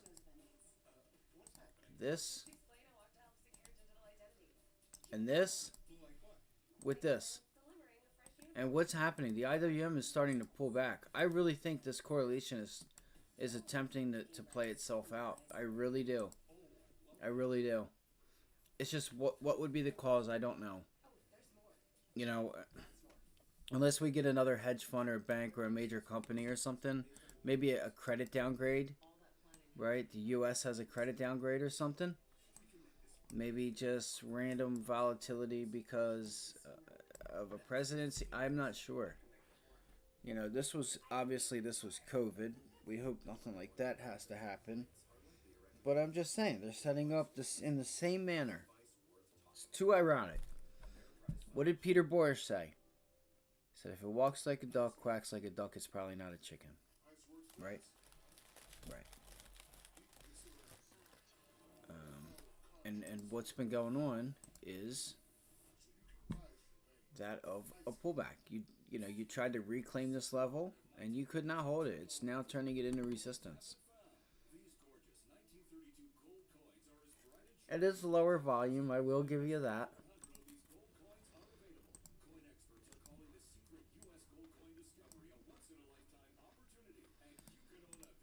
Let's go back to the daily chart and see if we can find the last time we had a W pattern like this outside of COVID 2020, which was right there. Which these are two different patterns, in my opinion. I think the one we're putting in today versus the one we put in 2020, I think they're completely different. Let's see. Pop. Let's see.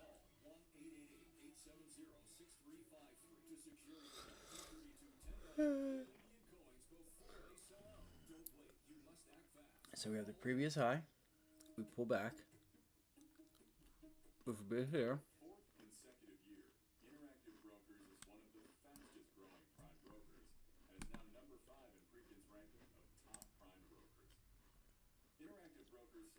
So here's what I'm talking about, right? Right here.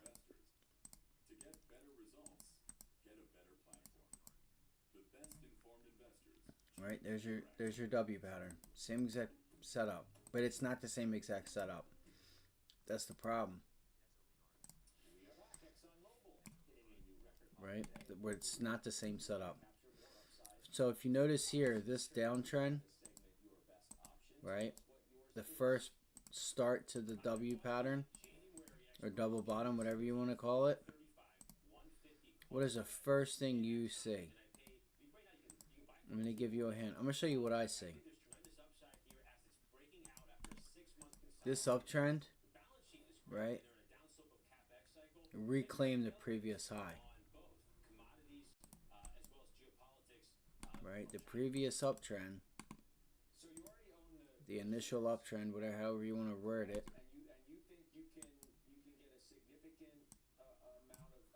Consolidate down, up. You should be up here in the box. You know what I'm saying? You should be up here trading. You should be holding up there. Boom, boom. You know what I'm saying? Just kind of consolidating. Maybe you pull it back a little bit, then you reclaim it. But you never did that. So it's being told. It's, you know, it's telling a, or I should say, it's painting the picture that previous high is not getting taken out. You know, nobody is in a hurry to buy it. They're in a hurry to sell it. Why is that? There's a few reasons. But, so, then you have that island reversal, which doesn't have to be exact, but the point being is that the uptrend took out the downtrend, right? The uptrend, which is here, took out the downtrend, which is there, right? Even if you sit here, like, you know, it should still take you but like, because what it's doing is if you consolidate here, and this takes you above it, right, and you hold it, then you can go down to there and start going higher, right? And you still have your W pattern. You still have it. You have it with stronger upside movement. You have it like the pattern that's taking place now is trying to roll over to the downside. If that makes any sense. Right, that's why it makes more sense to look like the previous pattern, to where you could, where, you know, you would get up above that level. Come on, I don't know why I'm, it's not indigestion, but it's like I have the hiccups from eating.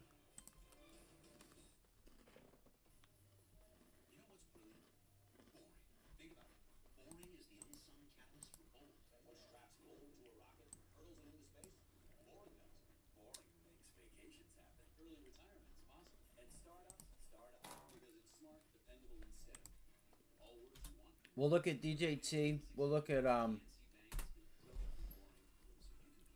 a lot of those names.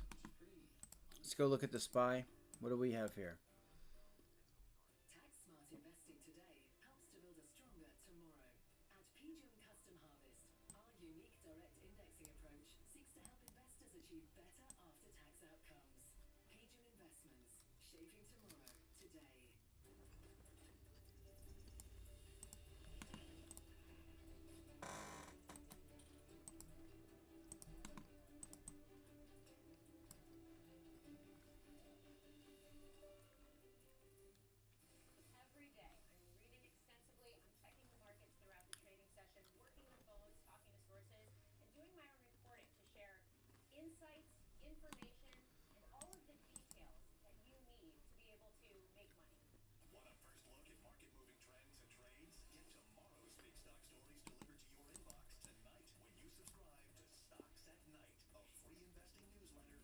I made so much money on that trend right there. It was 50-day calls. It's just like clockwork. I'll never forget it. I'll never forget the places I was at.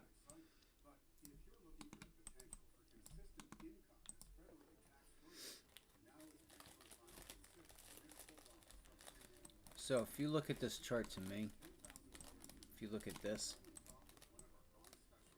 like 2020, right? See all these little pullbacks?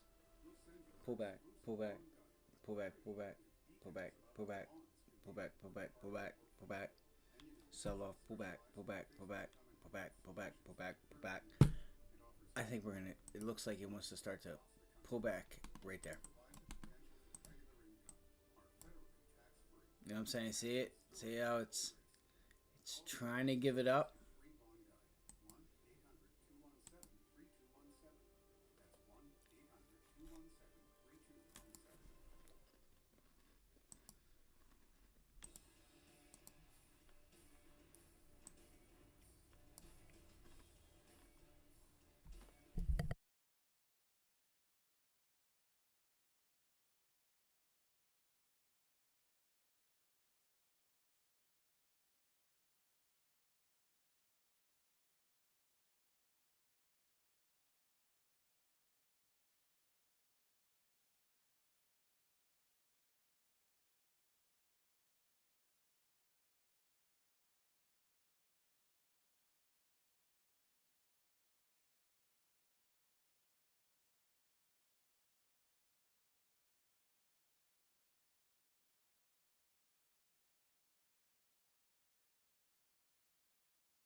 Have insatiable intellectual curiosity. At your whole brain, we don't see any activation in these emotional or reward pathways, as if you don't have an emotional reaction. I'm not very good at sales. They're a team, like, I think the Bears are a playoff team. I still think the Bucks are pretty good. The Bucks are still good. The Bucks are fine. It's October 7th, 2024, and this is my final update video on Hurricane Milton before we transfer over to live coverage, which is going to start tomorrow around noon. We're going to go for 8 hours just doing pre-hurricane coverage, answering your questions. We'll have Caleb out there putting probes out, storm surge probes. We're going to have other storm chasers that we're going to be talking to in the area. Additionally, we're going to be relaying news about evacuations and that kind of thing, and it just makes a lot more sense to do that in a real-time live stream fashion than trying to put everything in the video and have it be outdated by the time it goes up. So tomorrow we're going to be live for most of the day talking 160-mile-an-hour winds. 160. That's not just, boom, we got hit with a tornado for about 20, 30 seconds of, some hell. That's a massive storm sitting just right on top of you and just not giving up.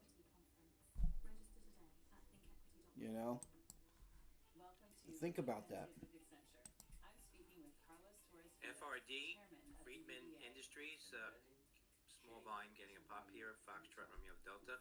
This is why I came on this morning and I said, hey, if you have FANG, final trades on CNBC, XLF, OC. If you have $1, a quarter, a nickel, $5, $10, find somewhere and or some way to provide some aid to these people down there. I'm going to. I would hope you guys do the same. About the hurricane, and then on Wednesday our final live coverage covering the landfall is going to start probably around 2 p.m. Eastern, and then we'll go until 2 a.m. or whatever's needed to cover the landfall, the storm surge, the flooding, and the tornado threat that's going to come along with Major Hurricane Milton as it slams into the western side of Florida. As I'm filming this, Major Hurricane Milton is a high-end Category 3 hurricane with 125 mile per hour winds, and the pressure's down there around 945 millibars. This is astronomically stronger than what it was yesterday, and that intensification is going to continue today. By the time you're watching this, it's probably already a Category 4 storm with 145 mile per hour winds, and that's around 2 p.m. today. As soon as 2 a.m. early in the morning tomorrow, we could have a high-end Category 4 with 155 mile per hour winds right here just to the north of the Yucatan Peninsula near Progreso, Mexico. I really hope that the people down here in Mexico are watching out for this one, because this is taking a really strange approach. I don't know if this area has ever had to deal with a hurricane like this coming in at this angle and at this intensity. This is going to be a pretty bad situation for Mexico, especially if it takes a more southern track here, because it's going to be at its peak intensity right here. The official forecast is of course for 155 mile per hour Category 4 storm. However, I really do believe that this could very well be a Category 5, maybe even by the end of today, not even tomorrow, and then it could be a high-end Category 5 by the time it gets to this area, especially if it continues to strengthen in the unbelievable fashion that it has so far. But from there, it is going to start slowly weakening, okay? We do expect it to be down to 150 miles per hour as it goes a little bit farther to the east. Once it gets between the Yucatan Peninsula and Florida, as it's really starting to approach Florida, it's going to be down to 144 miles per hour, and then we expect it to make landfall, or at least be just off the coast of Florida as a Category 3 major hurricane on Wednesday, sometime after 2 p.m. and before 8 p.m. So that's the current thinking right now. We do expect that this will still be a Category 1 hurricane in the middle of Florida around Orlando as we get into the early morning hours on Thursday. And then, of course, this is going to go out to sea and become a post-tropical storm. And I really don't think we have anything to worry about in the Carolinas, which is something that we kind of hinted at yesterday. The track has shifted south quite a bit. But yeah, the storm has undergone rapid intensification. It's going to continue to do so, and nothing's going to stop this thing from absolutely blowing up, except if it goes a little bit farther south. If that core of the storm does actually make landfall or actually interact with the Yucatan Peninsula here in a significant way, that could cause enough of a disruption in the flow of the storm to weaken it significantly, or at least stop it from explosively intensifying in the way that it has. So we can really hope for that. Obviously, that would be better for Florida, but that would be a lot worse for Mexico. So really, there's not a winning scenario here. Both places are going to get absolutely pummeled by the storm, but we're trying to think of the best case scenarios. Here's the latest experimental cone from the National Hurricane Center. As you can see, we have hurricane watches in effect for much of Florida. This includes Tampa. This includes Fort Myers. This includes the majority of the western side of Florida. Now, the hurricane watches do not include the landfall area from Helene. So I think Perry, I think that you guys are out on this one. I really don't think we can expect a landfall from a hurricane up there. We're still going to have some impacts, but this is shifting south. Tampa, Fort Myers, you guys unfortunately are under the gun for potentially the strongest parts of this storm. Here's when we can expect the arrival of some of these winds. We're talking about Wednesday at 8 a.m. We're going to be seeing tropical storm force winds at least along most of the western side of Florida. That's going to overtake all of Florida more than likely as we get towards noon on Wednesday. And if we experience any sort of tropical storm force winds on the outer bands of this storm, those will arrive in places like Myrtle Beach sometime between 8 p.m. Wednesday and Thursday at 8 a.m. So really, this is just a Florida storm, y'all. I don't think that this is going to have much of an impact on anyone outside of Florida, but the entire peninsula of Florida is going to be absolutely rocked by Hurricane Milton. But the entire peninsula of Florida will feel some sort of impacts from Milton as it goes across. Once again, the most dangerous part of this storm right now seems like it's going to be the storm surge, where unfortunately the Tampa Bay area and the Charlotte Harbor area are both in a potentially dangerous situation where we expect anywhere from 5 to 12 feet of storm surge, and everywhere in between there. I think that number could probably go up. I think that we're in our next update, especially if we continue to see the storm strengthen in the way that we have, it's very likely that we see a couple places under the gun for 15-foot storm surge. That would be absolutely devastating for Tampa. That would be, really bad for anywhere that happened, but we're going to hope that the storm surge numbers stay here and don't go up. Also, we're going to be dealing with an excessive rainfall event here. A lot of Florida, even up into southeastern Georgia, you guys are going to get an entire October's worth of rain in a day. Some places will get 2 or 3 Octobers worth of rain in a day. This is going to lead to extreme flash flooding in some places, so make sure if you live in a flood-prone area, you are prepared for that, especially if you're close enough to the coast to where maybe the storm surge is not going to cause like water inundation to your home directly, but could back up those waterways enough from the runoff to cause additional flooding problems. That's going to be a big-time deal, I think, across a lot of the peninsula of Florida. And then, of course, just your regular stream, creek, and river flooding. All right, let's take a look at these models. HAFSA is still really far north. I think that this model is the farthest north out of any of them that I've looked at. So keep that in mind. I do think that the eventual actual path of this storm will be slightly farther south than what we're seeing here. So I think that this is going to go a little bit closer to Mexico, and hopefully that will actually keep this from getting as strong as what this is suggesting. However, I do want to point out how small this is. Once again, this is a tiny little hurricane. The hurricane force winds at this point are only going to extend 25 miles outside of the center of the storm. So it's going to be hard for it to get disrupted. It has to get really close to Mexico before there's going to be any major changes to the strength of the storm. So there's a good chance that this is going to continue to intensify right up until it gets just past the Yucatan Peninsula, which is what the HAFSA model is showing here. In fact, this gets us all the way up to almost 190 mile per hour Category 5 hurricane by the time this is just to the north and west of Cuba at 11 p.m. on Tuesday. If this were the case, this would be one of the strongest storms that has ever occurred in the Gulf of Mexico, period. So this would be an unfortunate scenario because at this point, we're 100% certain that it's going to start weakening. There is no world where this continues to strengthen as it goes towards Florida. There's too much wind shear. However strong it is right here really is going to determine how strong it is whenever it makes landfall. So if it's way up there at a high-end Category 5, there's a chance that it makes landfall as a Category 3 or maybe even higher. If are only dealing with a Category 4 or a low-end Category 5 here, there's actually a chance that we only see a Category 2 impact whenever it makes landfall in Florida. So we're really hoping for less intensification by the time it gets right here. And unfortunately, one of the major factors that is going to help us there is more interaction with the Yucatan Peninsula. But at the same time, we don't want to see that.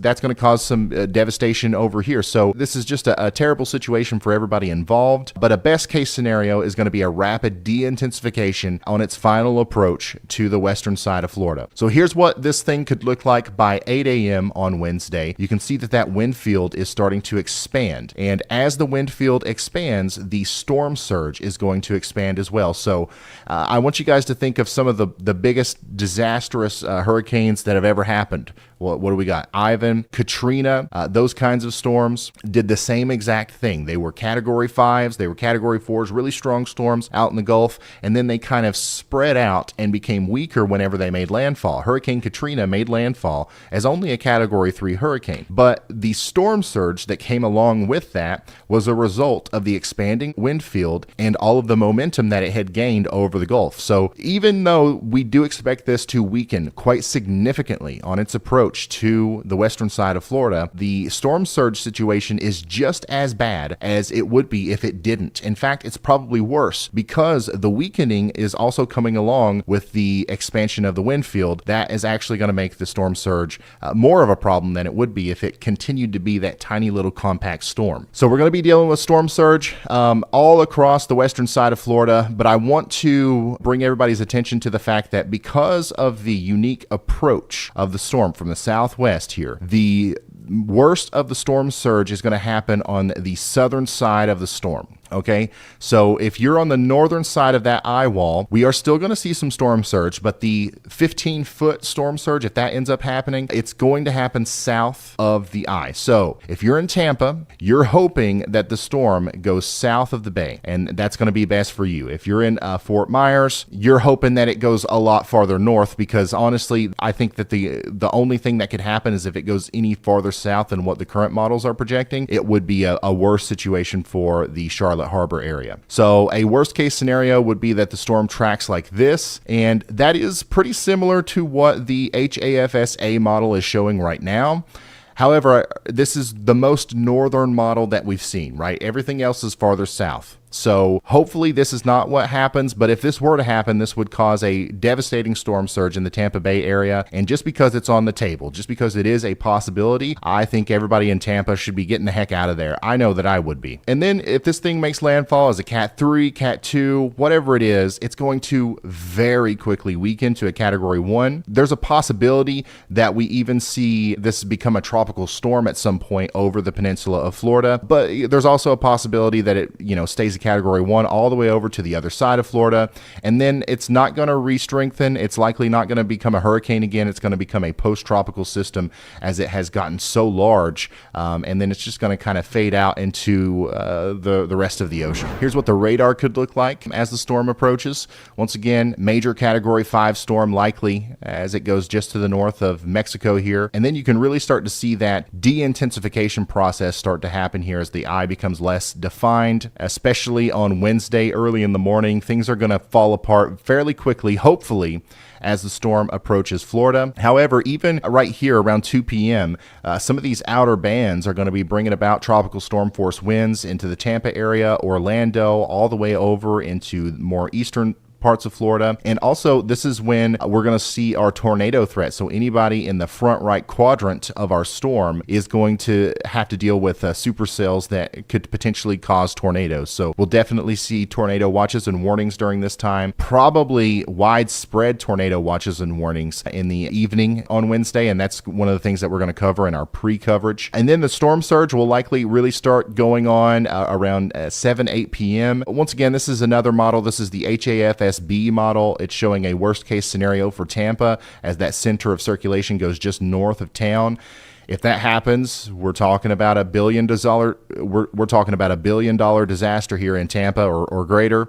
So let's hope that that doesn't happen. I'm going to show you some more data here in a second, but we've got to prepare for the worst, right? And then this thing really starts to unwind as this gets over the peninsula of Florida. It's going to weaken very quickly. The main threat at this point is going to be all the heavy rain and the flooding. Jacksonville, Daytona Beach, flash flooding is going to be your main thing that you've got to watch out for. Once again, those two models that I just showed you are really good during hurricane season. That's why I like to show them, but those are both high-end and far north members of all of the different models that we look at. Everything else has shifted south, okay? And the farther south that it goes, the better chance that it's going to interact with the Yucatan Peninsula in a way that won't allow it to become this 180 mile per hour Category 5 hurricane. I think that there's almost 100% chance that we see it become a Category 5 hurricane, but what we want is a 160 mile per hour Category 5 hurricane rather than 180 miles per hour, because that extra little strength there is just more that we have to rip away before it gets to Florida. So right now we expect expect it to go from a Category 5 to maybe a Category 3 or 2 in less than 24 hours. I think that's going to be hard. I don't know how realistic that is. I'm hoping for the best, obviously, but the weaker that storm is at its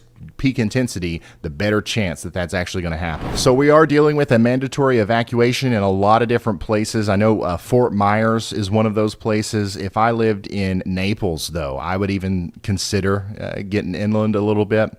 Same thing for places like Sanibel Island, Coya Costa, Boca Grande, Minnesota Key, Siesta Key, Osprey. I think that you guys are some people that need to consider getting the heck out of there. Longboat Key, of course, everybody up there in Holmes Beach and Anna Maria. Everybody in close vicinity to the Tampa Bay, you should consider getting out of there as well, and that includes a lot of places right around downtown Tampa. It doesn't take much water to cause a big problem there. And once again, if the storm goes farther south, which it looks like it's trying to do that, it's not going to be as much of a problem for Tampa. But if it goes right over the bay, or if it goes just to the north, it could be a worst case scenario for you guys. And with that being said, I would even consider evacuating and taking this extra seriously as far north as Pine Island and Hernando Beach, just in case. So yeah, that's the latest. I don't want to talk too much about what's currently happening with the storm because it's going to change so much by the time you're watching this. That's why, once again, we're going to be live for 20 hours or so over the next 36 or 48 covering this hurricane. So make sure you subscribe, turn notifications on. Follow me over there on Twitter if you haven't already. I'm going to be posting some intermittent updates over there as well. And yeah, I'm going to get to work. It just might.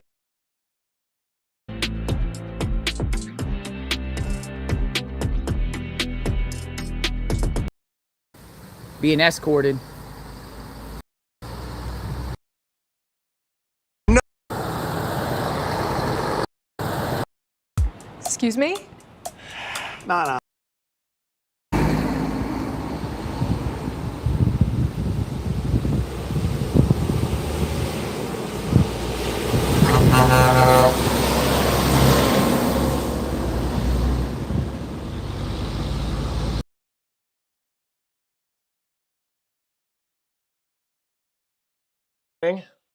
It just might fucking work. Yeah. I need more caramel for you, Che. Oh. What? You are the future. Pursue tech careers. Oh. Why was he surprised? No, I have something that I've been meaning to tweet. Oh. Actually, give me a minute. Yeah, go ahead and tweet that and we'll see. I don't know how things work, and I don't know how walls get painted. They painted that fucking wall an entirely different color in about an hour and a half. It looks real good. You just did this? Today, when I got here this morning, that wall was maroon. It is now black. No kidding. They painted. Oh, it was maroon. Has paint technology? I don't know, but those two people right now, they're getting their stuff and they're leaving. It's him and a young lady that was over there. They painted that shit completely in like 45 minutes to an hour. Good shit. Impressive. Good work. Oh, wow. Yeah. Yes.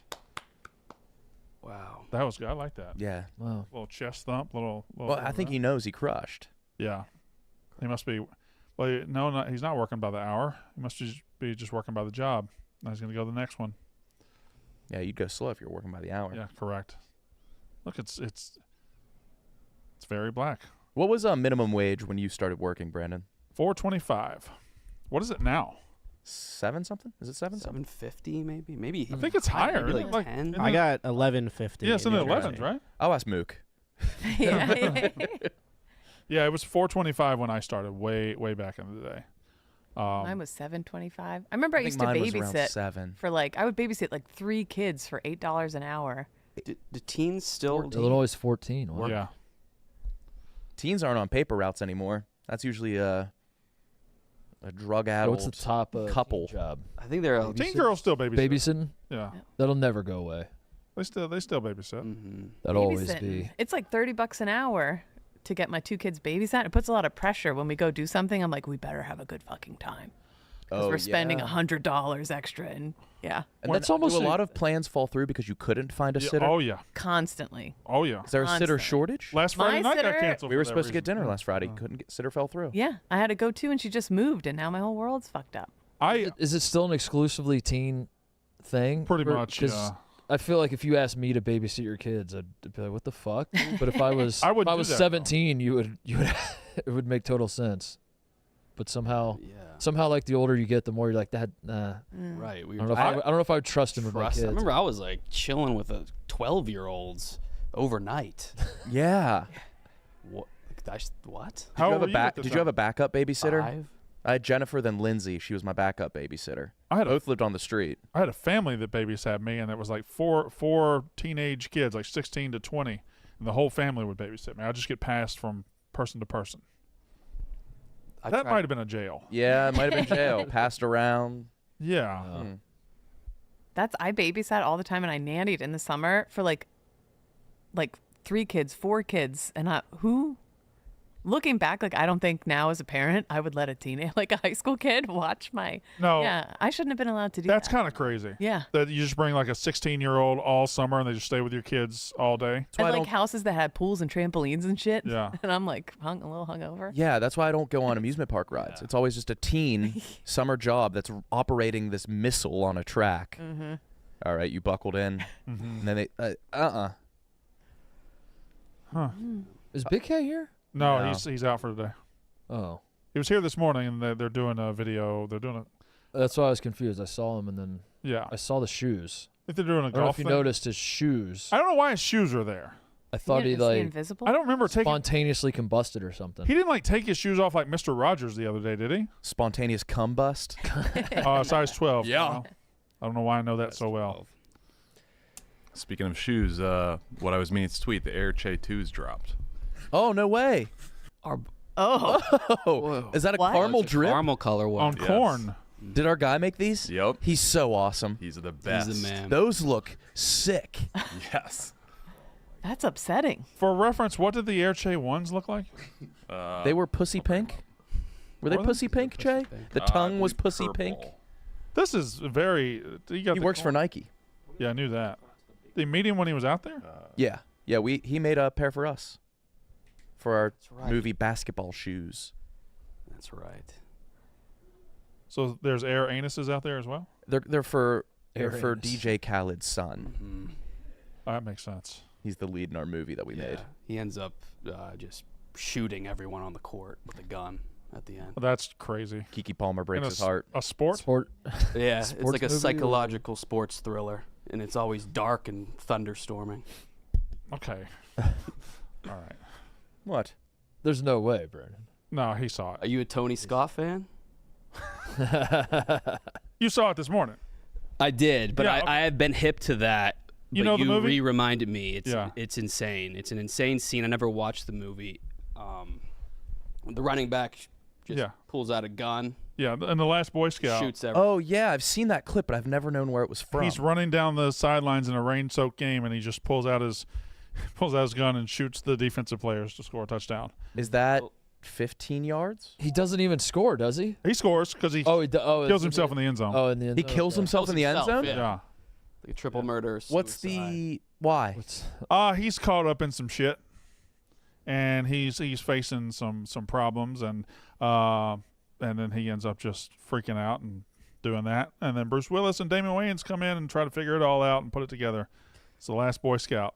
Great scene. But Embarrassing blind spot for me. That I'd never even heard of this. Wait, comedy it film? should be more. Yeah, it was a buddy action comedy film. The first scene is he's on PCP. Yeah, the first scene is this guy, this running back, brings a gun on the field, shoots 3 opposing players, and then shoots himself in the head. Wait, that's the first scene of the movie? That's the very first scene of the movie. That's how it opens. And then Bruce Willis and Damon Wayans show up and just start doing buddy cop things. Is it relevant to the plot, the opening scene? Yeah. Okay. Yeah, because that's what they try to figure out. That's the what happened to him. It's a whodunit. Yeah, they try to put it together of what's wrong and who's at fault and all that shit. Vern Lundquist and Dick Butkus are just there. Lynn Swan's there. At that game where they're shooting people? Oh yeah, they were doing the commentary. Well, have you seen The Fan? I have seen The Fan. They That's have a similar Robert De Niro and Wesley Snipes. That movie's It's way too dark. It's way too rainy. They're playing a baseball game, and Robert De Niro pretends to be an umpire and stabs some people to death. And then That's right. he gets shot by a gun. That game would have been delayed. It was way too rainy. Way too rainy. De Niro gets a ton of respect. He's been in some stinkers. Same with was- Pacino. that movie was awful. I remember being so fucking excited for it because it was a baseball. It looked like a baseball movie, and it was just a stalker movie, which I guess that was it's called The Fan. Heat, though, one of the best movies ever, action movie with Yeah. both. Heat, De Niro and yeah, Pacino. yeah. Yes, Heat was a good movie as well. Yeah, he was in some good ones. De Niro. Oh, undeniably. Yeah, De Niro was in. I didn't even think about that. I guess he was in some okay movies. I've been refreshing just movies released, and I can't find a single one that interests me. I want to go to a movie theater. Yeah. Nothing good. The new Joker stinks, huh? Apparently. That's what they're saying. Did you see the clip? No. Of what's the what? clip? Is it Joaquin Phoenix? Is that his name? Yeah. The guy. Okay. Why are you being so dainty over there? I don't know. It's this tea that I'm spilling. There's a video. You know, people are lip reading, can lip read perfectly everything they say. Sure. It's Joaquin Phoenix and Lady Gaga, and the movie ends, and everyone's standing up cheering, and he looks at her and he's like, "Wow, that sucked," and she's like, "No," he's like, "No, that sucked. It's the end." And once you read the. Oh, that's awesome. They know it sucked. I don't know if you can find the clip, but it's undeniable that that's what he's saying. And she's trying to be nice. She's like, "No, it's good." He's like, "No, this movie's terrible." Wow. But live in front of everybody. I would like to see that. Yeah, it's good. He's on Lohan's leak fucked list. What does that mean? Lindsay Lohan was in AA, and one of the exercises was to write down past lovers, and somebody took a photo of it and leaked it years ago. And Jay Phoenix on the fuck list. He's on mine. I haven't. Well, yet. no, she's fucked him. Oh, pardon me. Okay. List of men she's fucked. It's horrible. Ha ha. No, it's not. Don't say that. I do think it was. You think so? Certainly. Oh, why is that? Yes. Why? What are you talking The ending about? could have been different. No, I loved it. Yikes. See, that's the chick. Wow. Oh yeah, he does look pissed too. Uh-huh. That's got to be embarrassing. He looks good with white hair, with gray and white hair. He is. I'm big on silver foxes. Yeah. He is up there. Was Lindsay Lohan had a glow. Was he crazy or was he doing it as a joke? There was that one when he went on rapper. Letterman. Well, that one time. He did a documentary where he was quitting acting to become a rapper. That documentary called "I'm Not Here," but it might have been a mockumentary. And then he kind of 180'd and was like, it was all a joke. It was all a joke. He method acted a little too hard. Yeah. And creeped everybody out. A lot of shit used to happen on Letterman. Drew Barrymore's yeah. tits. Oh yeah. What about her? Drew Barrymore's tits? Yeah, she just went on there and flat. I'm too distracted by her lisp to even see her It was tits. Drew Barrymore, right? Yeah, Drew Barrymore's tits. She Yeah, went on there and jumped flashed Dave. She jumped on the stage and Jumped on his table. or table. I his mean, desk, that's yeah. what I meant. Yeah, on his desk. And just flashed Dave. He was the only one that saw him. Oh, okay. Yeah. Yeah, a lot of shit happened on Letterman. Tommy went and saw Beetlejuice. He said he liked it. He liked Beetlejuice. Yeah. He's got to link up with the dude Beetlejuice. Yeah, he does. Tommy? Stern. Yeah. Did we get clarity on the text your sister disclosed from Tommy about? Does he have new info? Michael Jackson. I haven't seen that. Tommy alive? texts Caitlin. Oh, Tommy, yeah. When did You didn't Caitlin see this? When did Caitlin put that out? I don't follow my sister on Twitter. There was Tommy apparently texted her and said Michael Jackson's still alive. ever And since then- she pucked Connor, I haven't Yeah, been paying don't attention to follow. her. And to be honest, Tommy's been talking about Michael Jackson being alive for a while. Yeah. Yeah, I need more. He knows something we don't. I'm in. Yeah. I'm interested, but tell me more. He's now. big on theories right now. He's big on these things. I don't know. We're due to have him on. I know. What does big on theories mean? He'll, like, Michael Jackson might be alive. He'll just come to me conspiracy. every now and then with one of these. I need to show him loose change. He asked me to explain the moon landing to him. And If I'm babysitting Tommy, we're watching 9/11 loose change. What's has there been an instance of him going, "That sounds stupid"? yeah, That's implausible. yeah, he has before. Okay. I'm having trouble So remembering. we don't need to worry too much. I want him Michael to be Jackson a question theories- everything Yeah. guy. The Michael Jackson theory has been big for him for a while. Was it that Teddy Perkis guy or whatever? Yeah, he's just like, Dad, do you think Michael Jackson's alive? I said, no. And he said, well, you should. And I've had vision problems. Why is everything I click on always go back far and it doesn't keep up with it? It makes no sense at all. I'm talking about when I first click on a video or anything. But I it's just a little bit.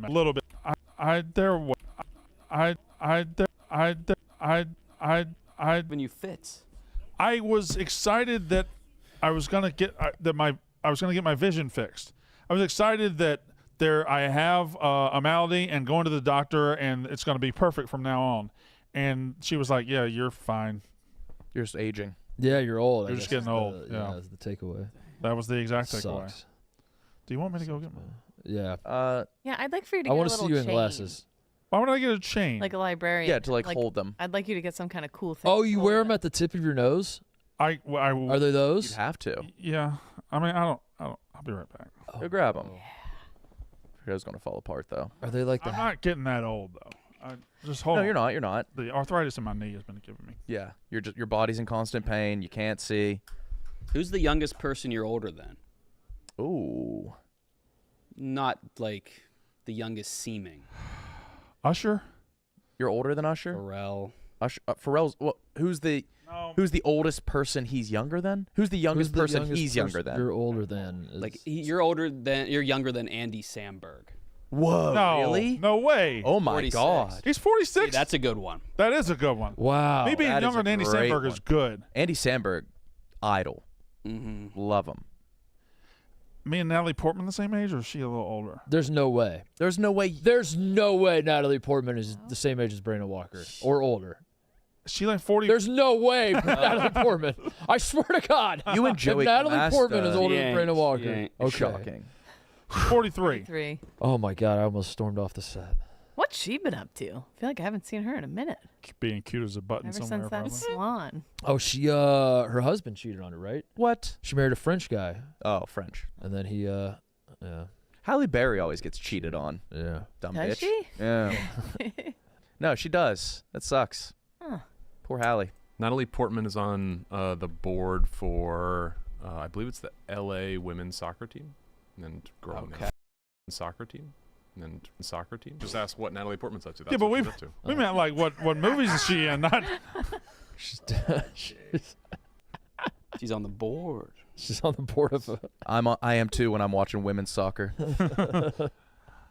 Hey, Zah, we're enjoying ourselves out here. If you want to give us any clips of any baby Cubs dying. Oh yeah, things are good. I hadn't thought about that. Oh yeah, what's the update? I ain't got no clips, but your guy is getting dog walked, Brandon. Walker over. is? Yeah, it's over for him. It is what it is. I think Chunk is gonna win it. We're at the semis. It looks like Chunk might go all the way. How come some have names like Chunk and Bear Force 1, 747, and then Walker's just Walker? 747 so is Bear Force 1. the longer you've Whatever. the longer you've been identified for. So the older ones are the ones that like get names. And then the newer ones, once you get your number first as your key identifier, then once they start like picking up characteristics, or Right. I actually don't know how they named them. But why did that one get named Walker? I have no idea. I actually need to look into. Yeah, it feels a little rigged. Yeah. Well, it's a fat bear Like, contest. this is Bear Force Chunk- 1. This is Chunk versus Walker. This is It's Richard. Not a, yeah. Yeah. It's not a fair fight. Lard versus abs. Yeah. There we go. So Semis. finals tomorrow. They were meant to be done Sunday, but The death. Yeah. The death. Yeah. The death kind of. Why are the salmon in the graphic? That's what they're getting fat on. All they do is get eaten. They show hot dogs in the hot dog eating contest. I bet those are in the graphics. I'll be goddamn. Important part. You win this round, Terrainy. Yeah. I was due. I was fucking due. Oh, college football this weekend. Was crazy. Holy mackerel. Yeah. That's what I needed. Yeah? That's what I needed. Yeah, watching Vanderbilt, like watching those guys have the best moment of their lives. It was amazing. It was a cool thing. They carried that goalpost 3 miles. I love that. 3 miles that group carried to Broadway. They took had them, no plan, did they? Or? I think they did. I think once they got it out, they were like, well, "We got to go to the river," and it was 3 miles away. And it took them a little over an hour to get there. That's an impressive pace. How do they get it out of the stadium? Yeah, that's a good question. I guess I guess there's a tunnel there. I don't know. So it's like law enforcement, like, we're I going think law enforcement was helping them. Is that a Dollar General Extreme? What's the $1.50? Oh, fuck. Welcome to Dollar General Extreme. It's $1.50 here. What's DGX? Dollar General, that's what it said? DGX, I don't know what it is. We like cheap. Wow, look at that thing. That's awesome. Yeah, that's the tracker on the bottom's cool. That's what it's all about, boys. That's why we do it. That's what it's all about. You asked me yesterday for you wanted a picture of my mom's basset hound. Yeah. Was that for anything, or you? I wanted to see it. Okay. Yeah. Did you have any thoughts about me FaceTiming my mom and rubbing it in her face that Alabama lost, rubbing it in her stupid ass face? Why? She does it to me. You wouldn't be here without her. That's debatable. Yeah, you're right. Yeah, you're right. Yeah, you don't need her. There's really no way to know. I just, I talk shit to her. So you said Alabama, the first loss they have, they're going to be calling for everything. How are the Alabama fans handling this? Poorly. Yeah? Yeah, poorly. They've already bullied the forums and the boards. They've already bullied their coach out of what he wants to wear. He wore a collarless, his coach's shirt the other night, and Alabama fans after the loss were like, this man isn't serious if that's what he wears. Classless. And he showed up at his press conference today wearing a golf polo. So they've already bullied the man out of what he wants to wear. Wow. They're gonna if he loses again. That's got to be it. If he loses draw the again, line they're gonna make up an affair or something. They're gonna ruin his family. Yeah, that's what Auburn did. Auburn did it to a guy. They just pretended he had an affair and they just ruined his life, just so they could fire him in football. That happened. Alabama will do worse because they're crazier people. What do you think they'll do? Who knows? Who knows? Might blow up the world. Holy shit. I like this era of Brandon Walker where Mississippi State is dog shit. And I'm still hating.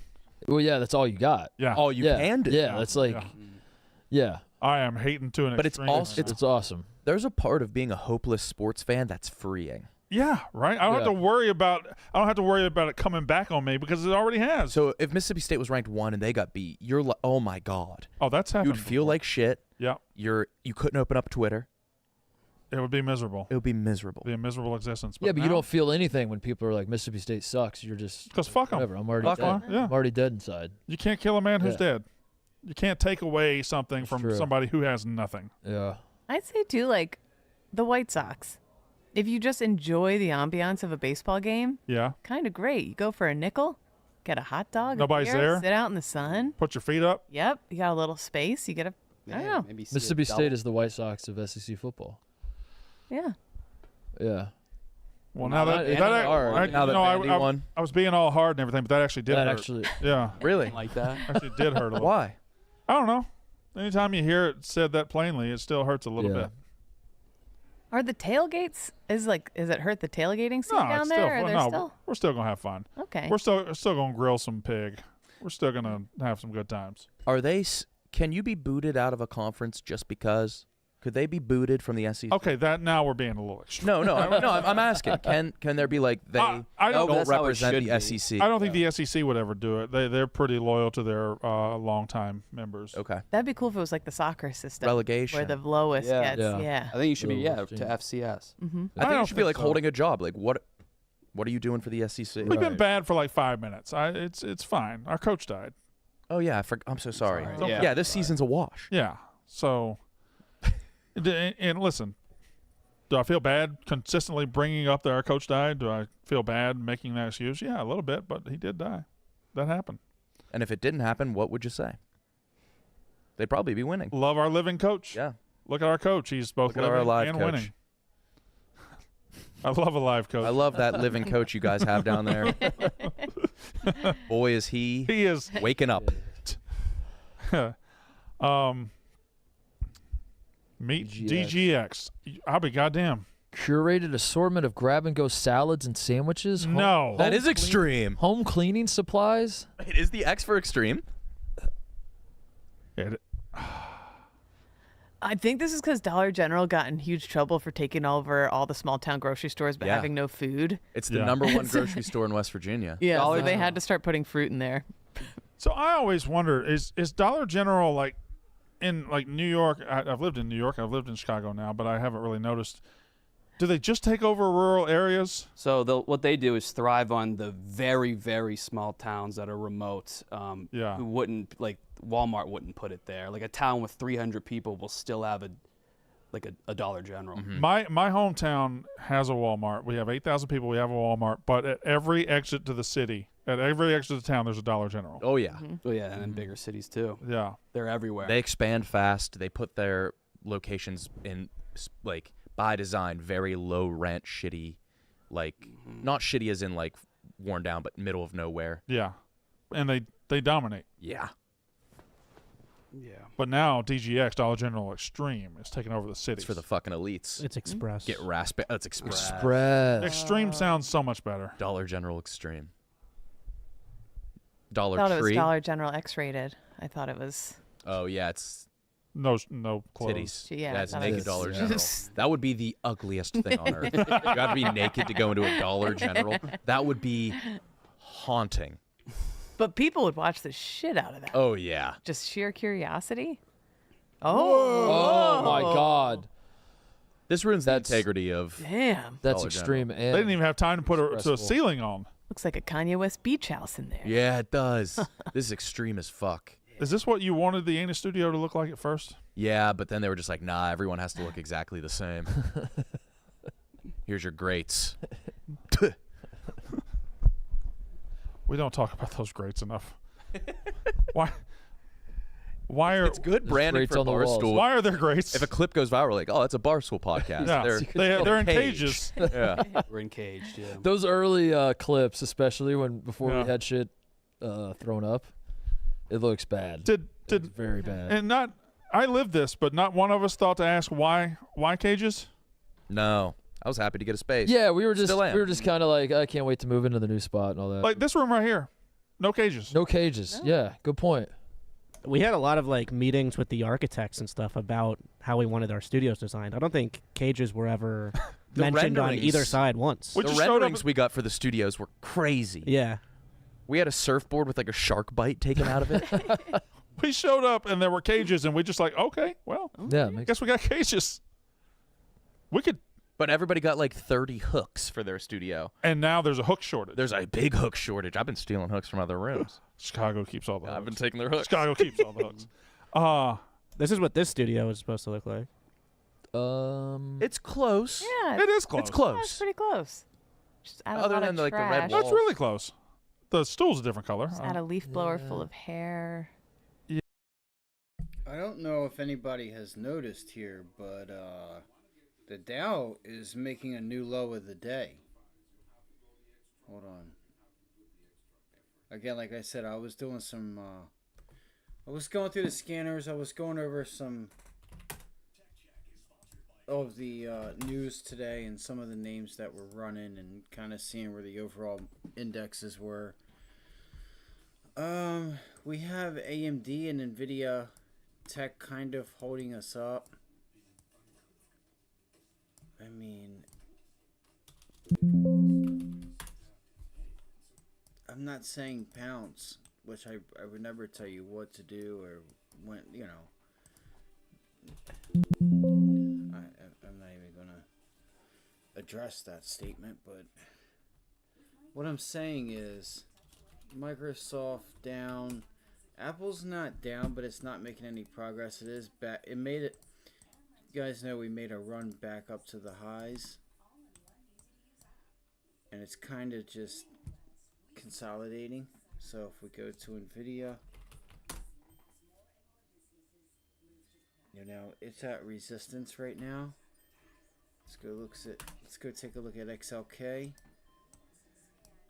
little bullish.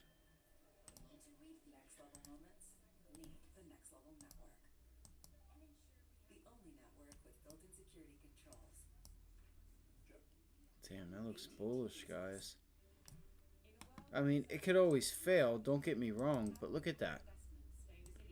That's a hell of a fucking pattern. I would take that all day long.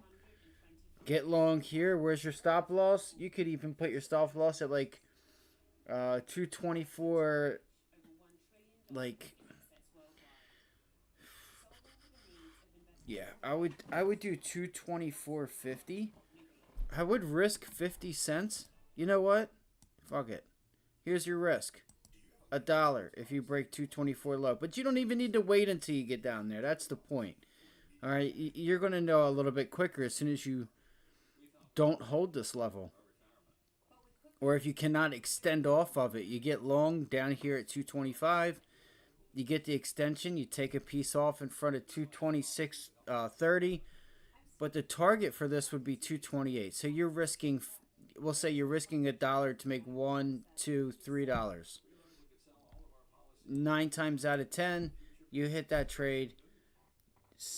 7 or 8 times out of 10, you hit that trade. You not only make your money back, but you're profitable. All right, like you could lose 7 to 8 times out of 10 and hit this only twice, 2 to 3 times, and you're good. But anyway, so the reason I brought up XLK is because of NVIDIA, and I wanted to see what it was doing. So with semiconductors, XLV,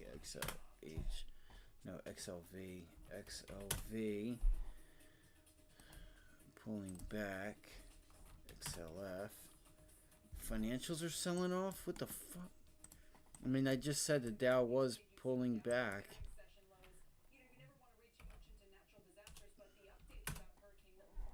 XLE is screaming. Screaming to the upside.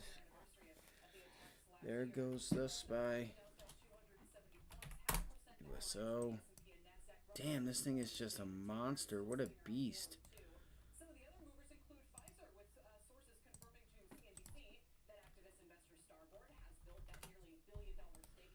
$1 billion stake. Wow. I wonder who it is.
Come on.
All right.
All right, check out Amazon here. So, I mean, it's just slowly trying to reject 182.50 at 182. If we can just get back up there and get back above this level, I would love to try for a long up here.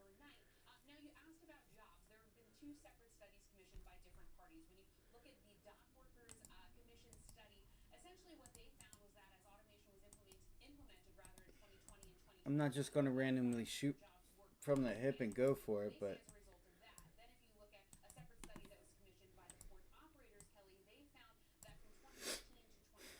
oh shit. Hold on. What just happened? Did I get switched?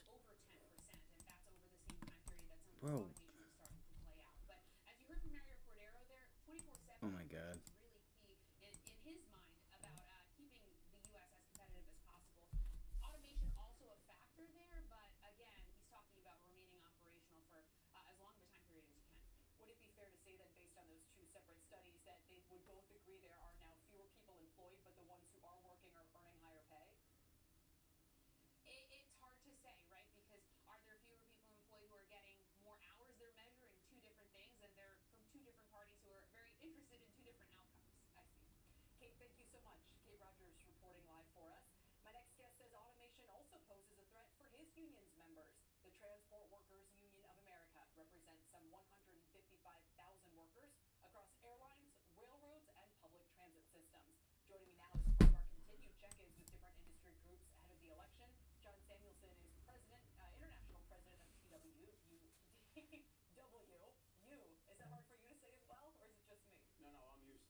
This guy's a fucking retard.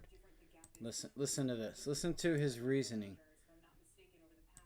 Transport workers through American Rescue Plan, through the infrastructure bill, and we focus on economic security for working people, transport workers, and that's where we're at. You know, we were actually You're a fucking idiot, my guy. Because let's just be honest. Let's just be honest here. This is not Biden, Harris who made that. Let's just get that clear. All right. This was everyone. That was everyone.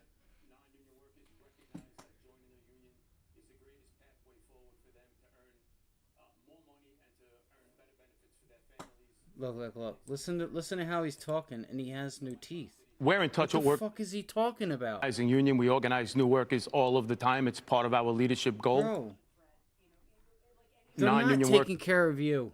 In the union You is don't the even greatest have- pathway you have one forward for them to fucking earn tooth. more money and to earn better benefits for their families. So I think it's the first thing that you said. So stop it. The government ain't even taking care of you if you're being so dependent. Why are you being dependent on the government, first off? Number two, that they're not even taking care of you. You should have fucking teeth, my guy. So no, they're not taking care of you. If you actually made good pay, you would have some teeth. See, I can see him on my TV. Yeah, he's got a little bit, but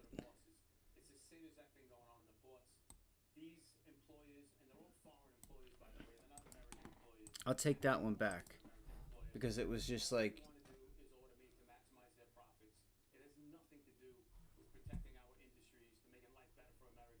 listen to what he said once again. It's a contradicting himself. These employers, and they're all foreign employees, by the way. They're not American employers. There may be one who's an American employer. All they want to do is automate to maximize their profits. Right. It has Maximize nothing profit. to do with protecting our industries, to making life better for Americans. How do you protect your industry, and how do you protect your business? You need to maximize profits. You want to get paid Their more? airlines. They need to make more. Public transit. simple So as that. these are not. You it's want not more that. equity? You want your equity to grow? Well, guess what? You need to grow the company. How do you grow a company? Decades to come, and More not kind of profits. get stuck in the past. So he's a fucking idiot. He's contradicting himself on literally everything he's saying. Liberal bean counters that want to automate in order to reduce headcount, to meet a budget. It has nothing to do with improving service delivery, to improving life for working Americans. It's never about that. On the private side, it's always about maximizing profit. It's never about making flights easier or better for working Americans that fly.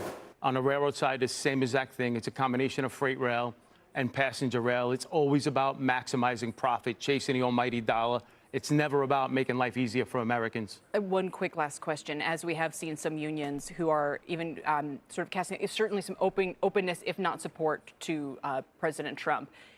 What is the policy issue that is most important to you? One, Trump versus Harris, where it would make the biggest difference to your members? Simply a pro-union versus what you perceive to be an anti-union mindset instead of policies, or is it something more specific? About profits again. So I think with our members and certainly the leadership at the TWU, it is absolutely Biden-Harris they have a pro-trade union approach to life, to leadership. I don't think the same could be said for Trump. Remember, I think our he hasn't members answered the question. have a bit of a cognitive dissonance. There's an understanding that Biden-Harris are better for their economic security, and they weigh that out against the pursuit of cultural, social issues that the Democrats are a bit fixated on. If the Democrats focused on economic security for working people, I think the election would be a Is this your union no-brainer. rep? When they deviate from that, workers This fucking retard? Is have this a the tendency union rep? Republicans, and even if the Republicans are institutionally anti-worker, anti-trade union, this is the enigma of working class conservatism. Workers sort of look to them because they get tired of the cultural, social pursuits of the Democrats. But Democrats are if they were laser focused on economic security, they'd be a lot better off. That's interesting, John. We'll leave it there. That is Thanks for your time interesting. That is very interesting. You're right. That was very interesting. That's interesting. Yeah. that was fucked up. Oh my god, that was so kind of oh my god, they didn't give him a round of questioning before they brought him on. Can we just can we go back to what I don't think I need to say is that the question indeed was not answered. Right? The question wasn't answered. Let's go there. They're for working people, but working people. And he gave you this idea that it's Republicans that are this idea that they are for big companies, big profits, lay the people off, which is made up in his own mind. His mind is clearly made up. He thinks that Biden-Harris has done well for those people. Guess what? Those people are getting hit the most. Those wages he talks about and those raises they're going to get, they're not going to match. They're not even matching inflation. They're not matching inflation that just got hit in 2 years. And that's a 30% raise in 2 years. I'm just going to give you a number. 30%. You make $100,000, 2, 3, 4 years later, you'd be at 130,000. But guess what? Inflation's up more than that. Go look at the cost of a brand new truck nowadays. That's your yearly salary. I'm just saying, for somebody that may work there, 80 to 125 a year after they've put in time? Maybe, depending on their skill set. Right? Because Biden and Harris, right? Because they're so good. Right, it's a good idea to continue to have all these wars, because it's a good idea to continue to keep prices of foods and goods and transportation costs up, right? Across the board, because that's such a good thing for the middle class, right? The middle class is doing so well. There's new families and new homes being built by younger and younger generations. Nope, actually, that's not a thing. That was a thing in 2016 to 2020. That was a thing, right? Younger families being started, newer people owning homes at younger ages. We were on a good track. So everything he said, when she said at the end, that's very interesting. It was interesting. It was so interesting that he could not answer the question and painted this ideology that these guys, this side is this and this side is that, when actually that's not even that's so it's so far out of the realm from what reality is. I don't know who the hell sent him there. What a fucking... But these are the Kamala supporters, mind you. These are the Kamala supporters. You get dependent on the government. The government screws you over. You just want to be dependent on the government. Get the fuck out of here.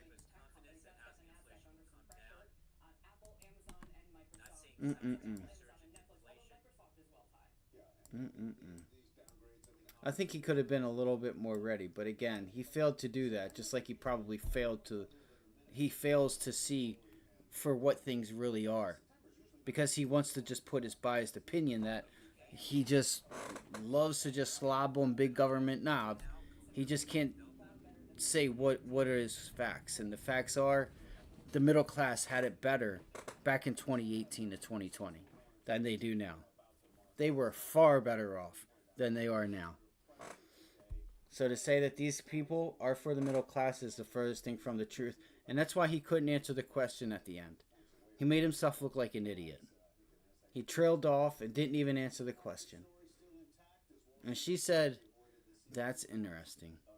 It was interesting. The reason she says that is because she's saying, that's interesting. That you would think that everything you just said is reality. Because it indeed isn't. It indeed is not reality.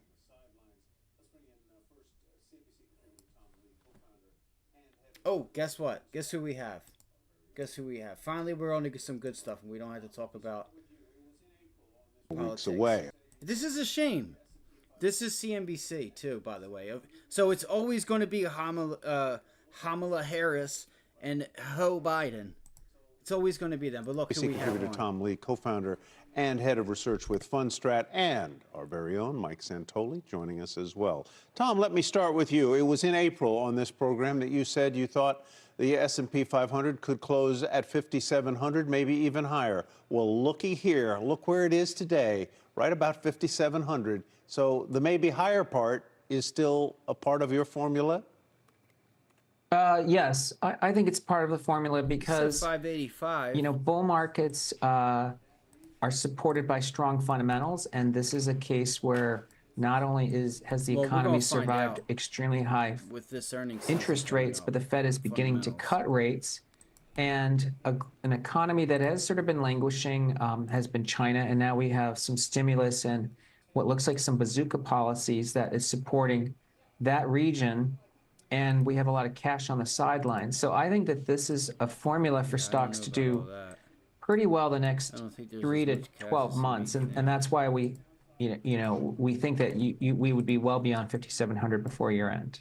Well, so Mike, Tom says tailwinds overpower headwinds. He just said 600. Yes, although I think you do have some offsets. And I think that even though the August and September, the advertised seasonal weakness didn't really... What I was saying was he just said... he was giving out. Now we have Cash Curry up. He was saying 600 not too long ago, and I think he knows that that's a little too far out. It could happen, sure. Why not? Times forward earnings on the S&P 500. I think a soft landing is pretty much what's underpinning that idea. That said, it's hard for the market to get into too much trouble when. Let's talk about the PE ratio for the SPY right now. Do you guys know where the PE ratio of the SPY is? It's around 28 times earnings. 28, usually around 22 to 24, call it 23, is when we get our pullbacks. Pull it back off of 23, hit 17, 18, You know, maybe you might get a 15 in there. You buy it again. It goes up for X amount of time. And, you know, usually that sweet spot is the low 20s for the PE. On the 10-year as a low recently. And so, therefore, the big violent vertical moves we've had in those areas have not really upended anything except maybe the housing stocks. But I do think, you know, you have to be aware that we're 2 years into a bull market. That's often where it kind of flattens out and becomes a little bit less aggressive on the upside. As our guest last week said, the third year is the hardest one often. Has tended to be, yeah. Tom, do you want to build on that and address what you should do with small caps here, which they've been so, actually that's probably the one area we've seen the most weakness since the Fed hiked rates. Yeah, small caps, I mean, they're within a few percentage points of an all-time high, and Mark Newton, our head of technical strategy, thinks we are still in an up move for small caps that just started recently. 30. But yes, it's been disappointing. I think it's been especially disappointing because China and small caps historically are fairly highly correlated, and so we are seeing risk-on appetite increasing in some places. But I think it's just a matter of time. I think part of this is, you know, between now and the next month, which is around Election Day, there's a lot for investors to digest. It's including oil prices, and the VIX is elevated. I think these are things that are hard for someone to say today between now and early November, I want to be buying risk outright. So I think small caps still have good fundamentals. Earnings growth is accelerating.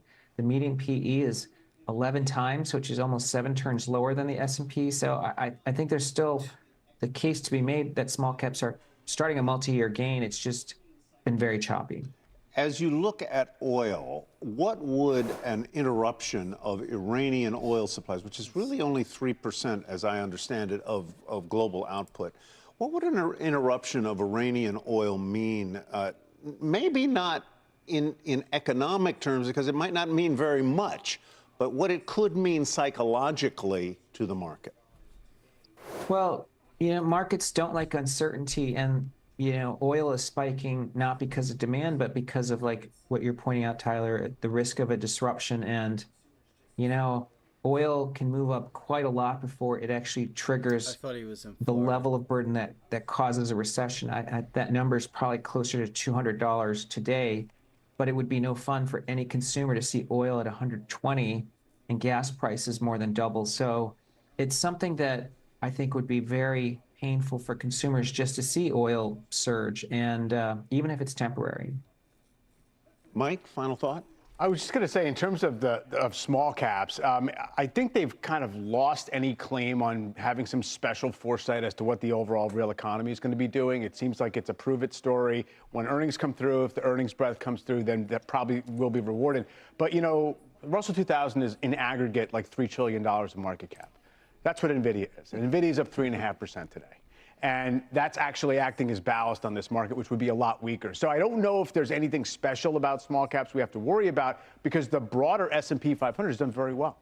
And Tom, I don't know if I need to ask you for like a specific price target on NVIDIA at this point, but that was the market leadership until this summer when it broke down. What do we need from it at this point? Well, I mean, NVIDIA is still at the center of the entire transformation that's coming with AI, and NVIDIA continues to be one of the leading companies. So, you know, from a long-term investor perspective, I think anyone should look at NVIDIA's congestion and consolidation as opportunities to add if they don't have exposure. And then I think for anyone else, it's just a time to be patient, because of course, stocks don't just go straight up. What's another pick in your portfolio that you would like to leave our viewers with, Tom? Sector or name? Yeah, I think, and Michael's kind of mentioned this, but I think one area that if someone has a lot of tech, I think the thing that I was wanting to show you guys sort of has a corollary benefit to a lot of things happening with Fed cutting is industrials and financials. So I think if we're looking at market breadth, I think things like XLF and XLI or regional banks like KRE make a lot of sense, because they're going to be meaningful beneficiaries of a soft landing economy with a Fed cutting interest rates. Interesting perspectives there. Tom Lee, thank you very much. Mike Santoli, always great to see you. Good to have you in the house. Appreciate it. And that 10-year yield back above 4% today for the first time since early August. This is why I was telling you guys, watch. If you guys want to look for a trade, use your head. Listen to me. If the market is not volatile, then that means the volatility is somewhere else. That's all that means. Go to TLT, go to TNX, go to bonds. That's where you're going to make your money. The SPY isn't doing anything. That's not the same for TLT. Look at this. Come on, man. Y'all can do this. You guys can really think and act like a true professional at this craft. You just got to catch it. You got to understand it. You got to know. You just got to look for it. Well, really, you should be, you know, that's if you're new, look for it. But after a while, you should have the understanding that, you know, when we're screaming the dollar is on a rise, right? We said it 2 weeks ago. I know I keep bringing this up, but this was our channel right here. We're like, all right, here we go. We got the signs right here. Last week. Well, it was 2 weeks ago. Right? It was 2 weeks ago. And we said, yo, listen, we came in last week, last Monday, big long the dollar. We put in limit orders on UUP. And she took off. So... But what does that mean? Like, technically, you should have crude oil. You should have crude oil pulling back some, but that's not the case. This is where the funkiness of the market comes in, and what we've been in the past few years. The dollar rises, commodity prices should pull back, because if you have a strong dollar, it should take less dollars. So this price at $79, it shouldn't cost you $79. It should maybe cost you $77.50, $75, right? Because the dollar is stronger. It's more valuable. You can do more with less, right? More with less. The less would be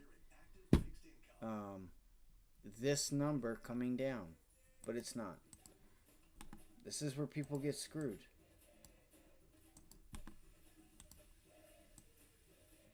But yeah, I hope everybody is okay over there, and hopefully everybody will be okay.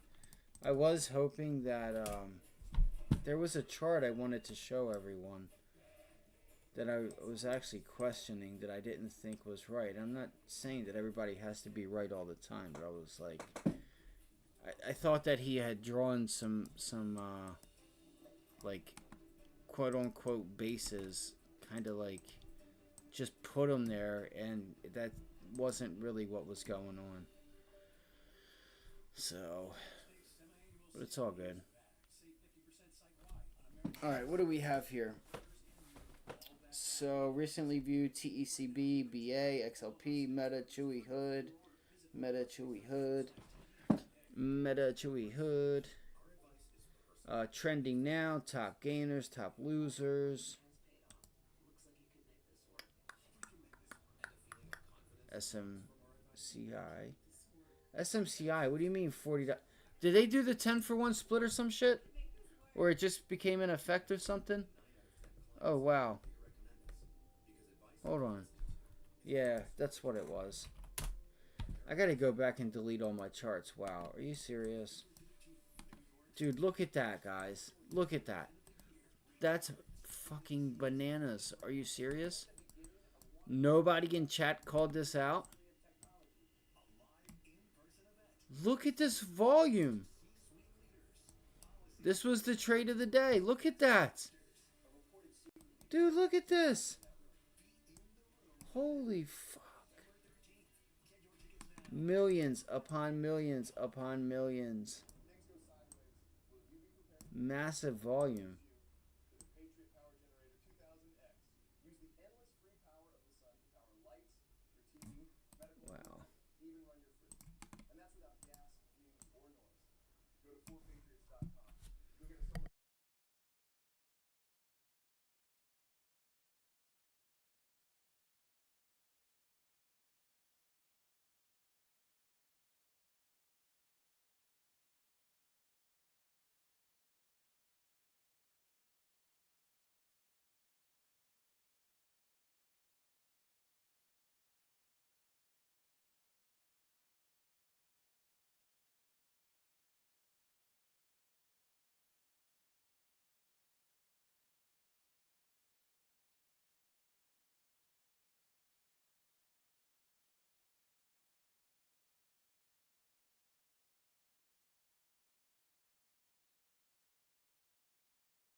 What the hell?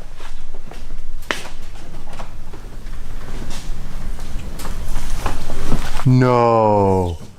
Okay, hit the No! Holy shit! Is that ridiculous? Wow. That is crazy. Look at the front end of it.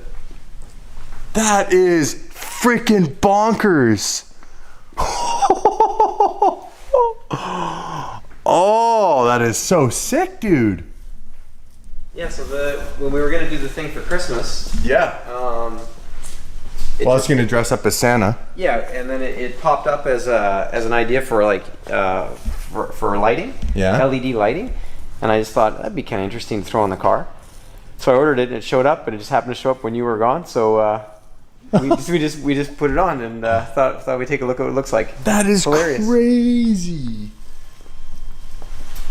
What? What? Can you imagine if it was rolling down the road like this? It would look nuts. Looks like Tron. Oh, it totally does. Like legit. Yeah. Not like glow in the dark crap.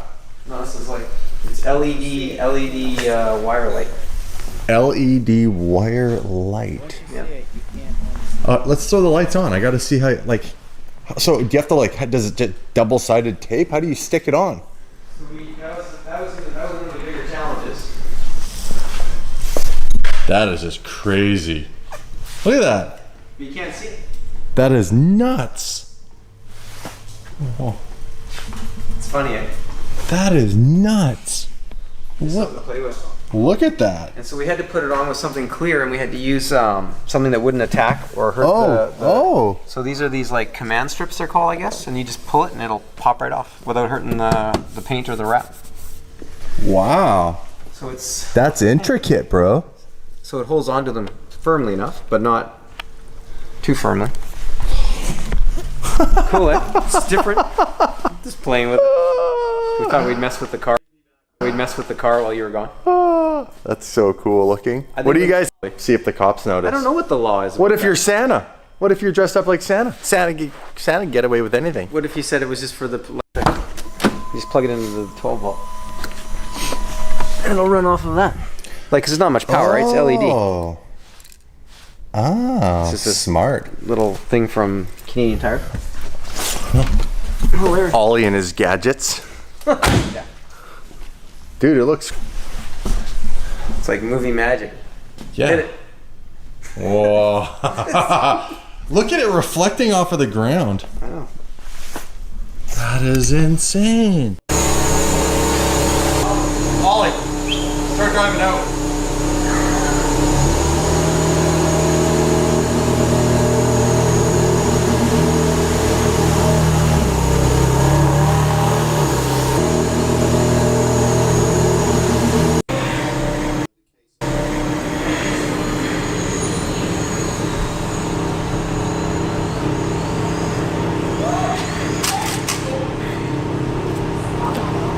Fucking idiot. What happened?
I believe so, right? Can't you trade? Can't you trade VIX on? Isn't there a futures for? I thought there was a VIX for futures. Why would you trade the VIX when the Is there market's not even moving? a volatility thing? Bro. Or am I wrong? Or is that only? Okay, listen, like that are I love everyone.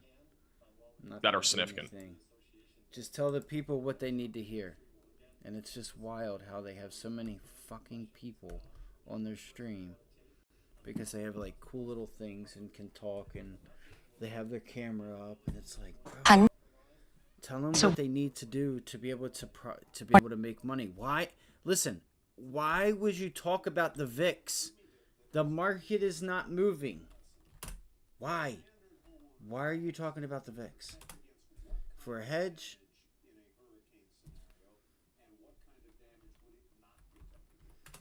Okay, we don't have TVIX anymore. It's gone. He probably doesn't know that. I'm sure he does, but God rest in peace.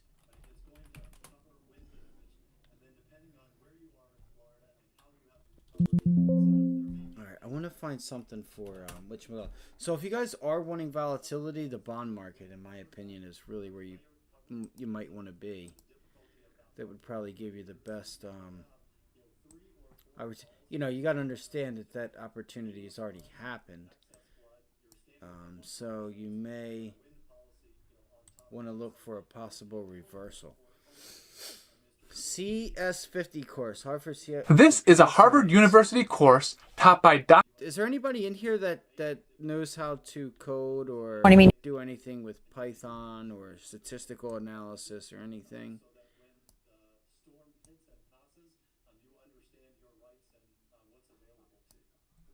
While Vice President Kamala Harris will tour the... Not interested. Well, assassination attempt. Donald Trump. That's good that they have that. Okay. Sorry, I'm just trying to look for something. This is a Harvard University course taught by Dr. David Malin, and we are proud to bring it to the Free Code Camp YouTube channel.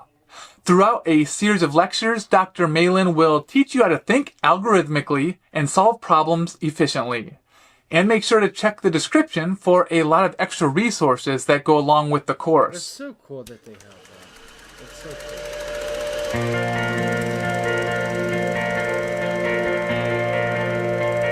It allows... I mean, because like, okay, so you can use a loop to actually output what you could actually do, right? You could actually create something and blow the hell up.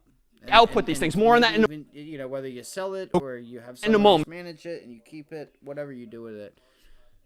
This is a Harvard This is a Harvard motion being able, if I could learn how to do this appropriately, and I would love to be able to have a business creating websites for businesses. I know that's already a thing. I know there's already been some motion picture, if you will. It's sequences of pictures, and your brain and mine are kind of interpolating that, oh, this is smooth movement. Still do, and just go through all the other. Is a Harvard University course taught by Dr. David Malin, and we are proud to bring it to the Free Code Camp YouTube channel. Throughout a series of lectures, Dr. Malin will teach you how to think algorithmically and solve problems efficiently. And make sure to check the description for a lot of extra resources that go along with the course. And to ensure that especially smaller demographics of humans speaking lesser known languages are nonetheless represented and preserved digitally using some mapping of these zeros and ones. It turns out, though, if you start using 32 bits, as many as 32 bits to represent characters on a keyboard, that's 4 billion possible permutations of zeros and ones. That's way more than we need for most human languages. So there's a little bit of room in there for some of those more playful things, like those emoji. So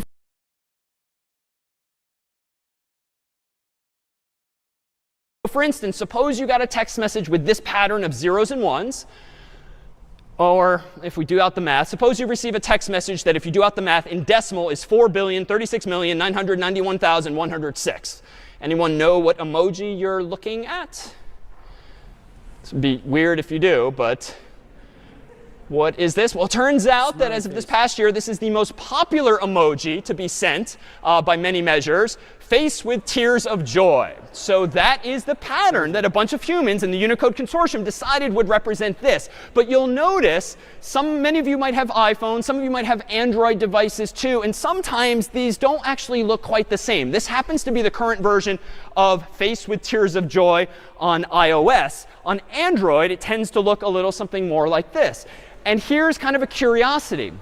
Even though you and I look at these things and they look like images, they're not images. They're characters, at least as we've defined them now in Unicode. And iOS and Android and Windows and Facebook and other companies and apps nowadays really just have different fonts, if you will. So just like fonts with English and other languages can give you different characters with serifs or not, emoji are themselves, yes, drawings that someone made, but they're really just a font. And so that same pattern of zeros and ones might just render slightly differently on someone's phone or another. If you've ever gotten like an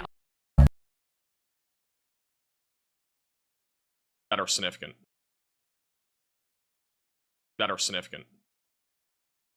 Thank you, Grybo, for becoming a member as well. Thank you, Blake, for the super chat. Thank you, Joseph, for the super chat. Appreciate that. The tornado risk right now is pretty low. This is the latest forecast from the Storm Prediction Center. I'll pull it up. They have a pretty low risk for both.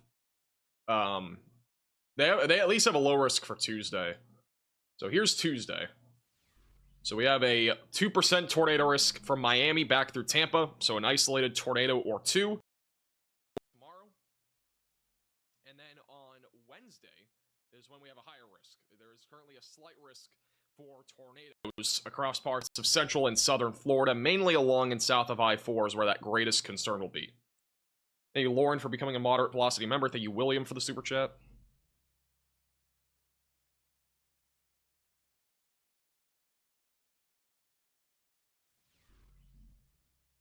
Ocala, Florida, looking semi-safe. I would say you're safe when it comes to... I don't know. It depends on what you mean by safe, because I think we're going to have a potential for flooding rainfall there. Again, depends on where the eye goes, but I think the biggest thing will be tropical storm to maybe even hurricane-force wind gusts by the time we have landfall. And just after landfall, so... Oh, let me change the update time here.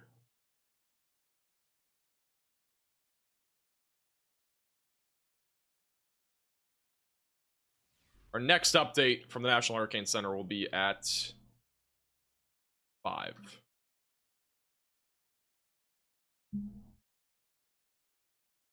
Renell for the super chat. Flying into Fort Lauderdale on Thursday night from Panama City. That is a very short flight. I think it'll be fine by then, to be honest. As long as that airport actually opens back up. I mean, again, it's going to depend on the airport actually opening as well.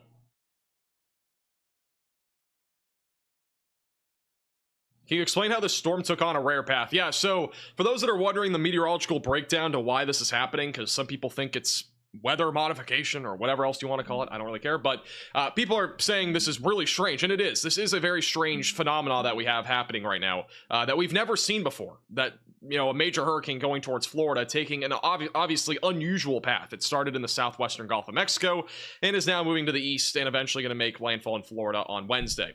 The reason why is because this eventually... It's given up here on lower volume. I was literally just thinking about this short. All right? They're talking about Ferrari right now. I want to see what happens here. Watch this reversal. Eventually began in the Pacific Ocean as a tropical depression, and it moved over Mexico, and there was enough left of it to reform into a hurricane, now obviously Hurricane Milton. And so that's...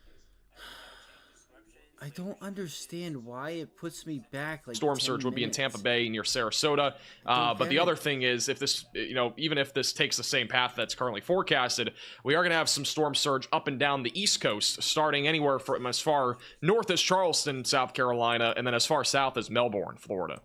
So there will be a potential for maybe 2 to 4 feet of storm surge even on the East Coast. Not going to be as significant as the West Coast, but it is still significant.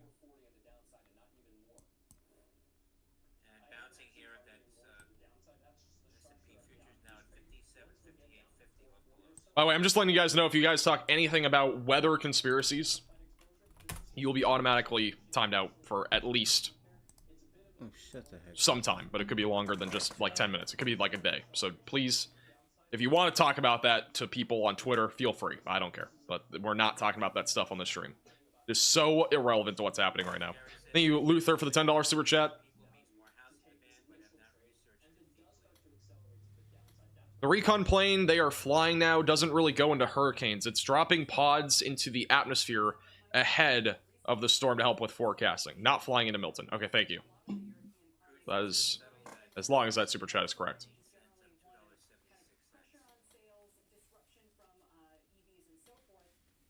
It's been a while since I've been in a hurricane or anything, and Orlando check. Orlando will be mostly hurricane force winds as we go into Wednesday night and Thursday morning, and then the potential for some flooding will exist depending on the track. Further south track on the cone of uncertainty would promote more flooding for Orlando. And even if it goes right through Orlando, we'll probably have some pretty significant flooding. Friendly reminder, if you are new to the channel, make sure to subscribe down below. It's free to do. Hit the red button down below. We'll again have another video later today and another live stream tonight talking about Hurricane Milton in detail. Again, we're going to be live here still for probably another hour or two, so make sure you stay tuned. We'll continue to keep you updated with the latest on Hurricane Milton. If you have questions, feel free to leave those in the chat. While you subscribe, make sure to click the bell icon down below as well so you're notified with the latest updates. We are getting pretty close to 432,000 subscribers. The number just keeps climbing, so make sure to subscribe. wish I was that cool. And also make sure to follow me on Twitter and Facebook at MaxVelocityWX. The links are down in the description. There ain't shit going on with you, bro. Alright. Give me 1 second.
Powered by OpenAI's most powerful model. It allows you to use natural language to interact with the most popular Microsoft apps.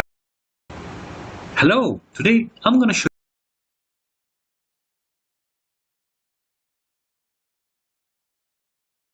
It's been 6 years now since the first time I analyzed a You are in the right place to learn to become a data analyst. In this massive boot camp, Alex the Analyst will cover all the core. We need a lot more information for this table in order to actually learn a lot of the concepts of querying. Welcome to Learn It Training. The exercise. The reason for sheets.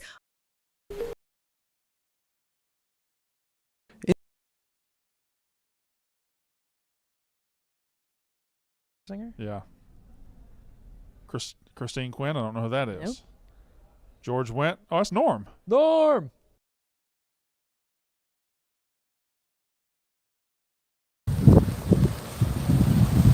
Supposed to be the sidewalk here. Here's your sidewalk.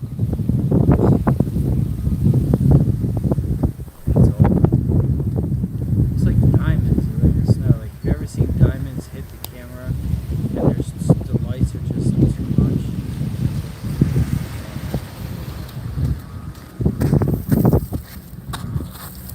Solid sand. Solid wet sand. Look. People's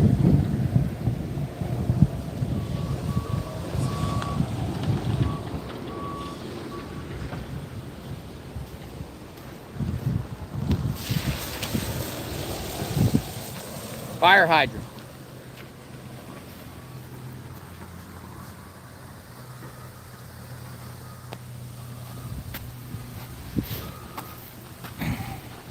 I could literally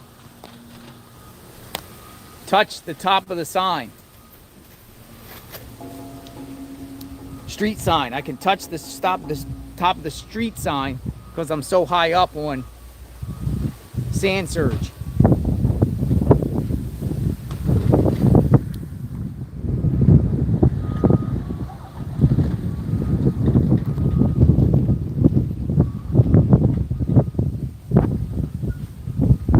Sand surge. So this is insane. absolutely unbelievable destruction, folks. Yeah, dude. On epic proportions here, and the storm hasn't even hit, which could be double the. I'm at a loss of words.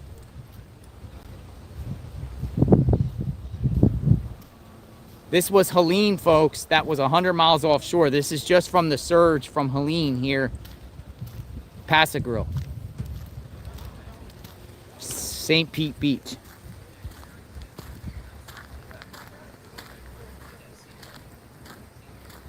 Sorry, I hit the wrong one.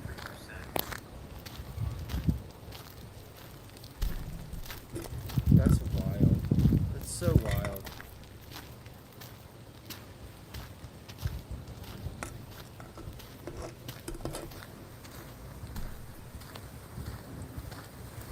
This is just one of many locations. We're going to be going to other locations up the coast and see the latest.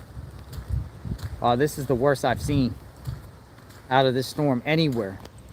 Besides Keaton Beach, which took the eye. This is absolute. There's devastation amongst devastation here on epic proportions.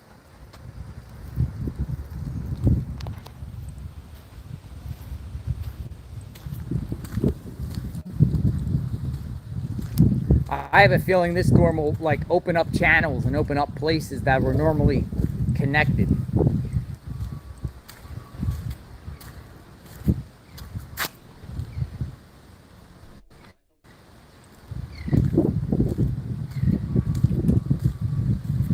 Is that a sob?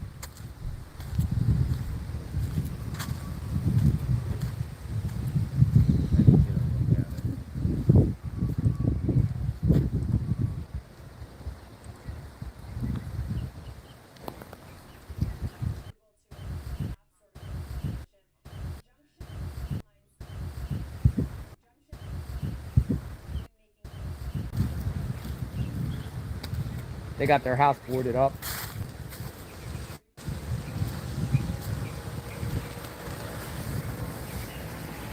They're boarding up. Evacuation, folks.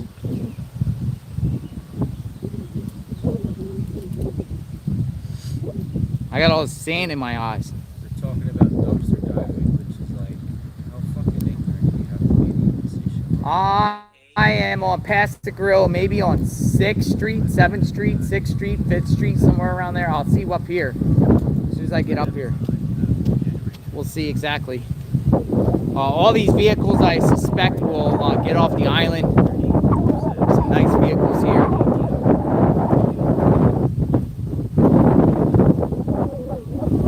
RAYA. Not sure exactly what's going on. Someone said, what are the requirements for Category 6? You know, that's a great question. I mean, are they going to have to adjust these scales now?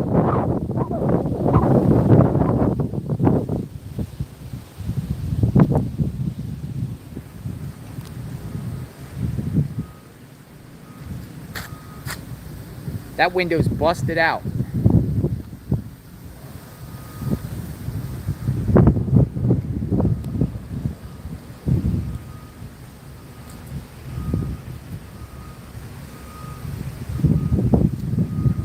Yeah, what is the classification for a Cat 5 or 6? Should it get to 6? Well, everything above on a Category 5 is 180 and above, like 225. So you pretty much covered it. If I'm not mistaken.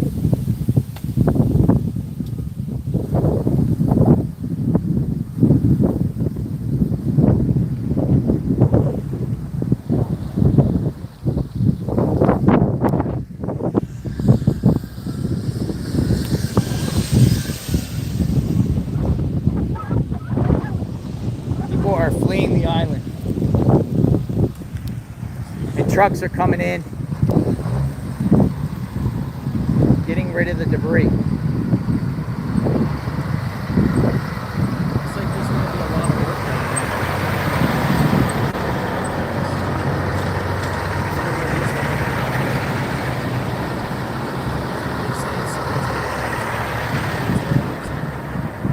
Look at those clouds back there. You can tell it's not too far away.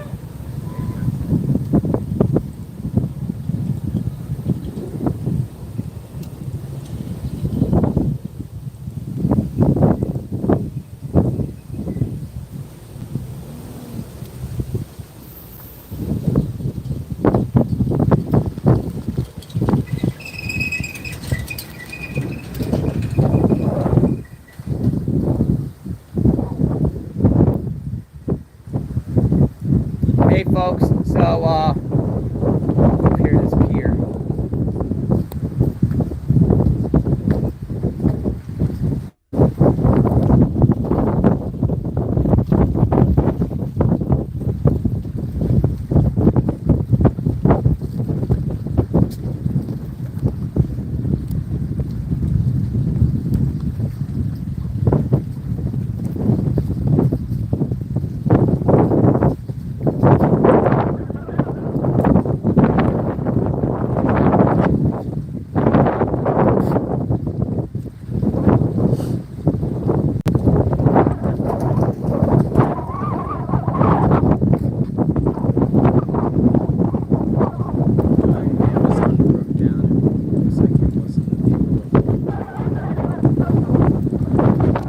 Alright folks, so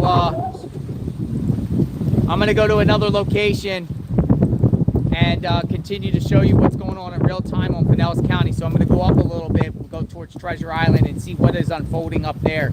So hit that sub button, like, notification button. Out here, out and about. I'm going to go up to Clearwater and see what's happening there. So we're going to keep going all the way up to Clearwater and see what exactly going on. But we're at one of the southern points of Pinellas County. Boots on the ground, JLR Investigate. So I'll be back in a half hour or so. All right, folks, I'm going to charge up the phone and get some new information I can share with you, and we'll continue to assess the damage and talk about this storm. Come take a walk with me. We'll be covering this storm for the next few days and the aftermath of this terrible hurricane, wherever it may be. You'll hear it here on JLR Investigates. Okay, see you soon, folks. Thanks for watching this segment. JLR Investigates. So, if you don't know, Ben Malik goes there all the time. He talks about it all the time. Matter of fact, I'm kind of Get in from the 1 or an 80-yard bomb. We don't care how they score. We want to bet on them. DraftKings. Welcome to LA. Kings hurt us. I am, like you, bullish into that 57. Oh my god, I love her. Oh my god. I am, like you, bullish into that. All right, we gotta watch this. I am, like you. Come on. You bullish into that 57.50 JP Morgan sold call for September 30th. I don't know anybody who follows options, right? So it's really pretty much a consensus trade. But as I have also written in my market thoughts, be careful then, because the first few weeks of October have traditionally introduced volatility. Agreed. We've got seasonality at play. We have Rosh Hashanah and Yom Kippur, which has traditionally been a saying, folklore that has some statistical relevance. Sell Rosh Hashanah and buy Yom Kippur, which is the 2nd through the 12th kind of framework. And then we also have corporate buybacks, which are in blackout until October 25th. And then they come in with a flurry for Q4. And corporate buybacks are the largest buyer of equities in the market, period. So they matter. The point is, they came in, and policy interference always works until it doesn't. So we've got a situation where it is clear, whether it be the 50 basis point rate cuts last Wednesday or the August 5th reflexive bounce, et cetera, and volatility crush, it is very much a supported market. So even though I'm on the lookout for the things that can absolutely trigger bank weakness, again, unemployment related, et cetera, there's still a flow of bullishness. You got to admit, IWM, which I know you haven't really loved, is really not acting like rates are going to drop 200 basis points, which should be fantastic for a lot of the economy. So something's amiss to some extent, and I fear that what that's going to do is, if things do get a little muddied again, they're going to run to the balance sheet heroes. Bonds, XLP, XLV, XLU, recommended since May. And now pullback. Yeah. So for clients, if they're long into a theme, how do you suggest they protect in a pullback? I think once you sense that correction is underway, right? We don't know. Unfortunately, we don't know until it begins, and then it starts to confirm. You get that confirmation, and then I think it can get as simple as basically putting on a collar. I mean, I think you can sort of get in there, sell TLT calls at the 100, 102 level. It depends what you're looking at. Like if I look at 101, 102, I've been doing callers on a bunch of different things so far. I'm going out to December, just sort of, but I'm picking what a lot of people do with the callers is they look for a costless collar. And I don't think that's necessarily the way to go. I think especially if you're up money on some of these things that you're talking about, I think you can sacrifice just a little bit of that. So you could sell an out of the money call for $2 and pick up a put for $4. Your net outlay is going to be $2. So you're going to sacrifice some of that gain that you have so far, but you're going to be able to be more aggressive on the put side. You're going to get a much more effective strike, because part of the problem with callers sometimes is that put strike is pretty far away. So you have that pretty heavy deductible where the thing can come down a fair bit. One of the trades I really like is a risk reversal. So this is one of my favorites, is when you feel like a stock has really had a good run, you don't really want to buy it here, but you still want to participate in the upside. What you could do is sell like a 110 put, which is way out of the money at this point. And you could use that to finance an upside call spread of some kind. So you could buy like a 7. Oh, that's a financed call spread. Yeah, finance call spread, exactly. Okay, so for me, a risk reversal is, you sell a put and buy a call. You're doubly bullish. I love financed call spreads and put spreads. Like the Yeah. JP Morgan is a finance put spread. I love those. Those are my favorite option tactic. It does require margin, and management. I don't actually really think that it's for everybody, but Right. yeah, I'm crazy about those. It's definitely something that now you can cut down on that margin if you sell the put spread instead of just selling a put. Then at least you're limited to the width of the spread. So that's one, but you're going to get so much less premium for that put spread. Yeah. But one of the things I like to do is, and so for example, sometimes in something like SPY. And by the way, I like to do a finance call spread for scratch. I'm one of those. Okay. That's all right. So It's nice to. I like to find one that is like 25 cents. That's perfect debit. And it's, of course, because I'm convicted of a particular direction, but I also know that it needs to be defended because it can very quickly fall ill if it doesn't have enough time and the rate strikes. One of the things that I encourage people to look at a little bit. Now, it's sort of a next level of option trading, but it is important too. And you look at things like skew. So skew, this is the SPY skew, the SPX skew for that matter. And so you can see that those out of the money puts are very expensive. This is the level of option pricing versus the out of the money calls. So that's where your financed upside gets very, very interesting. When you get this pronounced skew, you can sell an out of the money put on the SPY and finance an upside structure like just a call or a call spread. And that can get very, very cheap because oftentimes they're already compressing that upside. Why? Because people like me who used to run all these covered call funds come in and they go, well, I got 10,000 calls to sell today. And guess what the market makers say? They go, oh, really? I'm going to give you a really great price for those. And they lower their bid and they give me an awful price. So the upside often gets compressed. Join Han's Options Education course by scanning this QR code or by clicking on the link in the description. Watch the full options macro to micro power hour episode by clicking on the video here and subscribe to Duke Trading YouTube channel for more content. Wait. I thought it was a lot longer than that. Hold up. That's so weird. Oh shit, did Dave Ramsey pop up?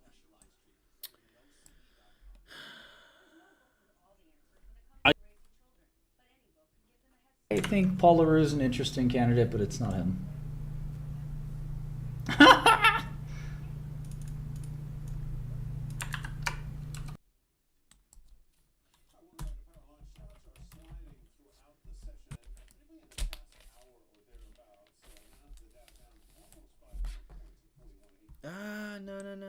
No.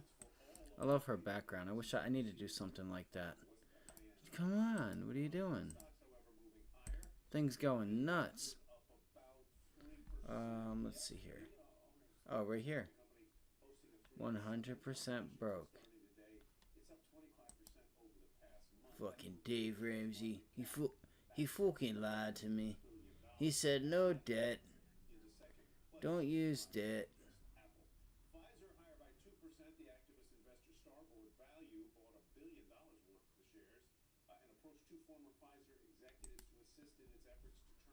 One Key cards earn 3% at one. The reason America's broke is not because of inflation. It's not because Fucking Dave Ramsey. Every time I don't even, I cannot stand this guy. It's not that I can't stand him. I think he's just a load of shit. of the economy, it's because they're not living on less than they make. A recent survey by Credit Karma found 40% of millennials have spent money they didn't have and gone into debt to keep up with their peers. YOLO, I deserve a sweet treat, life's hard, mental health day, and they just go spending like crazy. And roughly 1 in 3 doubt they'll be able to keep up this lifestyle without incurring debt. Everyone wants to point at inflation and the White House and the economy and all of these things that we don't have full control over. What we can control is how much debt we have, what our income is, and what our daily spending habits are. You have to have the I've had it moment. That's what Dave calls it, where you drew a line in the sand and you said, I know my life is worth more than living in debt for another 20 years. Think about what a $5 sacrifice could do for your future. Look at that exponentially across all of your expenses. Most people are further out. But you know what? Before we go into that, in today's job market, it could be a... Sorry, I don't want to watch it. There was a whole bunch of games. We had a very rapid restoration. Let's say you're a marketer. Oh, they're really going to put a commercial on. Had a very rapid restoration, but that was not, I think, replicated in those states, and so you got to. We have to play this advertisement. Dude, come on. It's a fucking state ETA. Like, come on, bro.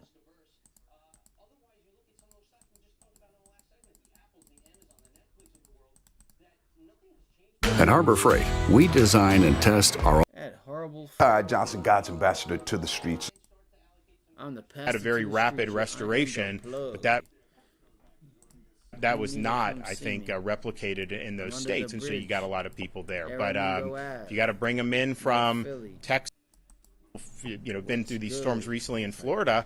The norm is that people are without power for 3 weeks, a month, 5. I mean, that's the norm in these hurricanes. I think our efforts to really front load this and go quickly and working with the utilities that's not the norm in terms of how these things are going.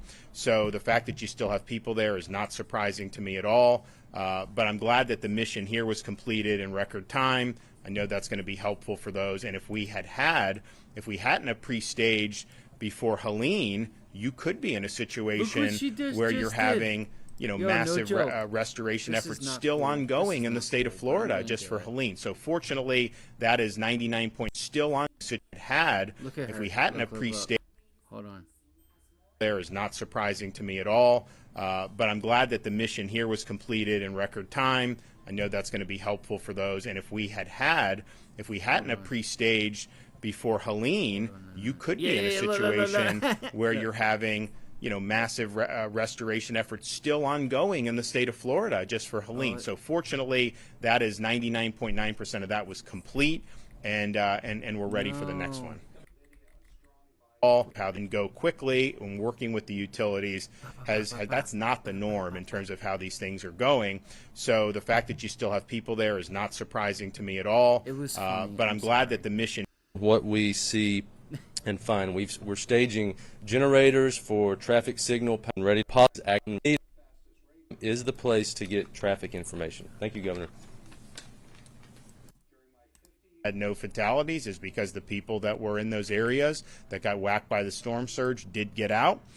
Now, we always have, and in Helene, we had storm fatalities attributed to the storm from, a tree can fall somewhere, you can have a traffic accident, you can have all that.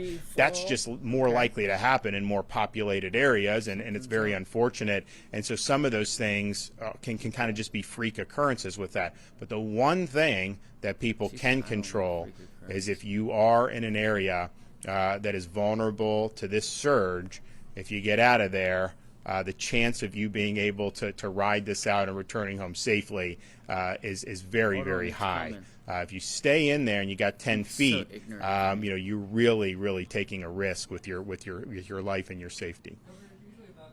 There's a good picture of a whole field of bucket trucks and line crews ready to go to put power up. We don't have that right now. And it sounds like you said the private. No, they're being mobilized now. I mean, you think. How many do we have pulled together so far? Well, they're working with the companies, but we've been talking with them over the weekend.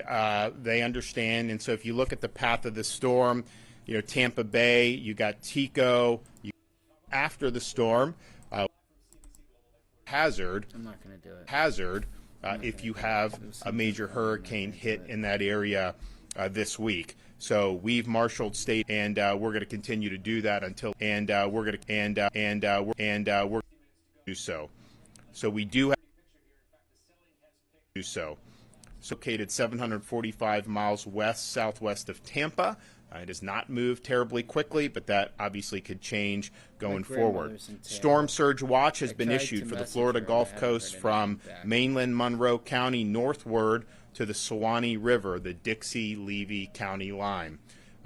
8 to 12 feet peak storm surge is potential for northern Pinellas all the way down to Charlotte, including in Tampa Bay.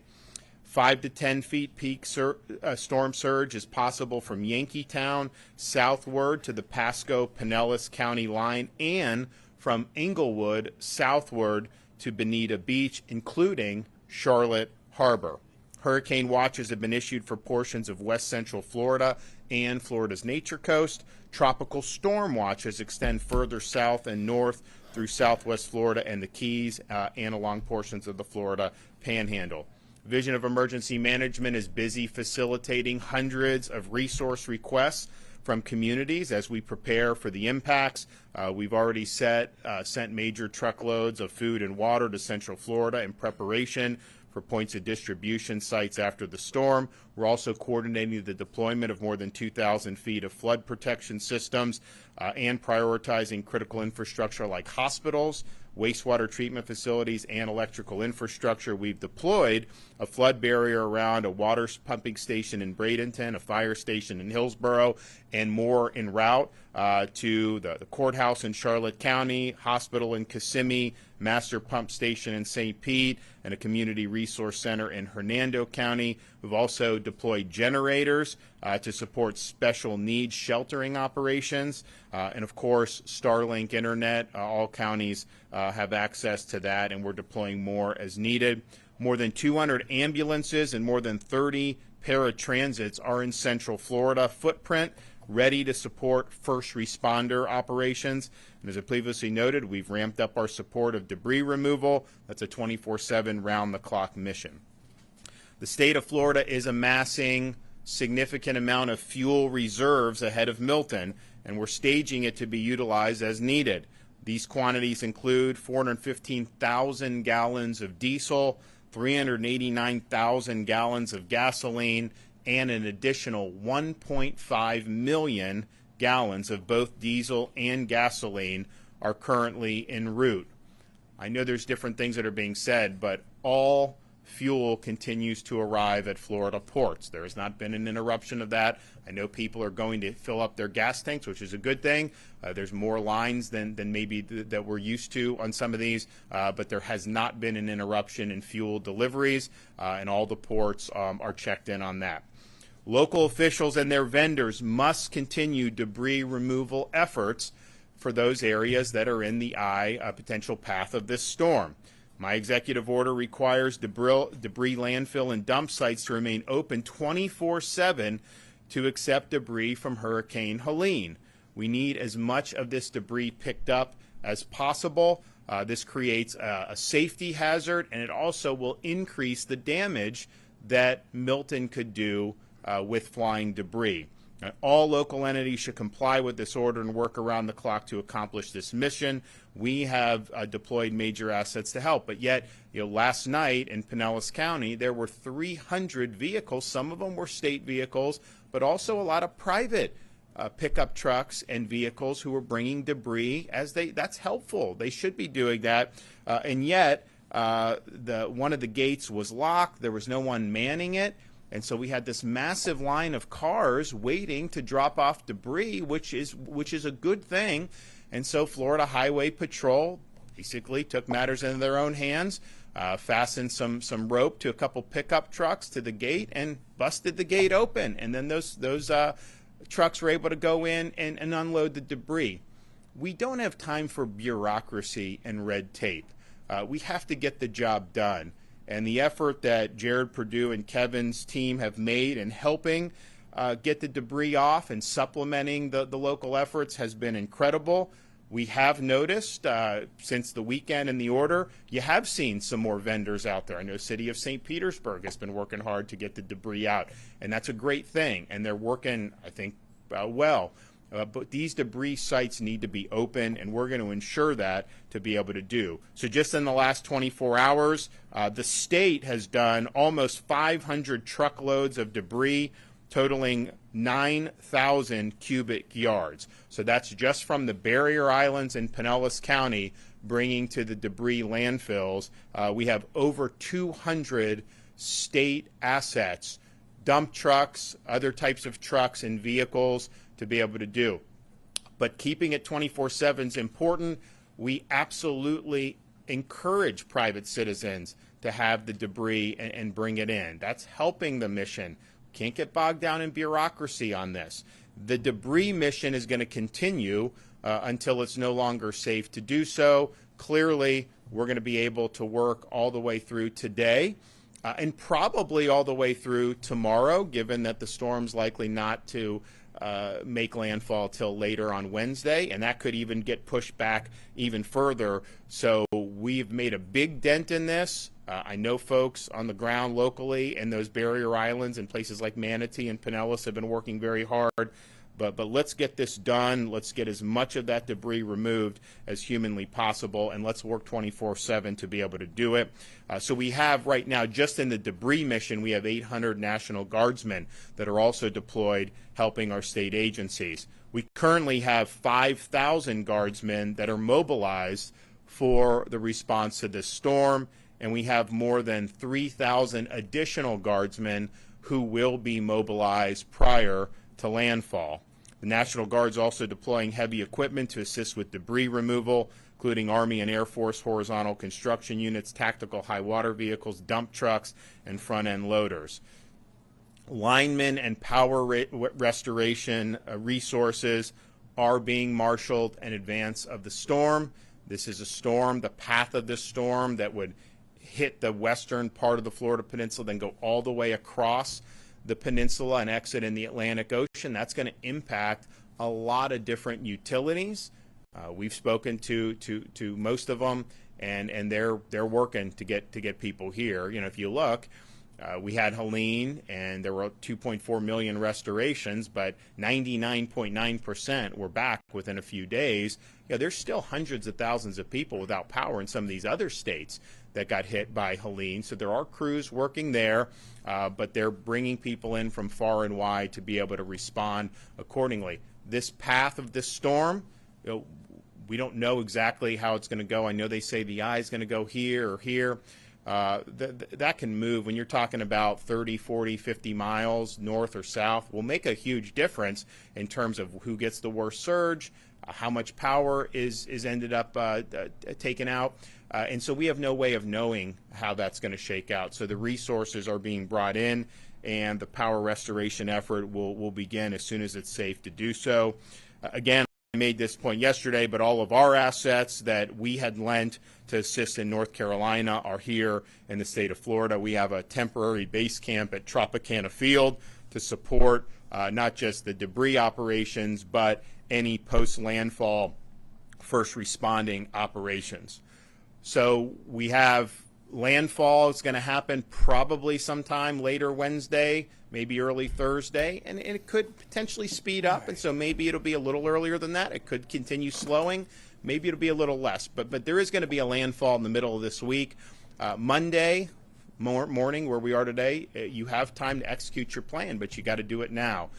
There have been some evacuations that have been issued. There's going to be a flurry of them today. I know the counties are working on opening shelters. They typically will open the shelters after they have the evacuation go out, not before.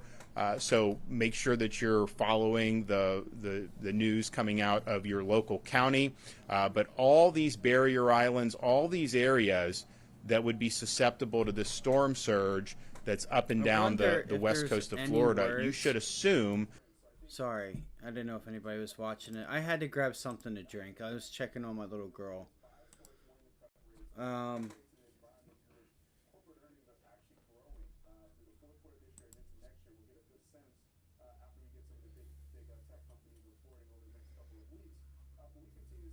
we don't give a fuck about Iran.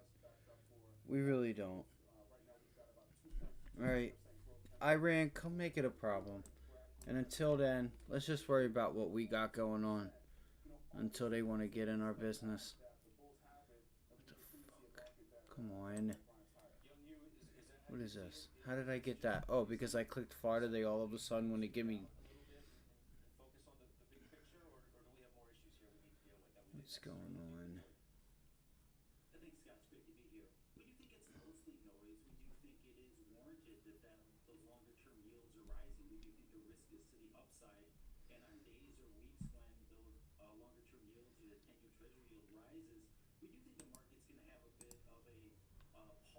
I'm like this. I would ask the radio DJ.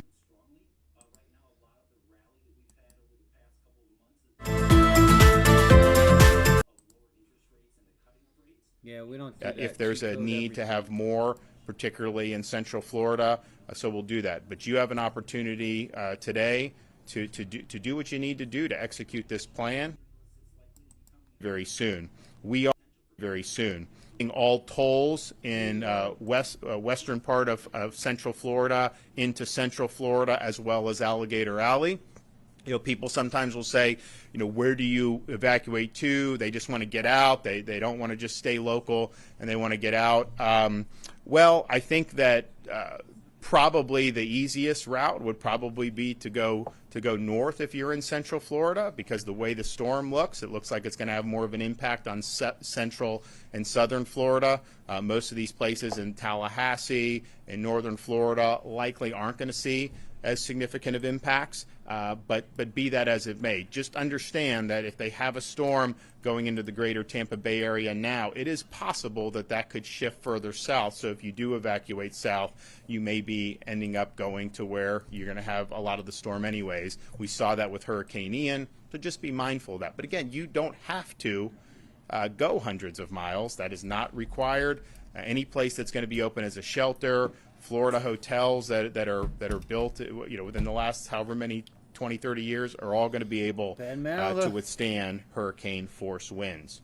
Sandbag locations are open in multiple counties in South and Central Florida. Check your county's EM page to find out where those locations are. You can find your county's emergency management page by going to floridadisaster.org/counties, floridadisaster.org/counties, and you have that local EM page that will tell you about any local evacuation orders that are made. But know your zone, know where you are.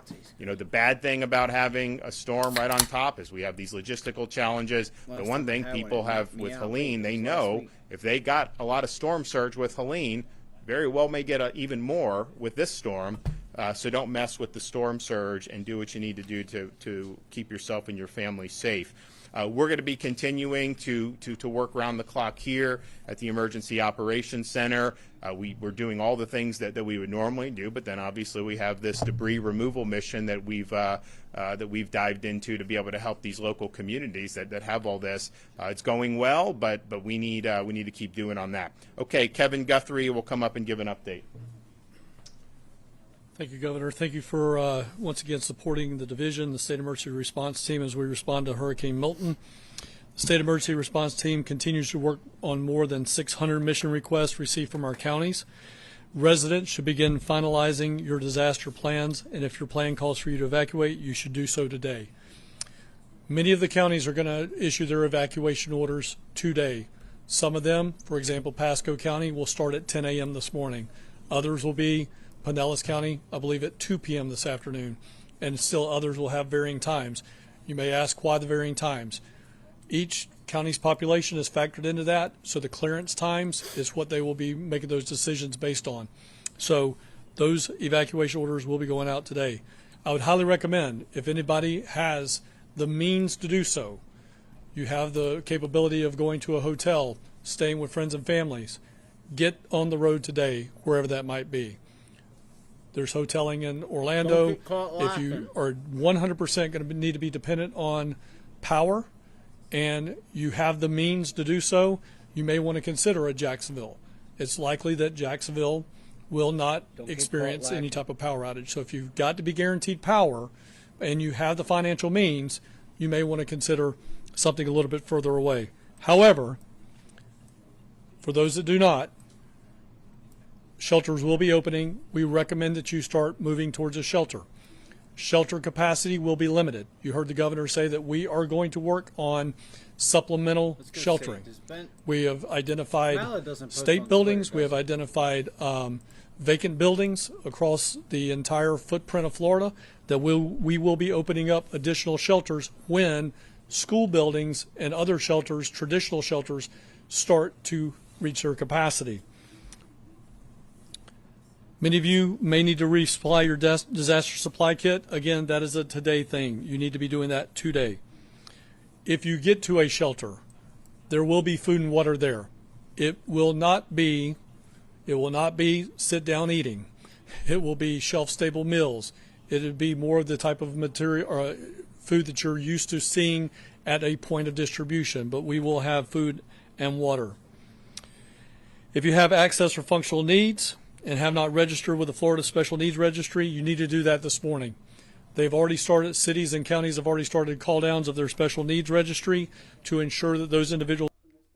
All right, so he did comment. We got hit hard, very bad. UAW says if this is his Denver PDC voted by 97%. Join 2018.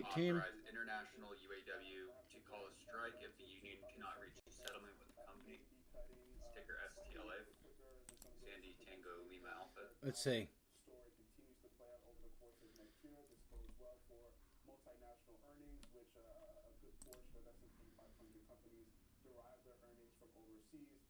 This is exactly what I was thinking.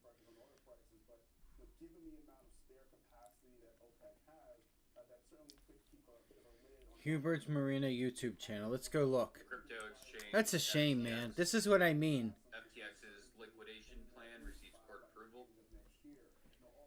FTX will fully repay customers with up to $16 billion in recovered assets. This sucks. That sucks. And it comes right out.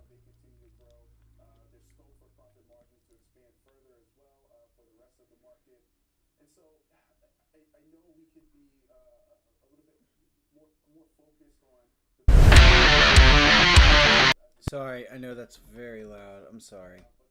My name's John, and I own 100%. My name's Jay, and I...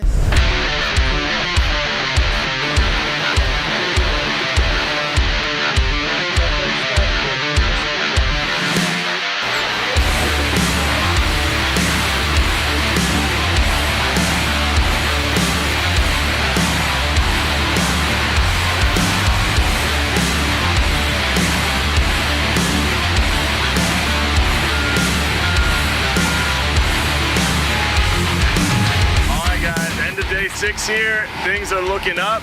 We have the dock completed. Now we're adding cutting tables. We're getting ready to rock and roll. We could almost run a trip tomorrow, but we still don't have power. But any second now, we're confident they're going to be flipping it on. Duke has replaced our transformers. The fire marshal is walking around and certifying buildings. So we are just this close from being reopened here at Hubbard's Marina, ready for business. Definitely by the weekend, hopefully maybe tomorrow, Friday, but definitely by Saturday, we're going to be rocking and rolling.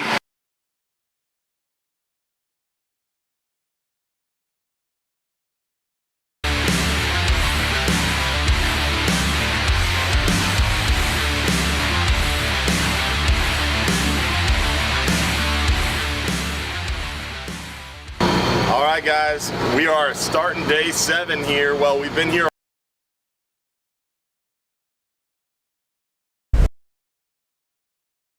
Breaking news, millions of people taking cover right now in the path of a monster storm. Category 4, Hurricane Helene making landfall with triple-digit wind speed.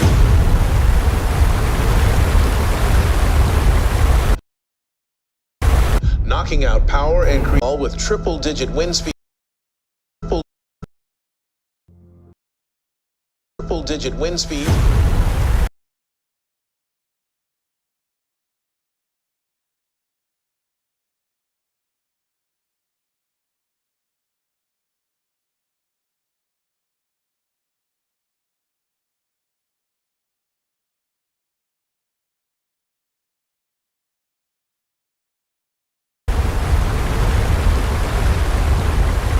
Knocking out power and creating historic level storm surges all along the west coast of Florida.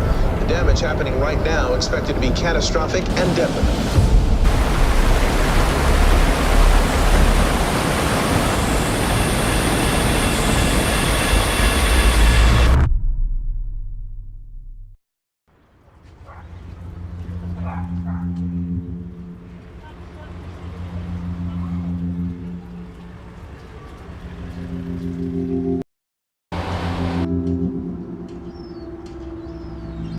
They've been through a lot of storms.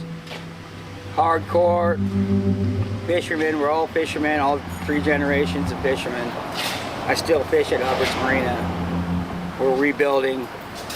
We never left. I tried to ride the storm out because everybody else wanted to try to ride the storm out, and a lot of people have been here a long time.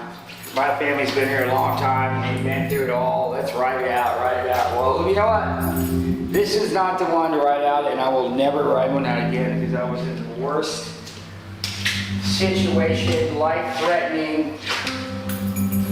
I was sitting up here on my knees, and the water was right here. There was the water right here, guys.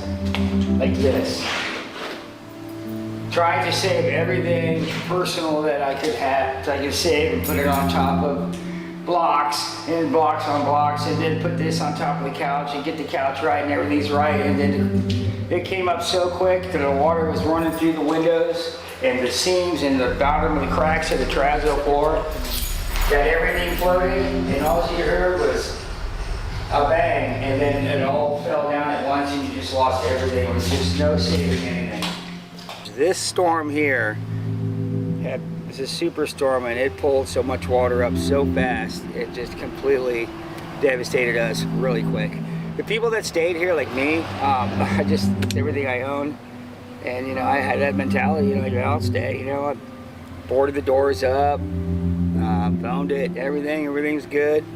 But it came in so quick, it started coming through the bottom of the terrazzo floors and the cracks and the bubbles, and it just, every little seam, it was so fast, and it started blowing 70 miles an hour, and next thing you know, I'm in knee-deep water, and it's, or ankle, and then it's knee, and I'm looking out, and all I see is, right before dark too, this was the scariest part, a wall of water coming, like a white water wrap, you know, you're rafting. I'm like, oh no, this is not good. And then it started coming up, and that's when you just think, well, what do I really need that I could try to save? And I'm looking. I knew the tide was going out about 2 o'clock in the morning, and it was about 1:30ish, and the wind started switching. Instead of pushing it this way, it was pulling it more from the south. And it started going down. I was looking through my windows, and it was halfway up to the windows. I'm like, please don't bust. Please don't bust. And it didn't. It started going down. And that was when I knew that my heart, I was like, I'm gonna make it through this. I'm gonna do it. By the time that water got just underneath that lip of the window, I opened up the window a little bit, and it started coming out. And all of a sudden you get a surge. Just a swell, and it'll come back up like 1.5 foot, and you have to shut the window. And I did it all night long, trying to get the water out, and finally got down where we get down past where I could like crack the door open. Well, I had a sandbag all the way up, rocks all over it, foamed, duct taped, everything. So I had to get out of the window, underneath the water, flowage of the water, and get the sandbags out, rip the duct tape off, and still I had it foamed. That was the hard part. So I had to crawl back in the window and just bang the hell out of that door to crack the foam, and I got it. As soon as I did that, it just started flowing out. I was like, I'm good. I put a center block in there, and I just sat down on top of my counter and just, you know, I was like, all right, well, I made it. This is nice compared to what it was a day and a half ago. But you guys can come look at this. This is bad. See the water line here came way up to here. There's already mold growing on the plaster and the drywall. That's really bad. So this is a total destruction. This is unlivable. I was trying to stay here. I was going to clean it up, but it's an older property, and we've been here a while, and it's not blocked all the way through, and it's just total destruction. It's your whole life. Your whole life is gone. I'm pretty tough, and I've been through some shit. I'm a commercial fisherman. I've been in a no-name storm. I've seen 25-foot seas, but I'm gonna tell you something. This has scared me more than any of that. The death toll has risen in Pinellas County from that storm surge. A 12th victim was confirmed today at 90.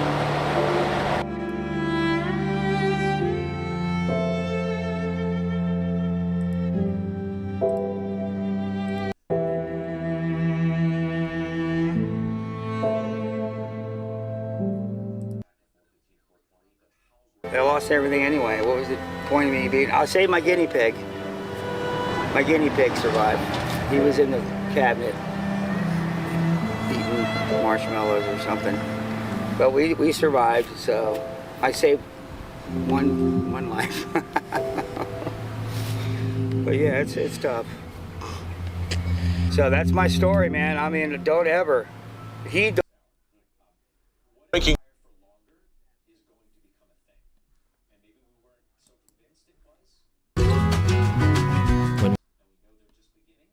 Good morning, y'all. Captain Dylan Hubbard here. We've got a Good morning, y'all. Captain Dylan Hubbard here. We've got a.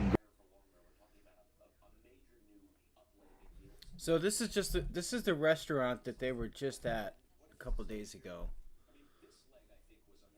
Our first trip out. Heading back out to the pass. All right. Checking on things. All right, we've getting our piles going. The city came by and told us we have to celebrate storage area. We've cleaned up a lot of the parking garage already. It has been hard work, but we're making some progress. You can see the whole right side of this area has been cleaned up. The left side, we're having a little bit of a challenge with because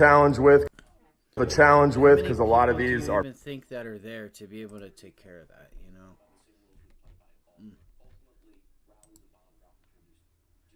That's what I say. Well, guys, now they're getting ready to get hit again.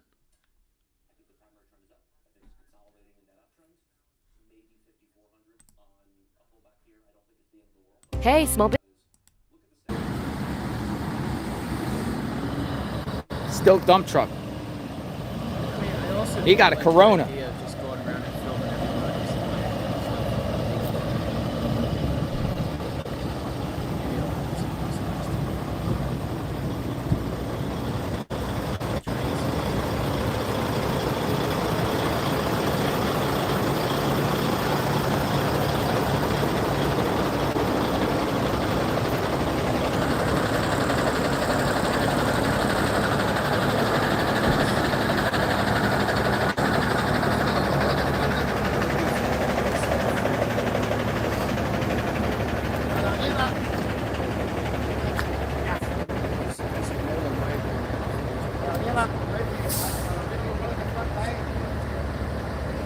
This is like debris filled.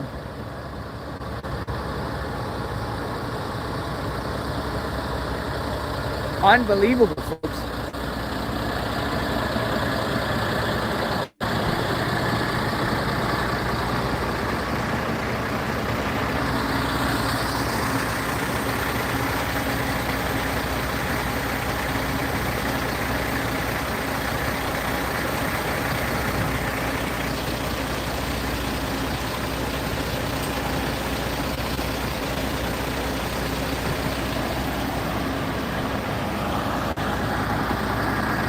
So in case everyone wants to know where I'm at, there's so much debris here. This is 85th Avenue and Gulf Boulevard, Pinellas County. 85th and Gulf. And almost every single resident here has debris in front of their home.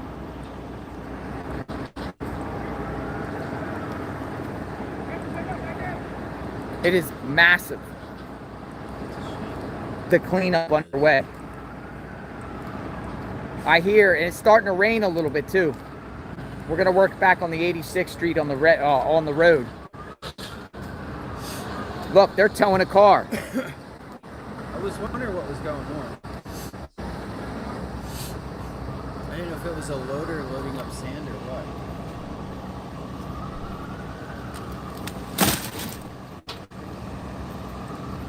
Bet you've been busy, right?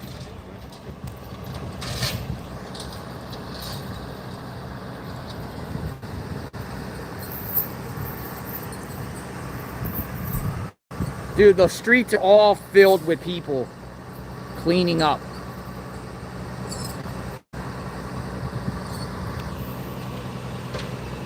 It's like a war zone here.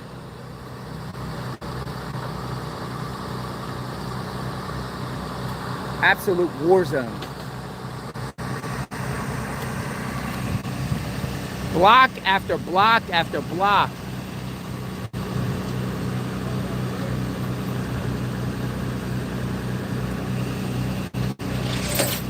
Folks, this was from Hurricane Helene. Imagine what's going to happen when Milton hits.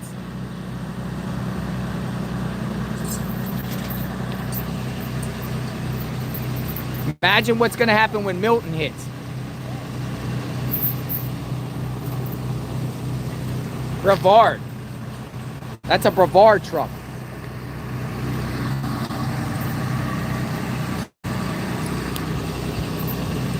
Oh man, what happened to the car? The surge? How many vehicles you guys been towing? Over A 3,000. whole bunch. The problem is they can open. You can't take part. You can't put on a new truck. You can't do nothing. It's stuck. So you gotta figure out how to take those shits without. This is a Porsche. We got a Porsche, folks.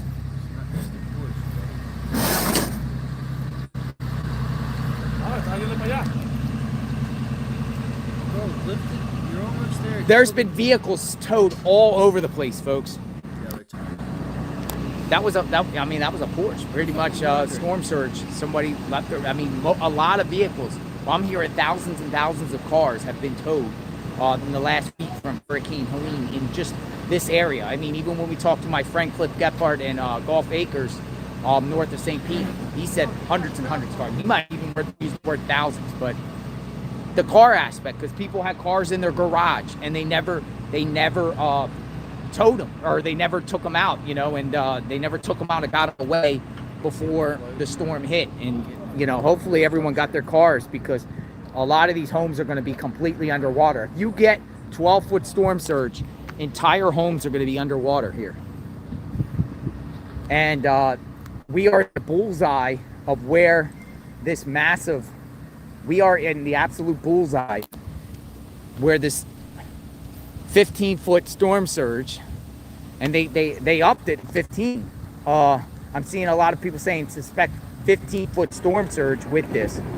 I would say at least 10 feet storm surge is going to take you out and bury a lot of these one-story homes.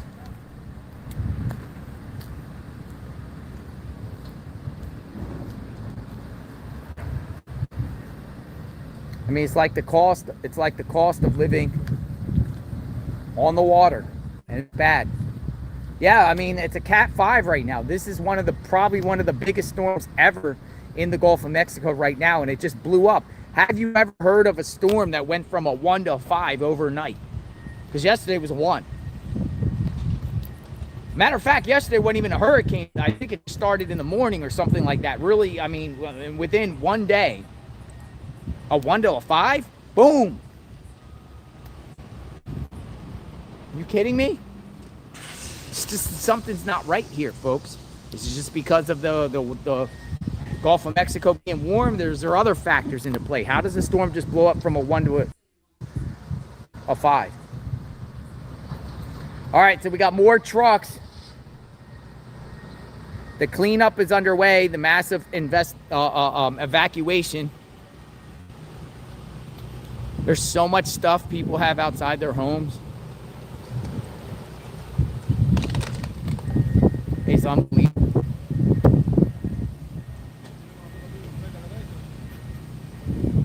And here we go. More, even more. Cleanup.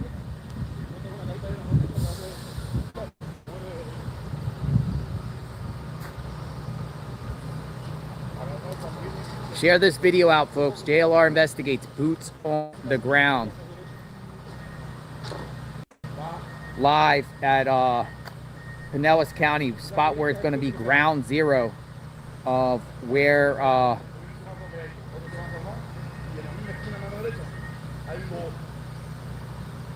time. People are running out of time. People are running out of time to get away. Literally, you don't have much time, folks. Much time at all. Time. People are running out of time.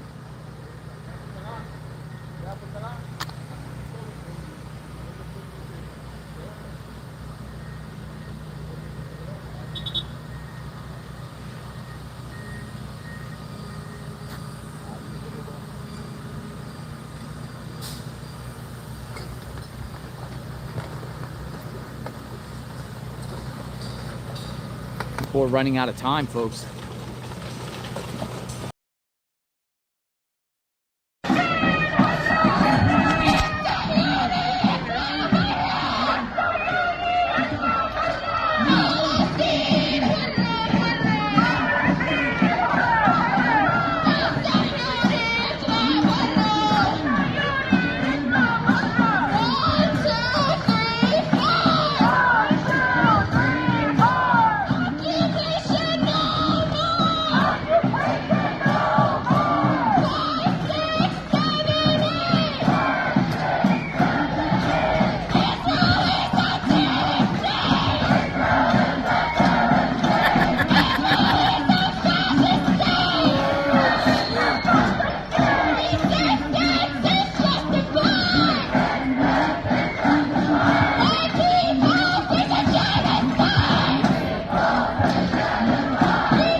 I think it's just a bunch of motherfuckers who ain't got shit to do. Tomorrow, join us, October 7th. Walk out. We're walking out of school. We need a reason to get out of school and do something fucking stupid. We gotta stand for something. You fucking retards, I swear. Oh my god.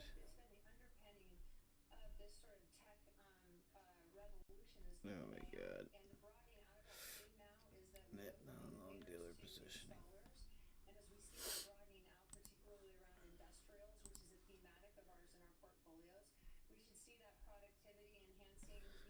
Man, this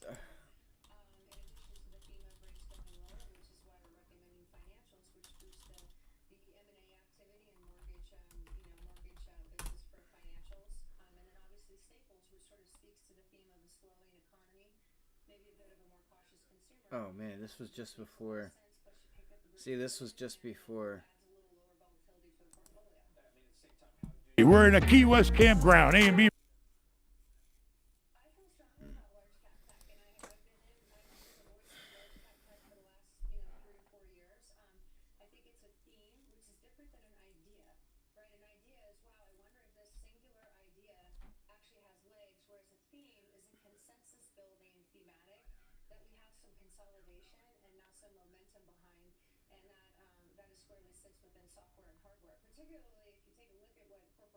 Is he still talking?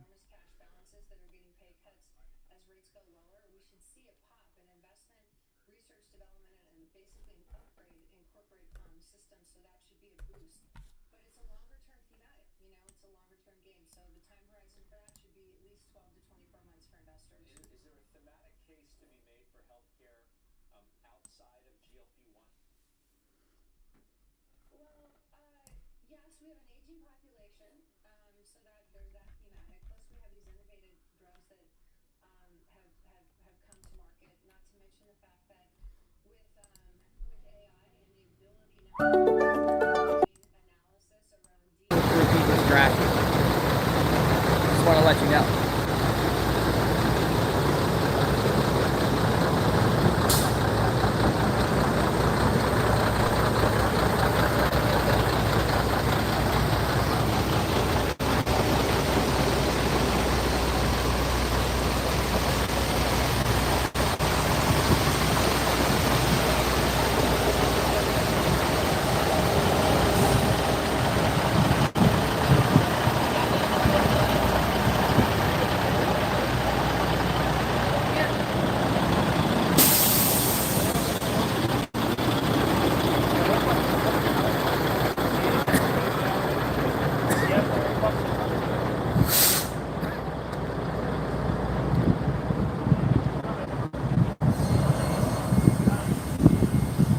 A lot of people putting up boards all over the place. They're putting up boards.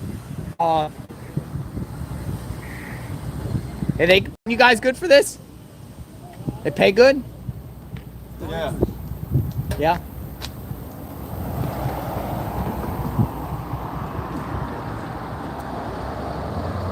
What is this? Brevard Operations.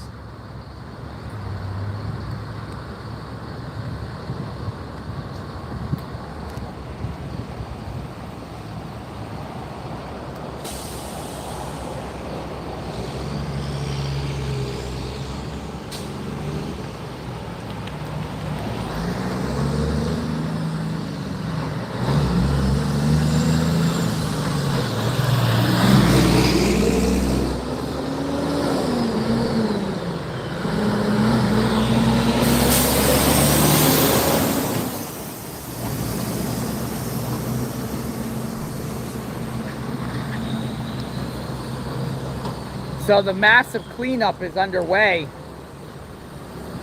on these back streets. The storm's coming tomorrow, isn't it? And normally these streets are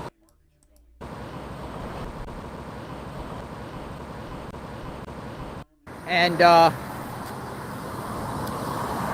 with now, you got pretty much a ghost town right now.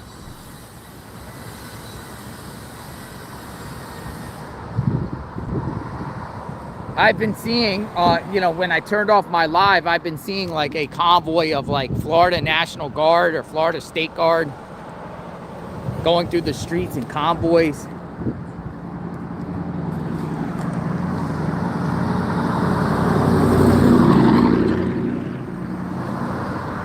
This place here is most likely going to be almost completely underwater if the storm continues to be the strength as it is. Even if it weakens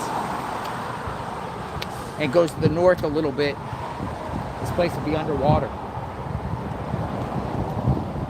Possible 10-foot, 15-foot storm surge right here. Right here. Just like they got in Helene. But Helene, they only got about 6 foot of storm surge. And look what 6 foot of storm surge So they just does said to Ben people. Mallow. Somebody in the chat here. It's like a horror movie. I don't know if you guys saw it. Somebody up here said Mallow sent me $750. I guess to help him out or something.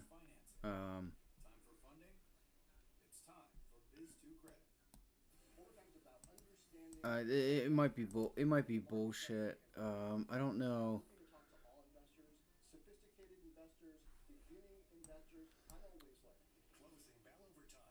Ovens and refrigerators, yeah. Oh, Is never mind. what you're having. You know. Never mind. Law enforcement operation, military operation is because you got to get rid of that debris. And if you don't, there goes all the trucks.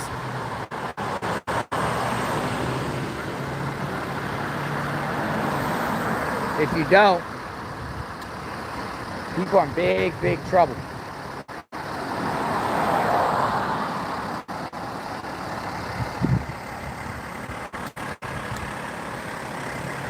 Even the back streets got debris. Now the front around here is pretty.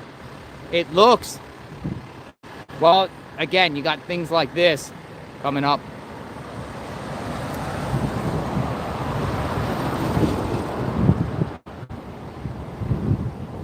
Just damage after damage. People need to take this storm seriously.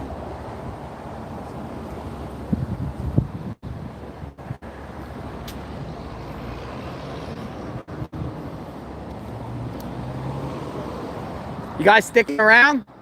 Oh, we're out of here. So, what's going on? You guys from here? You guys live here? How did Helene do? Destroyed us. I lost everything. Everybody in the first floor lost everything. How high was the water? You had the countertop height. Really? For a while, it was like this high on the sliding doors, about this high in my apartment, and all of a sudden it just went woof. So, what's your... So how come they're not taking all the trash out of here? Great question. Talk to me. What's going on? Yeah, that's what we'd like to know. Saying... First, they said that this is considered commercial property. It's up to the homeowner to get rid of it. And now DeSantis says, I don't care whose it is, I want it out of here. So we're still waiting. All this shit's going to be like flying missiles here in a couple of days. It ain't what gonna we've just been be talking missiles. about. You see them sewers right there? The sewers over there? All them reclogged with garbage, and that 3-story mound right there is all going to be in the ocean. Do you think the surge with this one coming is going to be higher than Helene? Oh, I hope not. I hope not, but Why not? yeah, with all the sewer, with all the garbage, I see it. This thing could turn right or left at any second. It's another front's That ain't coming. the point. So- Any water. He brings up a good point, and I don't know if he's about to get it to it now. You guys think about everything that's already been clogged. It's going to make it so much worse.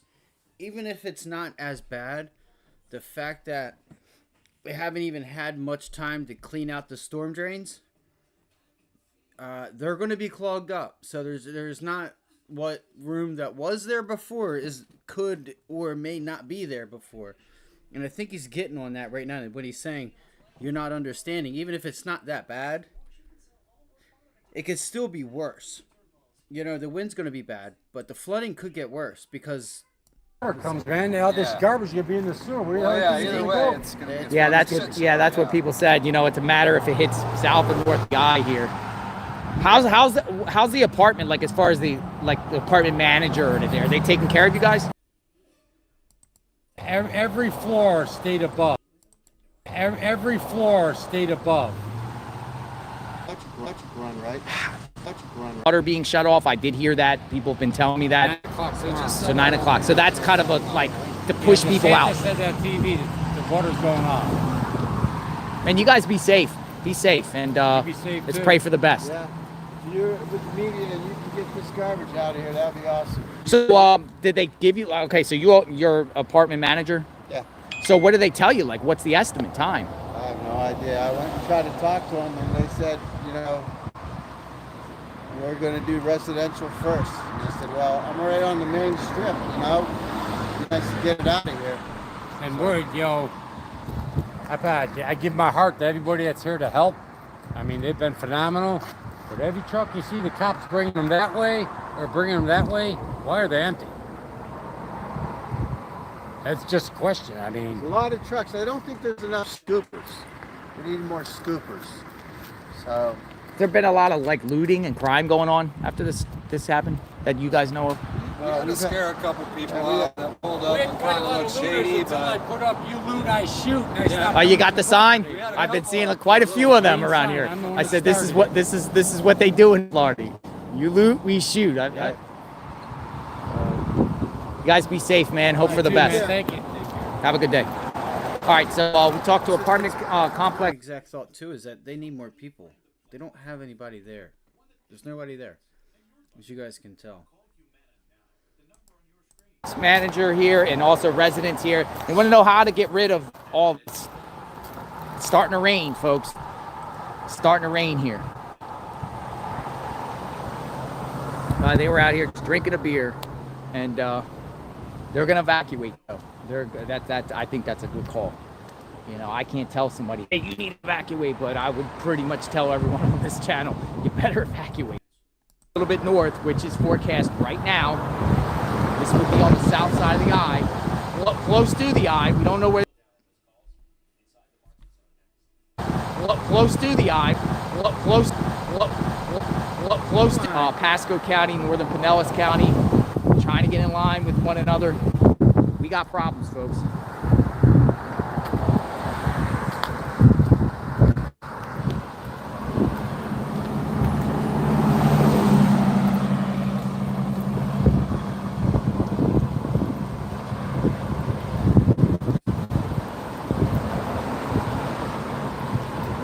Just got couches laying out.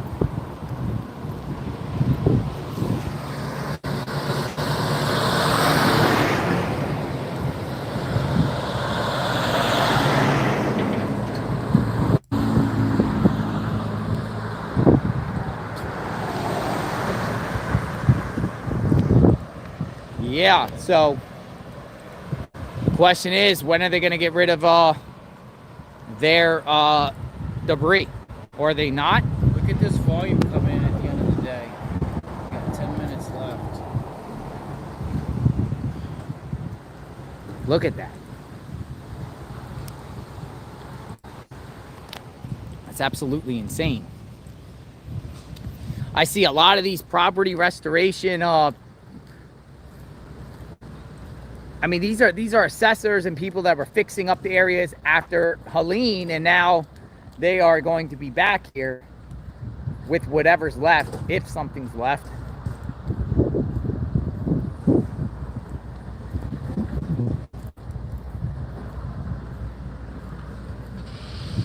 Whatever's left, if something's left. They're getting rid of all these, I think they're like AC units.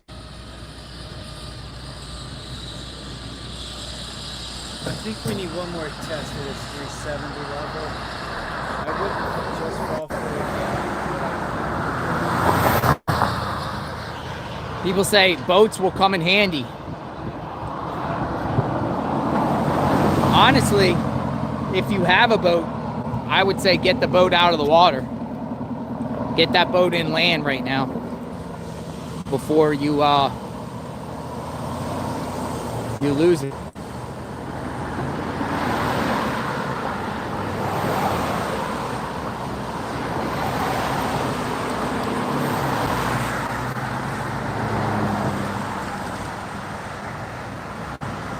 It's people like last. I mean, you got one more day. You got one more day to evacuate.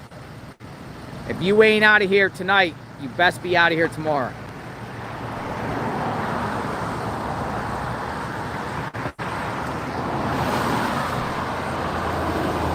If you ain't out here tonight, you better get out.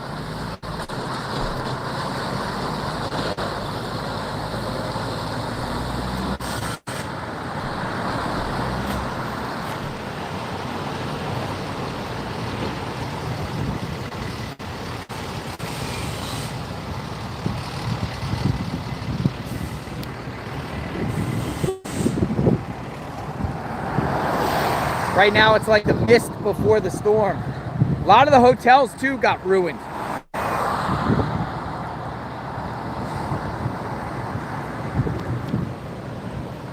It's the mist before the storm.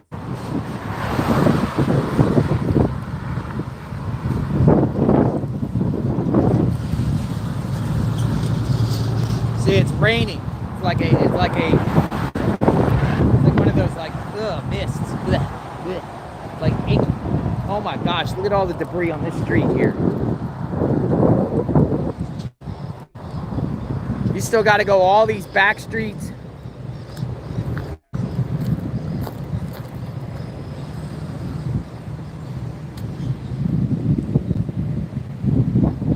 You really think they're going to get rid of all this debris in time?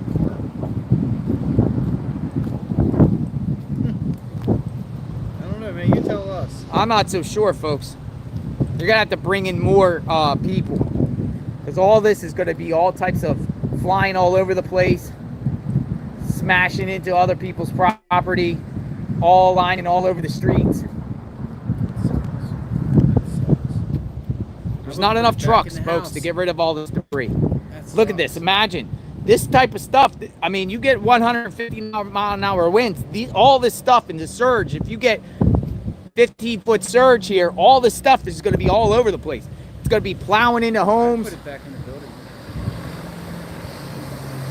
It's going to be weapons, like projectiles, like weapons and everything like that. It's crazy. It's a massive amount of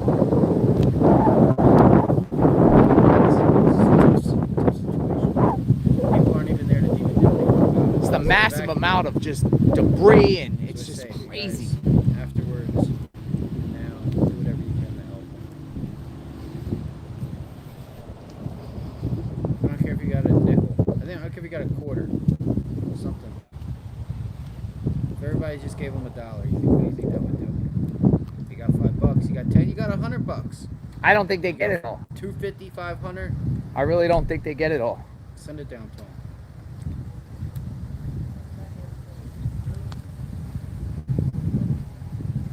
So I'll show you, there's just, the whole place is surrounded by water.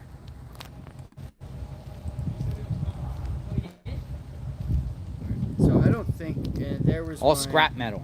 A lot of looters have been going around stealing the scrap metal, by the way.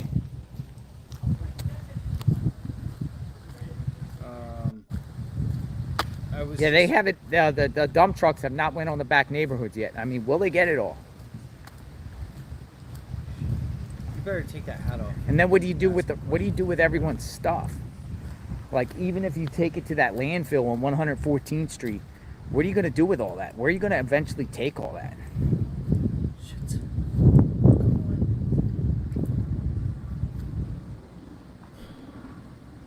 It's a complete disaster. Where are you going to take all that stuff, folks? It's just block after block after block.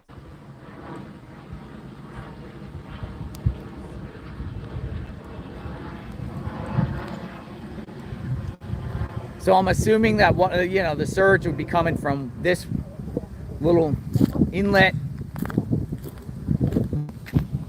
I'm at ground zero where the eye is projected to hit, somewhere in this general area of Pinellas County. Right now I'm at the epicenter. We will be storm chasing, maybe from my home a little north.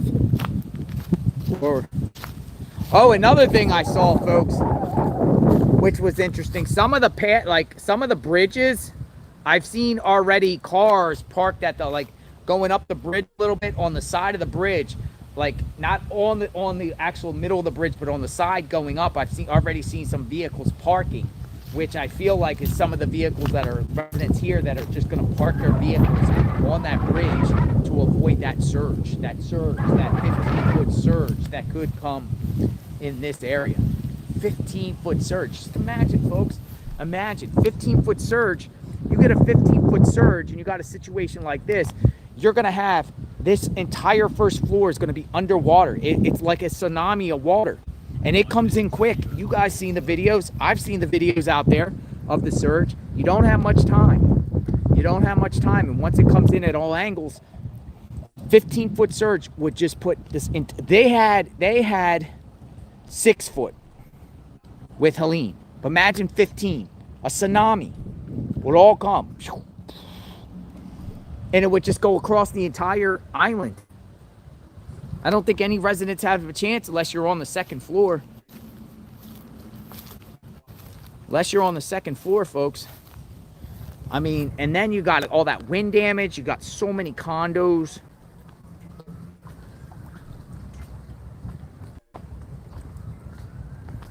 It's scary.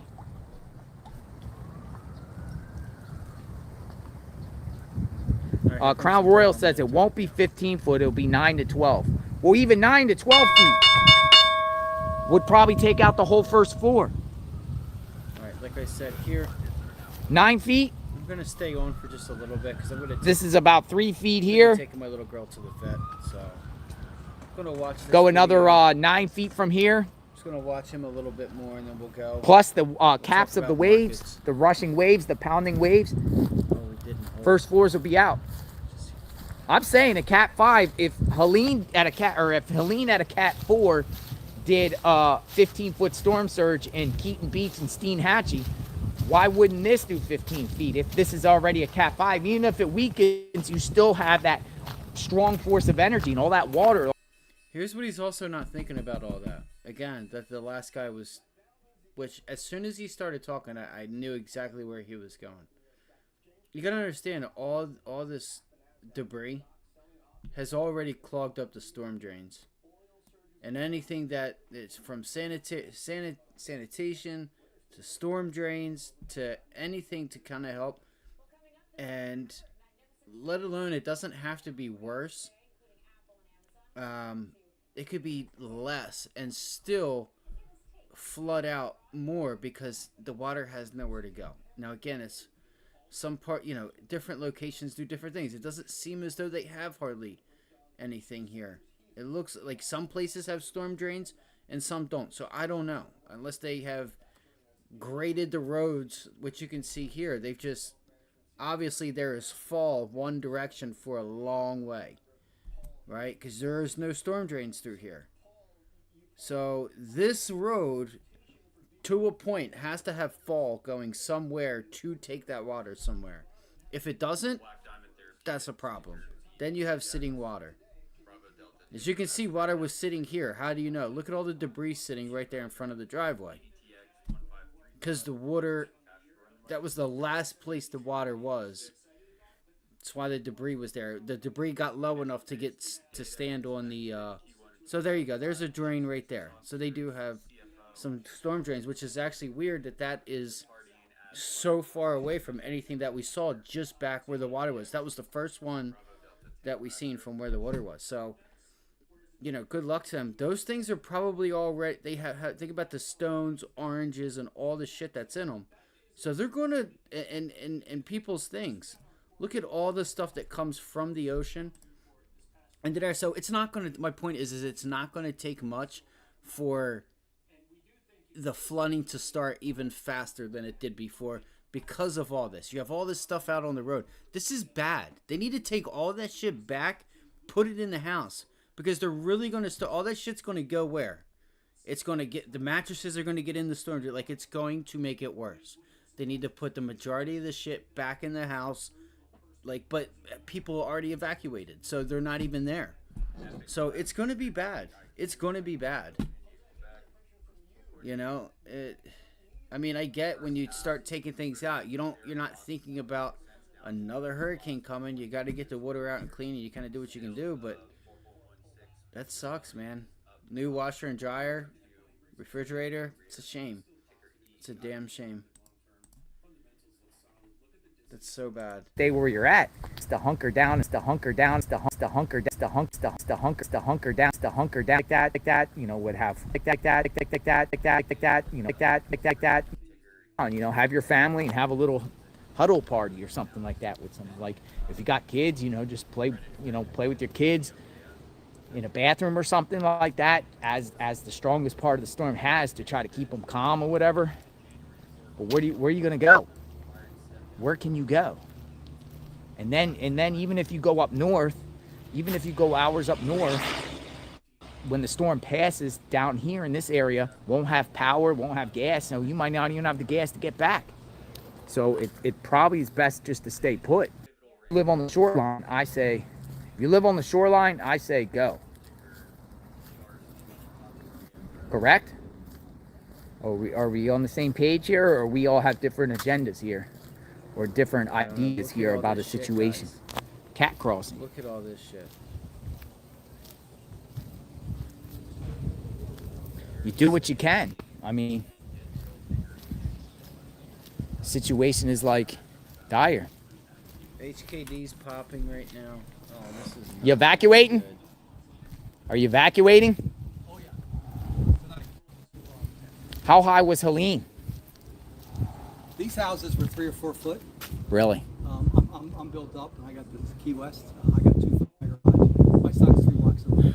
He doesn't know what's about to What do you expect happening? Today? Or just with this one? Devastation. Devastation. You think the home will be gone? I doubt these homes will be gone, but these homes will be built. One-story homes? I think the surge will get even worse. Where's the forecast right now? Where do they have it? Just an hour south of us, which is good, because if we get the northern part, it's better for the wind, or for the surge. It all depends what kind of wind we get now. If it goes north of us and we get another surge. How long you been living here? I only had this house 2 years. I'm glad I bought the Key West, because my house went through the first one fine. Yeah. I feel bad at like survivor's guilt, because I mean all these guys lost everything. I know, it's horrible. Do you think they'll get this trash by the No? So no way. funny. I was just thinking the same thing. The wind's going to come from this direction. What direction? It's going to come from that direction. I was just thinking the same thing for all the I was looking at the 3-story home, and I'm like, they got to feel guilty, and I'm like, I wonder if they offered, if the people next to them or around them, if they had anything, you know, of meaning, if they wanted to put it up on the 3rd or 4th. A couple years ago. Floor, of that, it was that orange home, you saw it just a couple minutes ago. And he literally said exactly what I was thinking. A little bit north. See, that's the confusion. There's some models that actually still have this storm going to the south.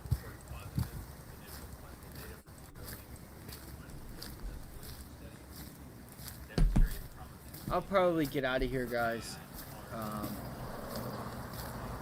Yeah, it's just now we just have a misty rain going on here. If you want, sorry. Wish me luck with the Abby. I'm gonna go take her to the vet in a little bit. So hope you guys have a good rest of your afternoon. Shit, what happened here? What's going on?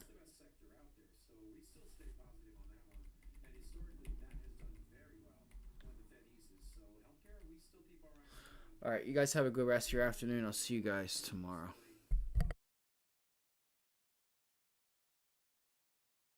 Evacuate. They don't pay for your evacuation. They don't pay for your ass.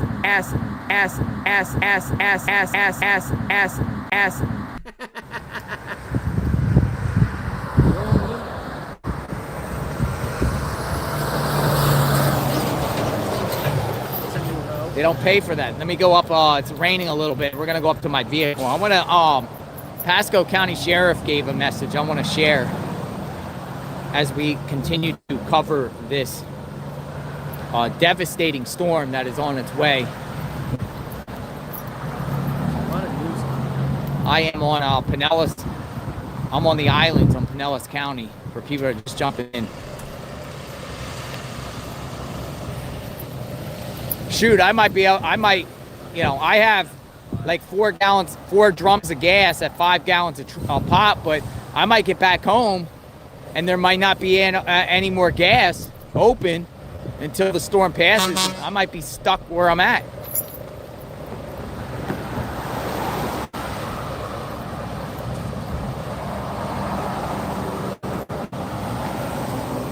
I might not even be able to venture out at all.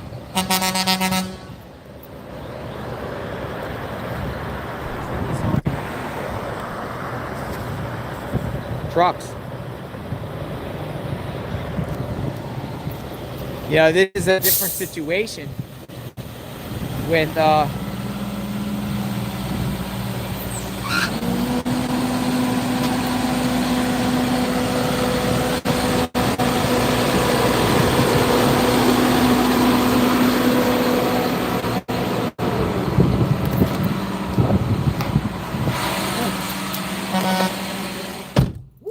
and my vehicle smells like gasoline because I got all this gas in the back trunk. We have enough gas to be able to make us get us back to location where I live. But if you know, I have a full tank of gas, let me move up a little bit because I got some truck. I don't want this truck to hit me. Let me take you a little bit around. Let me plug this in. Welcome to Florida, right? I've been living here since 2016, and never ever have I seen so terrifying about the situation. What's going on? Yeah, I got a little gas fumes in here, a little bit of gas fumes. This is my last water, Wawa iced tea. I don't know, I might have water in my trunk. All right, so let me spin the camera around, make sure we get the defroster on so we can see what is going on. So we are in these little water. It's a little situation is a little water right now. JLR investigates. So let me see. Give me a second. Oh, look at this. Wow. This is the line here. Assuming this is one